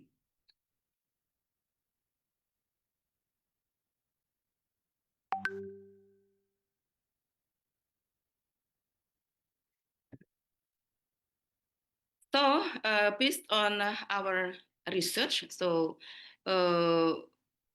we have several conclusions that first, that actually migration does not directly cause terrorism, but migration system can be systematically exploited by terrorist organization. This is a distinction captured in the concept of migration system exploitation rather than individual migrant radicalization. And this shift analytical perspective from person-based system to person-based to system-based security approaches. And then Indonesia already addressed these challenges, but Indonesia should prioritize several measures based on the difficulties the Indonesia faced. Indonesia should prioritize several measures, for example, technology, that we have to invest in biometric system, for example, unified migration database, and then also we have to guarantee for secure communication, and also institutionally, strengthening intra-agency coordination among the department of the government ministries, and also establish unified data regarding this terrorism. And also our government have to emphasize community trust building, or security agencies actually require cooperation from migrant communities and local residents, not only from scholar, but also from the formerly migrant workers and formerly terrorist sympathizers, so that we will have effective counter-terrorism operation. And also the policy must maintain the economic viability of migration channels while implementing targeted security measures. And we suggest for future research, after this, after completing our research, we have several agenda for future research. For example, the comparative studies across Southeast Asia, we can compare between the state and Asia. Also, gender-based migration terrorism links, economic aspect of terrorism funding, digital security and migration system, climate migration security risk, and also maybe about post-ISIS terrorist development patterns, because ISIS already collapsed, but the cells still established in so many countries, including Indonesia. I think that's all my presentation. Thank you very much. And yes, maybe we can. I'm waiting for your response. Thank you very much. Okay, maybe we can add the link between the immigration, terrorism, and religion as well to this feature.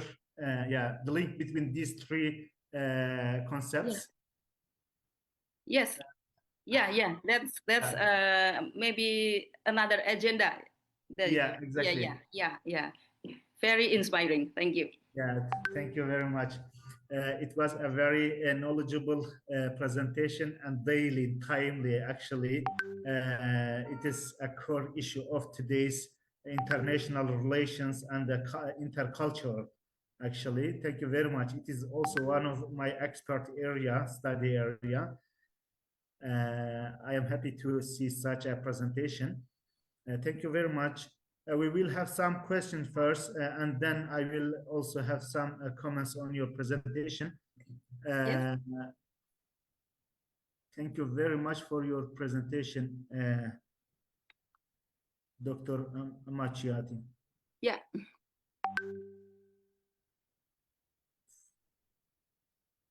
Yeah, thank you.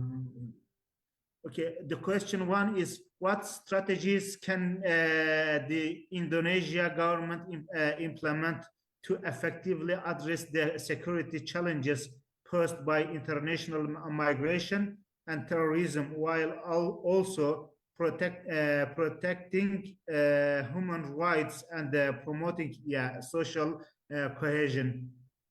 Yeah. Yes, thank you very much for the That's a question. very core issue, because fighting with terrorism, migration, and while we are security, the human rights is very strict problem, crucial issue. It's very difficult to both implement both policies together. Yes, thank you very much for the question.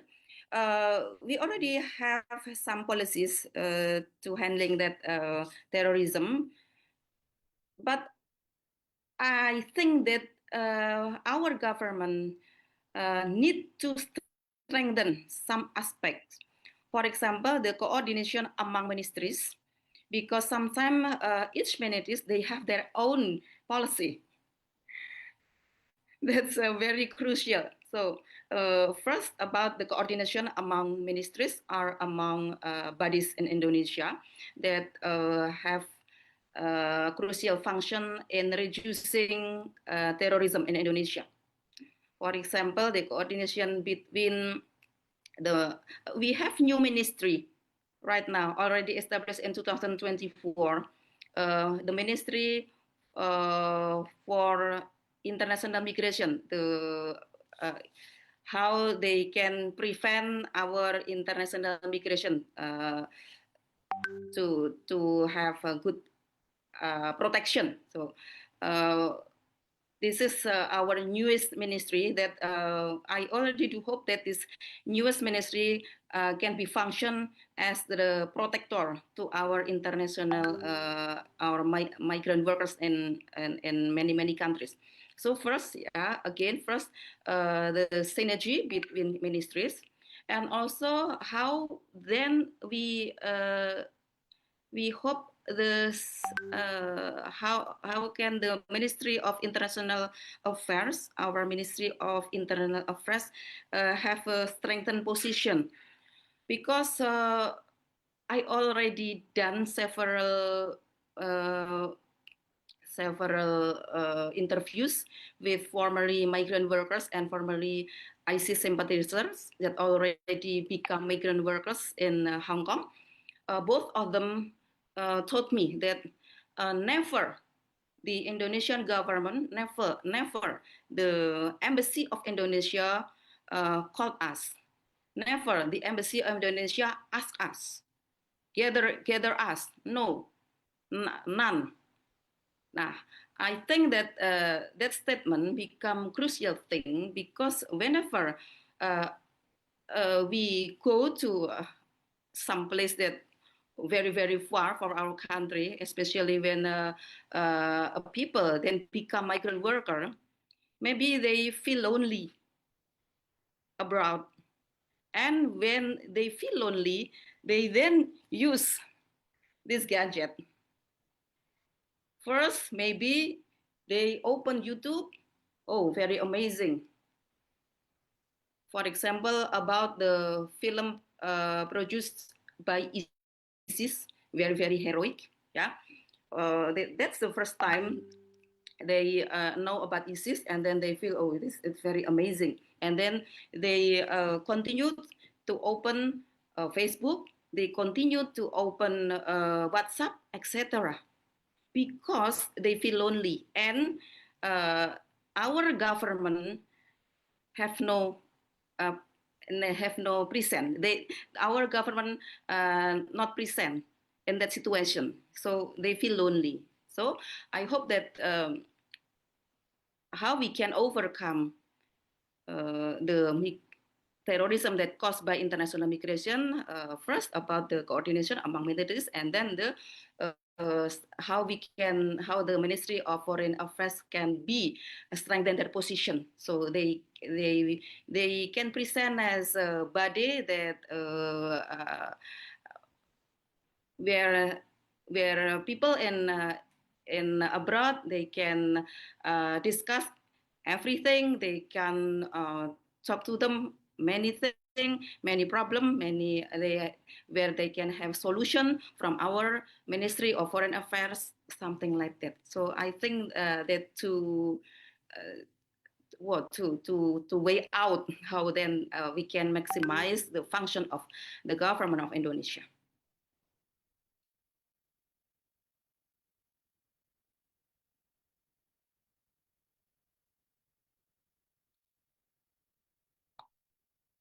I cannot hear you. Thank you very much for your inspiring answer, and we will be able to ask only one more question. The second question will be about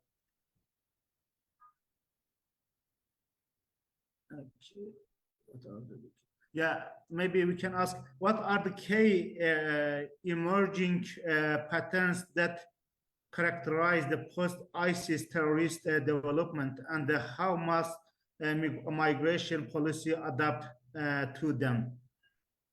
Yeah, so this is about the ISIS ideology. Yes, exactly. Yeah, yes, it's difficult in current situation, because ISIS use different pattern.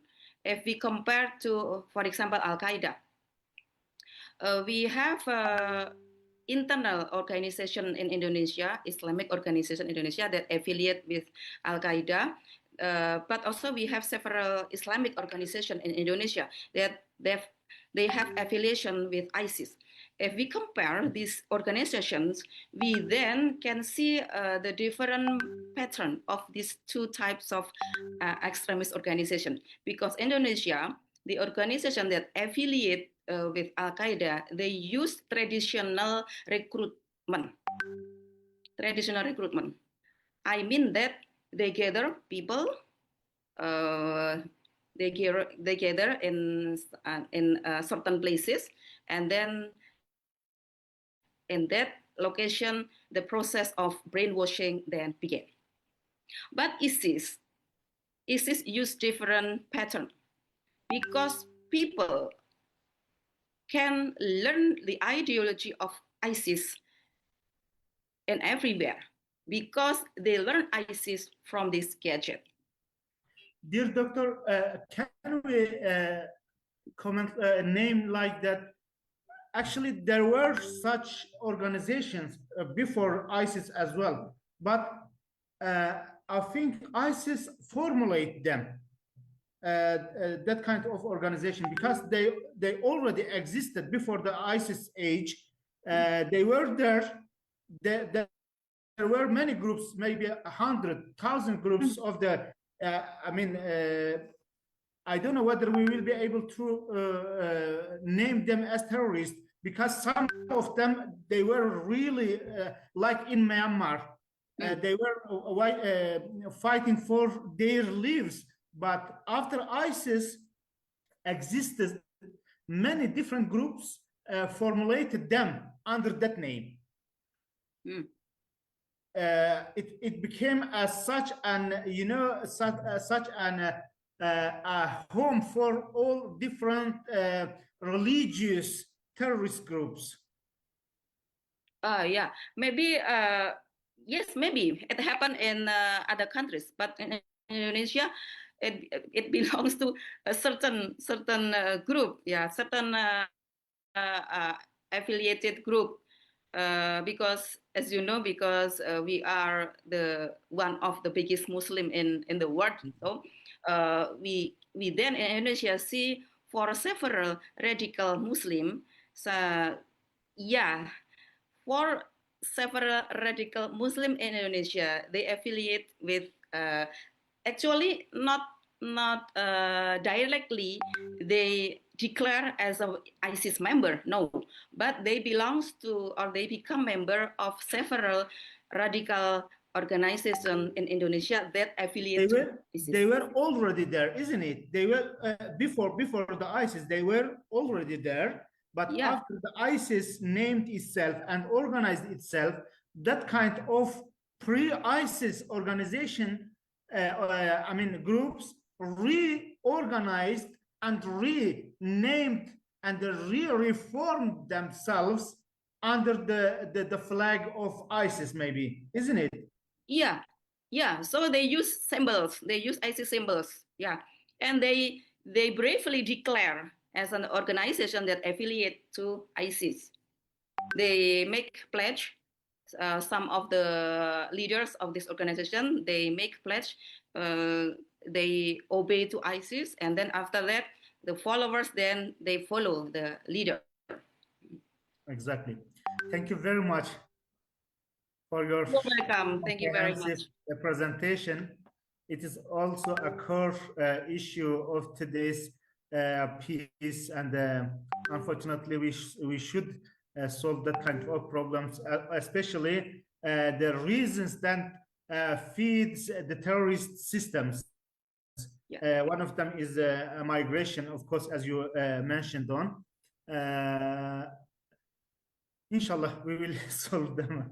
I don't know what to say, but it's a big problem because that kind of organization misuse the religion as well. Yes, exactly. Make people to misunderstand the religion, the core aim of the religion. The core aim of the religion, of course, especially Islam, is peace, a peaceful life and community, but that kind of organization use it for their own benefits and selfishness, unfortunately. Thank you very much for your presentation. Yes, thank you very much, Doctor. Okay, we will pass to the next presentation. Dear Fina, would you be able to help me in this regard? Yes, Doc. We will share the name of the next presenter. Okay.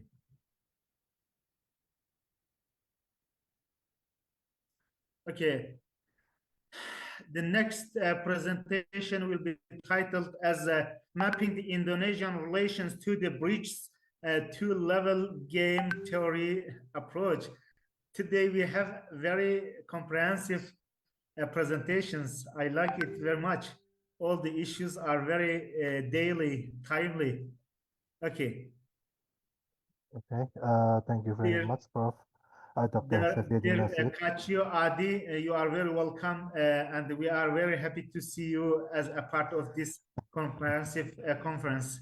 I actually feel like an imposter here because everyone here is live and breathe with the international relation, but I'm not quite exactly an international relation professor. I'm just here representing our research group. Yeah, but I do have a bachelor degree in international relation. So hopefully we could learn something in here because I don't think I can actually teach everyone here anything maybe you don't know, but maybe we can learn something new together. So, okay, once again, thank you very much for the time and occasion. Allow me here to have the honor to present our research finding here. Our research title is Mapping Indonesia Relation to BRICS, Two-Level Game Theory Approach. So here I'm Cahyo Adi Jati Nugroho. I'm going to be the representative of our group, but we also have others researchers that help us to build the research from ground up. So maybe we could start because there's a lot of time constraint. Maybe we could start from the basic, from the background first. BRICS, what is BRICS? BRICS used to be just an acronym, just a name that Jim O'Neill gave us, gave 5 nations with the biggest population benefit in the 2001. Those are Brazil, Russia, India, China, and South Africa. Initially, they are just acronym, nothing much. There's no real cohesion between those groups. But in the recent decades, we saw that those group, those 5 nations are starting to band together to create a new organization that mainly aim to dispute maybe the Western influence. We all know, we all here agree that there's currently we are living in the Western hegemony, mainly in the American and their Western sphere, NATO and the United Nations and the UE, in Europe and everything. So the core spirit of the BRICS, or at least I assume it to be the core spirit of it, is to build a South-South cooperation that could rival or at least to have balance on the Western influence, so something like that. Banking on the recent rise of the powerful economic ability of the China and India, of course, and obviously all the economic, all the population bonus from the Brazil and South Africa and India and China made them the biggest market of the modern days, and their economic upturn on the last decades or so, last century or so, also give them a more bargaining power, making them one of the biggest potential rival to the Western. There's already several infrastructure that the BRICS built together. They first have the NDB, New Development Bank. They're the new counter to IMF and the World Bank, so to say. Then there's already several meetings with the aim, and this is most important in my opinion, to the dollarization of the economy and the international economy, that they are trying to replace dollar with something else. Albeit we don't have any idea yet what that something else is. And may I add to this at this point, maybe it's slightly too late, but this issue is a very hot issue. It's still ever changing. When I first do this research, I did it before Mr. Trump is sitting in the Oval Office, and obviously there's a lot of different of new things, unpredictable things that shift our initial what our initial impression on what BRICS should be and what it will happen today. But for the necessity of the time, let's just get along with the backgrounds. I think that's enough. So this is the strategic problem that drive our research. There's three questions that and three problems that we need to answer. How will Indonesia engage around BRICS to maximize their benefit without compromising their autonomy? Because our foreign policy are based on bebas aktif principle. That is, we want to navigate between great power. We call it rowing between two rocks. Rowing between two. I don't think it's rocks. I mean, it's probably like karang. What is karang? Yeah, rowing between two rocks. That is, there's multiple great power in the world, and we're trying to stay independent in between them. So we're rowing a small boat between this big obstacle in a way. That has always been our spirit as Indonesian. And then we also require a structural analysis of external internal constraint in trying to navigate between these two rocks that we always wish to do. Therefore, the research aim for this our study is to analyze strategic policy option towards BRICS using the two-level game theory. Why two-level game theory? We will explain it later, but it's basically because we understand that above international constraint, there's also domestic constraint that define what the best move we can do. That is to say. Therefore, the key policy question is how can Indonesia engage in BRICS to maximize benefit while minimize strategic risks with all that previous background I explained. Okay. On the literature study for the research, after we obviously there's a previous research on how Indonesia should navigate the new BRICS environment, the new two rocks between BRICS and the Western power. And after a flight, we managed to draw a conclusion that most of them are saying the same thing, that economic diversification, diplomatic hedging, and pragmatic engagement is the most important part of the strategic engagement. That is to say, most of them agree that we should take do a leap of faith and take maybe a full investment on BRICS or maybe full investment on America. Because if we actually look at the research, there's even within BRICS, there's a lot of disagreement or other different priorities in where the BRICS should go. So that's one thing.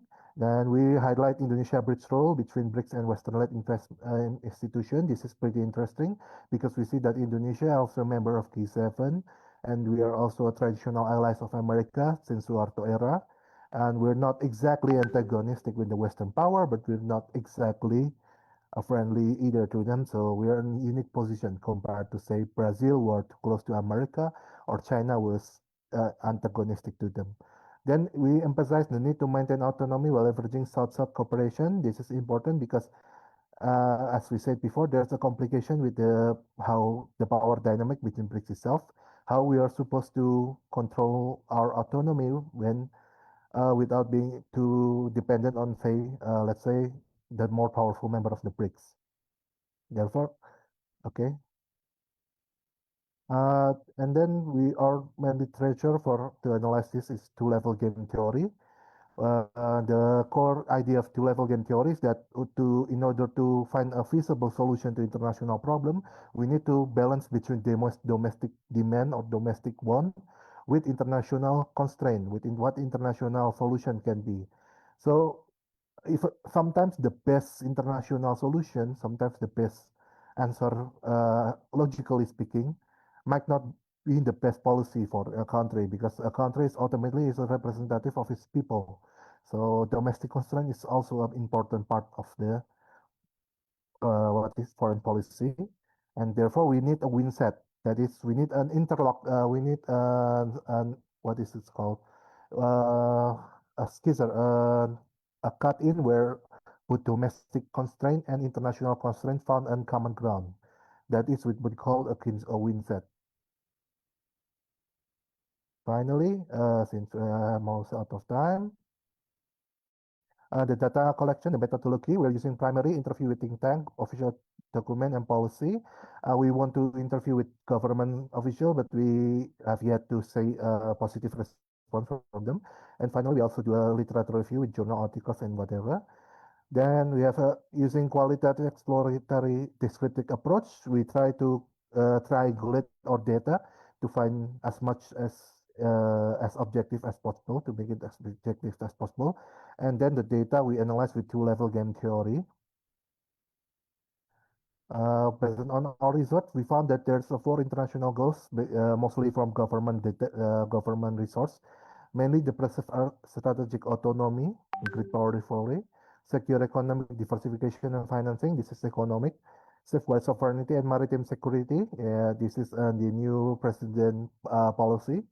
Basically, we are supposed to be empowering our maritime defense. Shape multipolar role without antagonizing major powers. Okay. And finally, on the decision matrix, we saw level 2 priorities on the 4-part: economic transformation, food, social cohesion, and institutionalizations. Social cohesion in particular, we're talking about how in Indonesia in particular, we have a lot of antagonism in the populism level with America and China. That is, they don't exactly have the good image here among the people, among the populace. So that's one. And then institutional resilience is called about how it's more like how independent we can be when we decide to align with one of those. Based on those 4 decisions, we also have 4 viable level 1 action for Indonesia. That is our international constraint, because we're not exactly in the game maker. We are the player. We are not the dealer. So we can only choose. And our choice is between the U.S. to not commit to BRICS, to go all in with BRICS and the anti-U.S. agenda, to take the balanced hedging position cooperation, but offering making full commitment to either US or to the China or to the BRICS, or to take passive approach of wait and see and not join the BRICS, which actually in January is no longer an option because by the time it's writing, Indonesia is already a member of BRICS Plus, so we are already the ship already sailed, but at the time which is included for the sake of the argument. Here the decision matrix based on the WISET. This is the level 2 domestic constraint, economic, food, technology, social cohesion, institutional resilience. And this is the four movement based on the game theory. We saw that there's the best option that fulfill all the four level 2 constraint is the balancing hedging. And here's the simple comparative with the simple explanation. So basically, we balance hedging, basically not aligned, dual track. We are dealing with both the US and then the BRICS. It's the best fit, the strongest fit for our WinSet, because it matches the independent active policy, the bebas aktif kita, our bebas active policy. It made us or fit our policy of balancing between two great power. It maximizes our trade because we can trade with both parties. We can avoid antagonizing both blocks, and we can still play as the bridge role of the between BRICS and the West and the Western power. And it's the best defense strategy for us because our main conflict nowadays in the maritime is with China, and China is like the biggest, the strongest member of BRICS right now. So that's basically our WinSet. And the interesting part of our research is that our research basically aligned with previous research that hedging strategy is the best for Indonesia. And the implications for foreign policy toward BRICS should be pragmatic, selective, and issue-based. So we should be facing BRICS with wait and see, and we're hedging our option.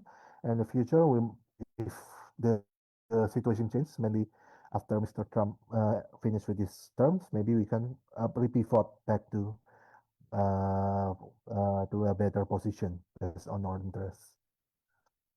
Basically, there's a lot of limitation for this study, mainly secondary data. So, and a lot of theoretical modeling, obviously, because we are not privy to the real process of negotiation and up there. For the research, incorporate empirical methods such as interview with policymakers or case study with the specific negotiation to deepen the analysis. And finally, our aim after this is to incorporate scenario-based modeling. So we can test Indonesia's strategy to enhance the robustness of this research in the future. So that will be all for my presentation. I'm thinking, thank you for the attention. Thank you too, dear Mr. Chayo. It was a great presentation in terms of international relations. It is also a timely presentation to better understand the relation between Asia and Western powers. It is a new developing organization that maybe will create a ground of multipolar use of power in terms of international relations, because Asian countries try to be a part of the global system, the power in terms of not only UN-based using of power, but all or NATO breach in this term in this regard is very significant. Whether it will be an alternative use of power, alternative to NATO, isn't it?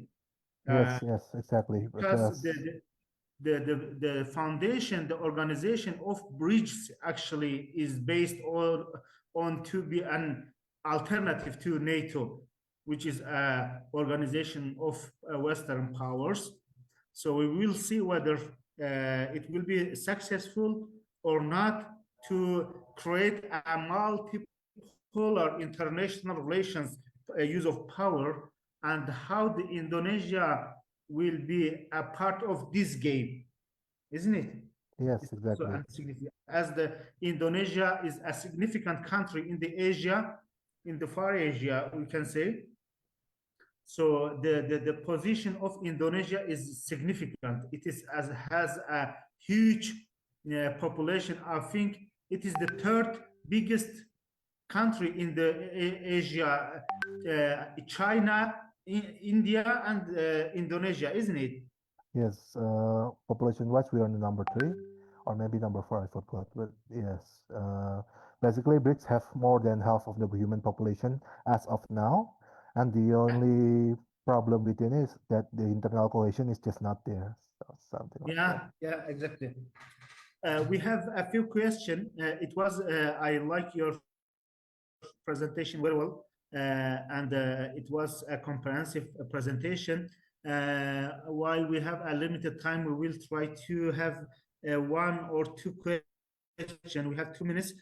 Quickly, I will try to have the question of Mr. Osman.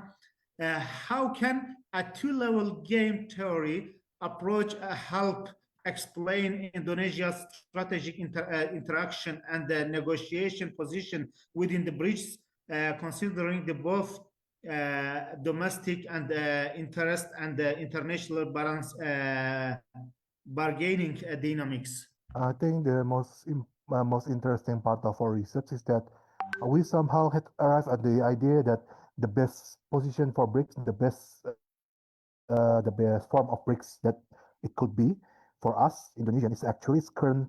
It's right now when there's no actual what is called power. There's no actual dominant power within it, and we are trying just to contend with the West and the whatever. And the basic of our argument where it should be like that is that Indonesia actually is not that, how do we call it? It's not that doesn't see China or Russia or other BRICS member aside from maybe India that favorably. So we are not exactly how it's called. So maybe for Prof. Sefidin, maybe just a little bit of trivial knowledge, but in Indonesia we are actually pretty anti-China, anti-Sino, and anti-US. So essentially, our people is not exactly that to live with both a China-dominated world, neither with US-dominated world.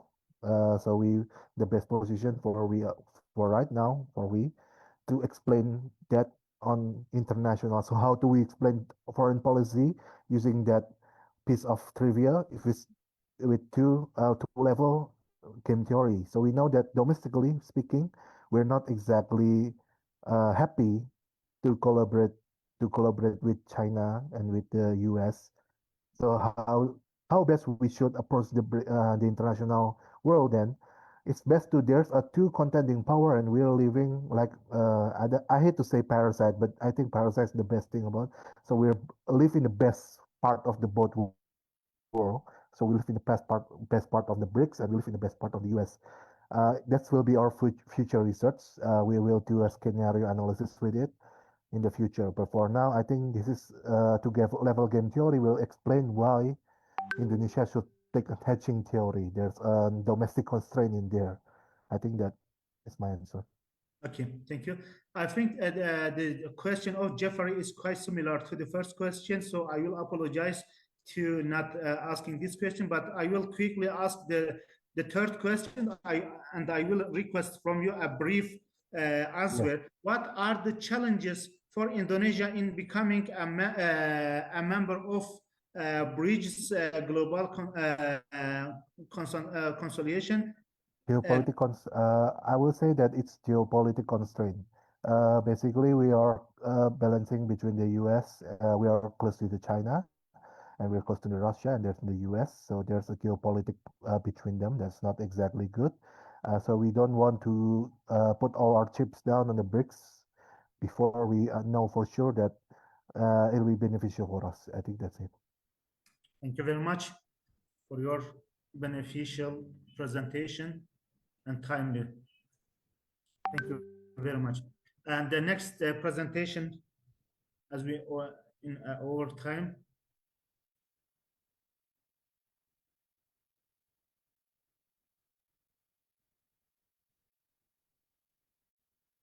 Okay.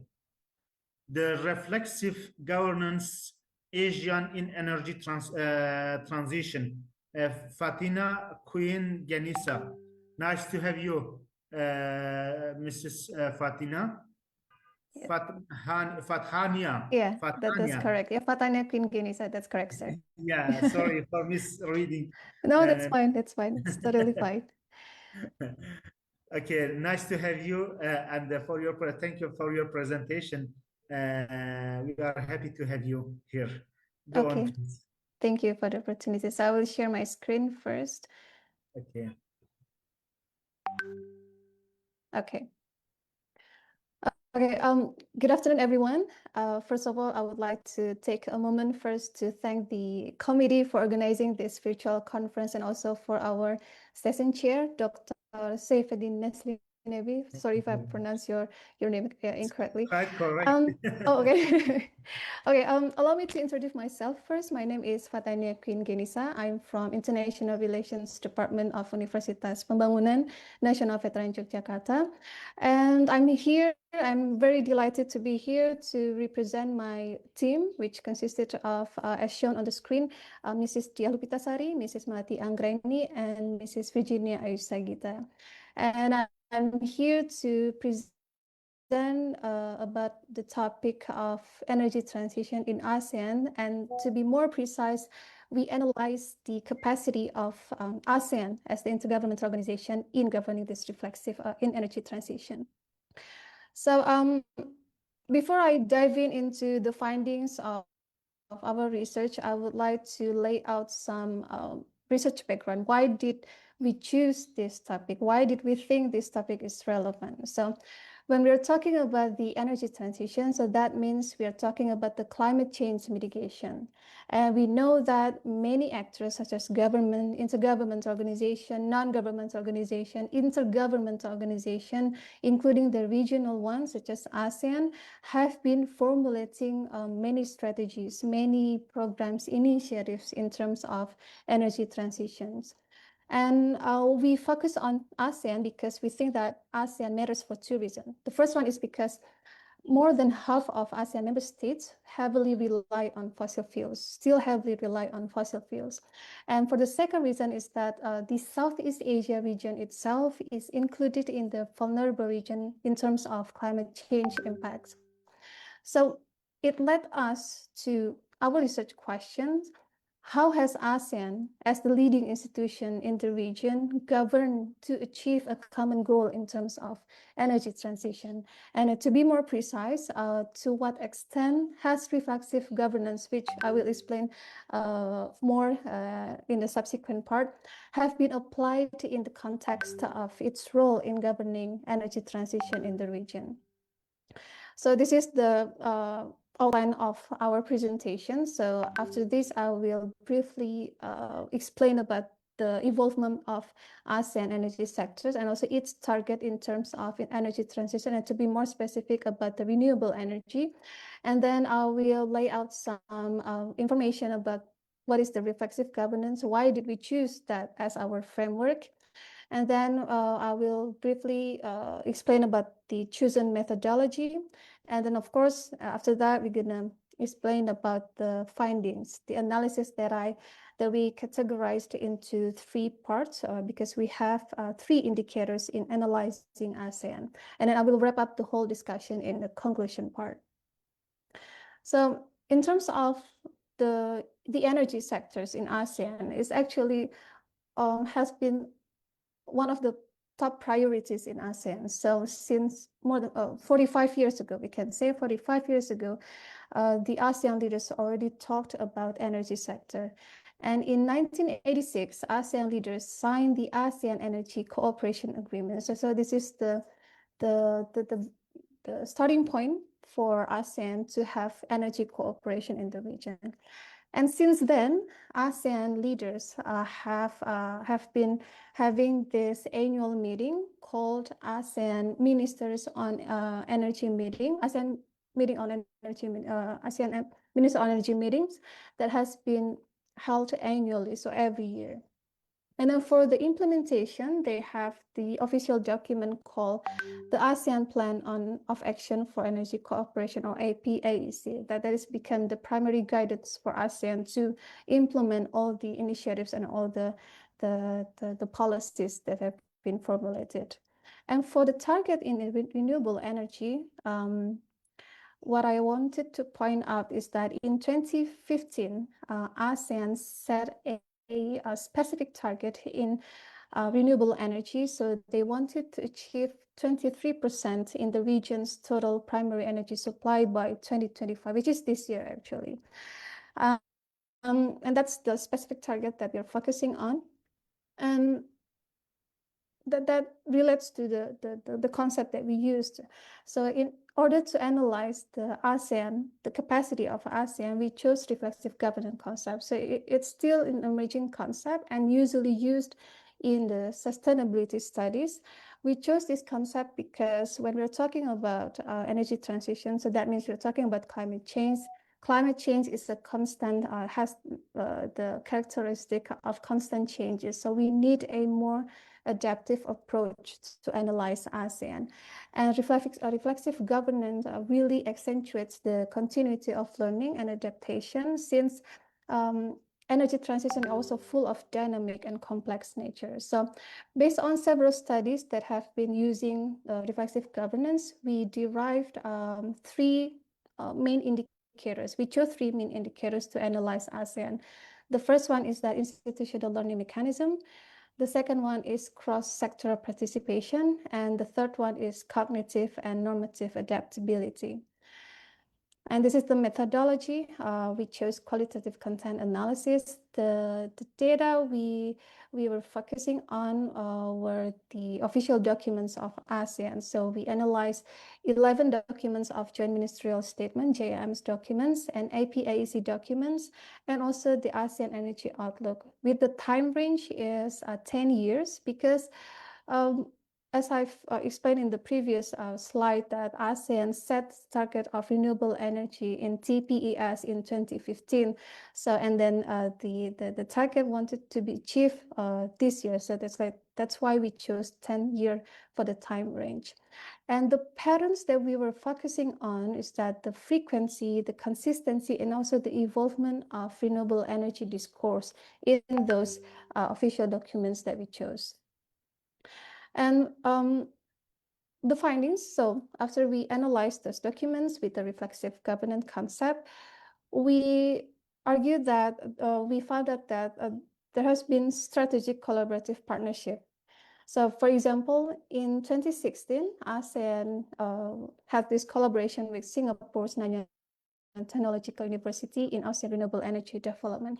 And also in 2020, ASEAN had this collaboration through the program of ASEAN German Energy Program with Deutsche Gesellschaft für internationale Zusammenarbeit, or GIZ, in terms of renewable energy in ASEAN. And another angle that we try to focus on in terms of institutional learning mechanism is that how ASEAN the review mechanism that they use for this context. So ASEAN had these two strategic partners along the way, International Energy Agency and also the International Renewable Energy Agency, or IRENA. So every year, every year they have this AMM, and then they have the separate discussion with these two organization. And for the cross-sector participation, we're trying to look at the relevant actors that have been involved and how ASEAN engaged them in the process. So we found out that there have been multi-institutional engagement. There were around like 16 different external actors that have been involved. And then ASEAN also trying to create inclusive participation. So instead of having the different discussion with the strategic partner, during the 36 and 37 of MM, they were inviting into full attendance during the MM. And for the last indicator, which is cognitive and normative adaptation, there have been justification shifting and also narrative reframing. So before 2016, the ASEAN, when formulating the policy regarding energy transition, the fundamental value wasn't about the Paris Agreement, wasn't about the climate change, but it's only due to rising energy demand. But the justification and also the narrative has been shifting along the way. So due to the time constraints, I will just conclude. So based on our findings, we argue that ASEAN, as the leading intergovernmental organization in the region, demonstrates adequate capacity in implementing reflexive governance in the context of energy transition. We argue that way because, as I've explained in the previous slides, that each indicator in the previous sections align with ASEAN practice. However, if the question is whether this practice is the decisive factor in achieving the 23% target, it remains questionable, because in 2022, the share of RE in TPS comprised only 15.6%. It's still far away from the main target. So before I conclude the wrap up the whole discussion, just a side note, actually tomorrow, October 16, ASEAN will be having ASEAN, the MM meeting in Kuala Lumpur tomorrow. So I think it's going to be interesting. It's going to be worth looking at how they're going to come up with the outcome before 2035 is the year when they want to achieve this whole target in renewable energy. So that is all for my presentation. Thank you once again for the opportunity, and thank you. Thank you very much, Mrs. Fathania. It is also comprehensive and timely. I like international relations.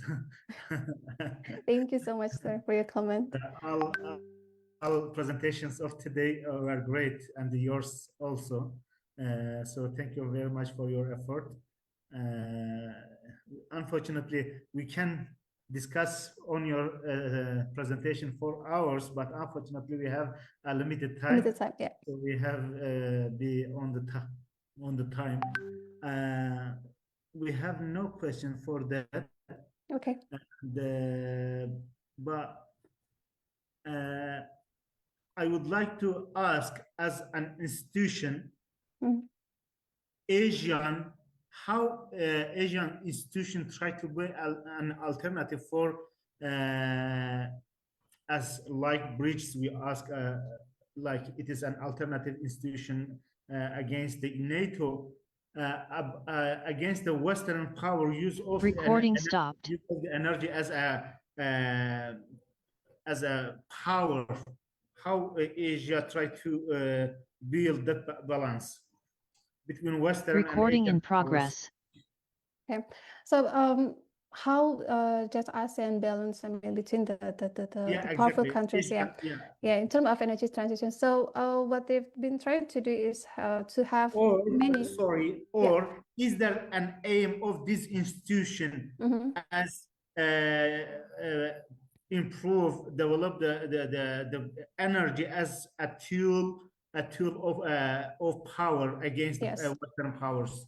Yes. So maybe we've already known about the critical minerals for the energy transition technology. So now that they've been saying about the critical mineral are the new oil nowadays.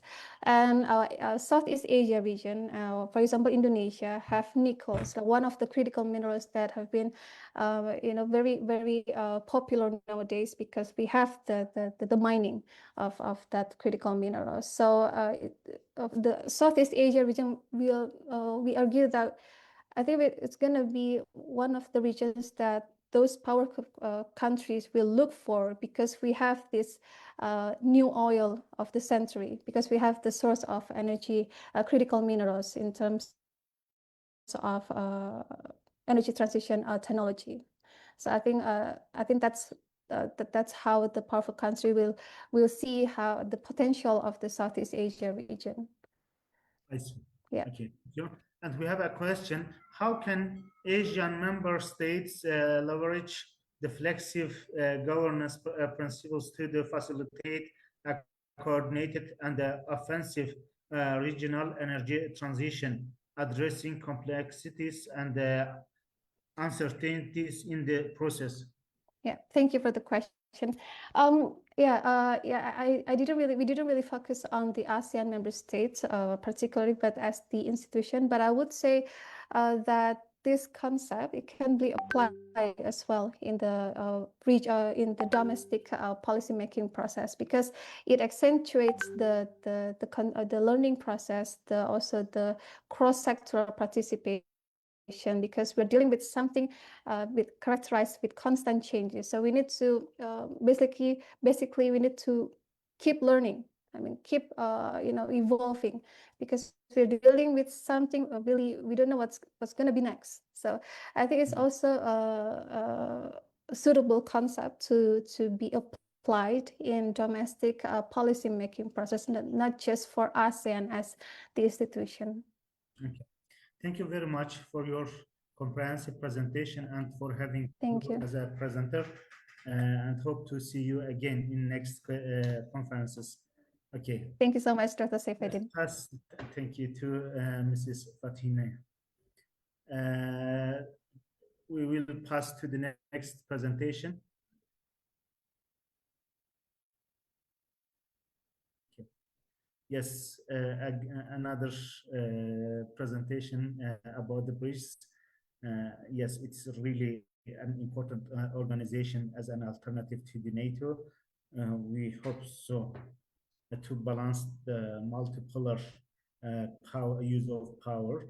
The title of the presentation will be Indonesia's Potential Rules in the Bridges by Arianta Nugraha. You are very welcome, Mr. Arianta, to have you in this conference. Thank you very much, Dr. Saifuddin. Good night, and good afternoon for all presenters, participants of this to borrow President Trump's famous phrases, beautiful and tremendous conference this afternoon. Allow me to share my presentation first, and then I would start from this. So there's a slide.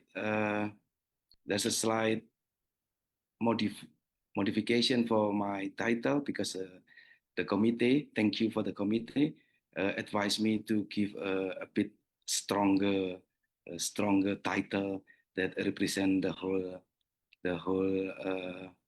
paper of this conference. So I and our team slightly modify the title. So here, my name is Arianta Nugraha.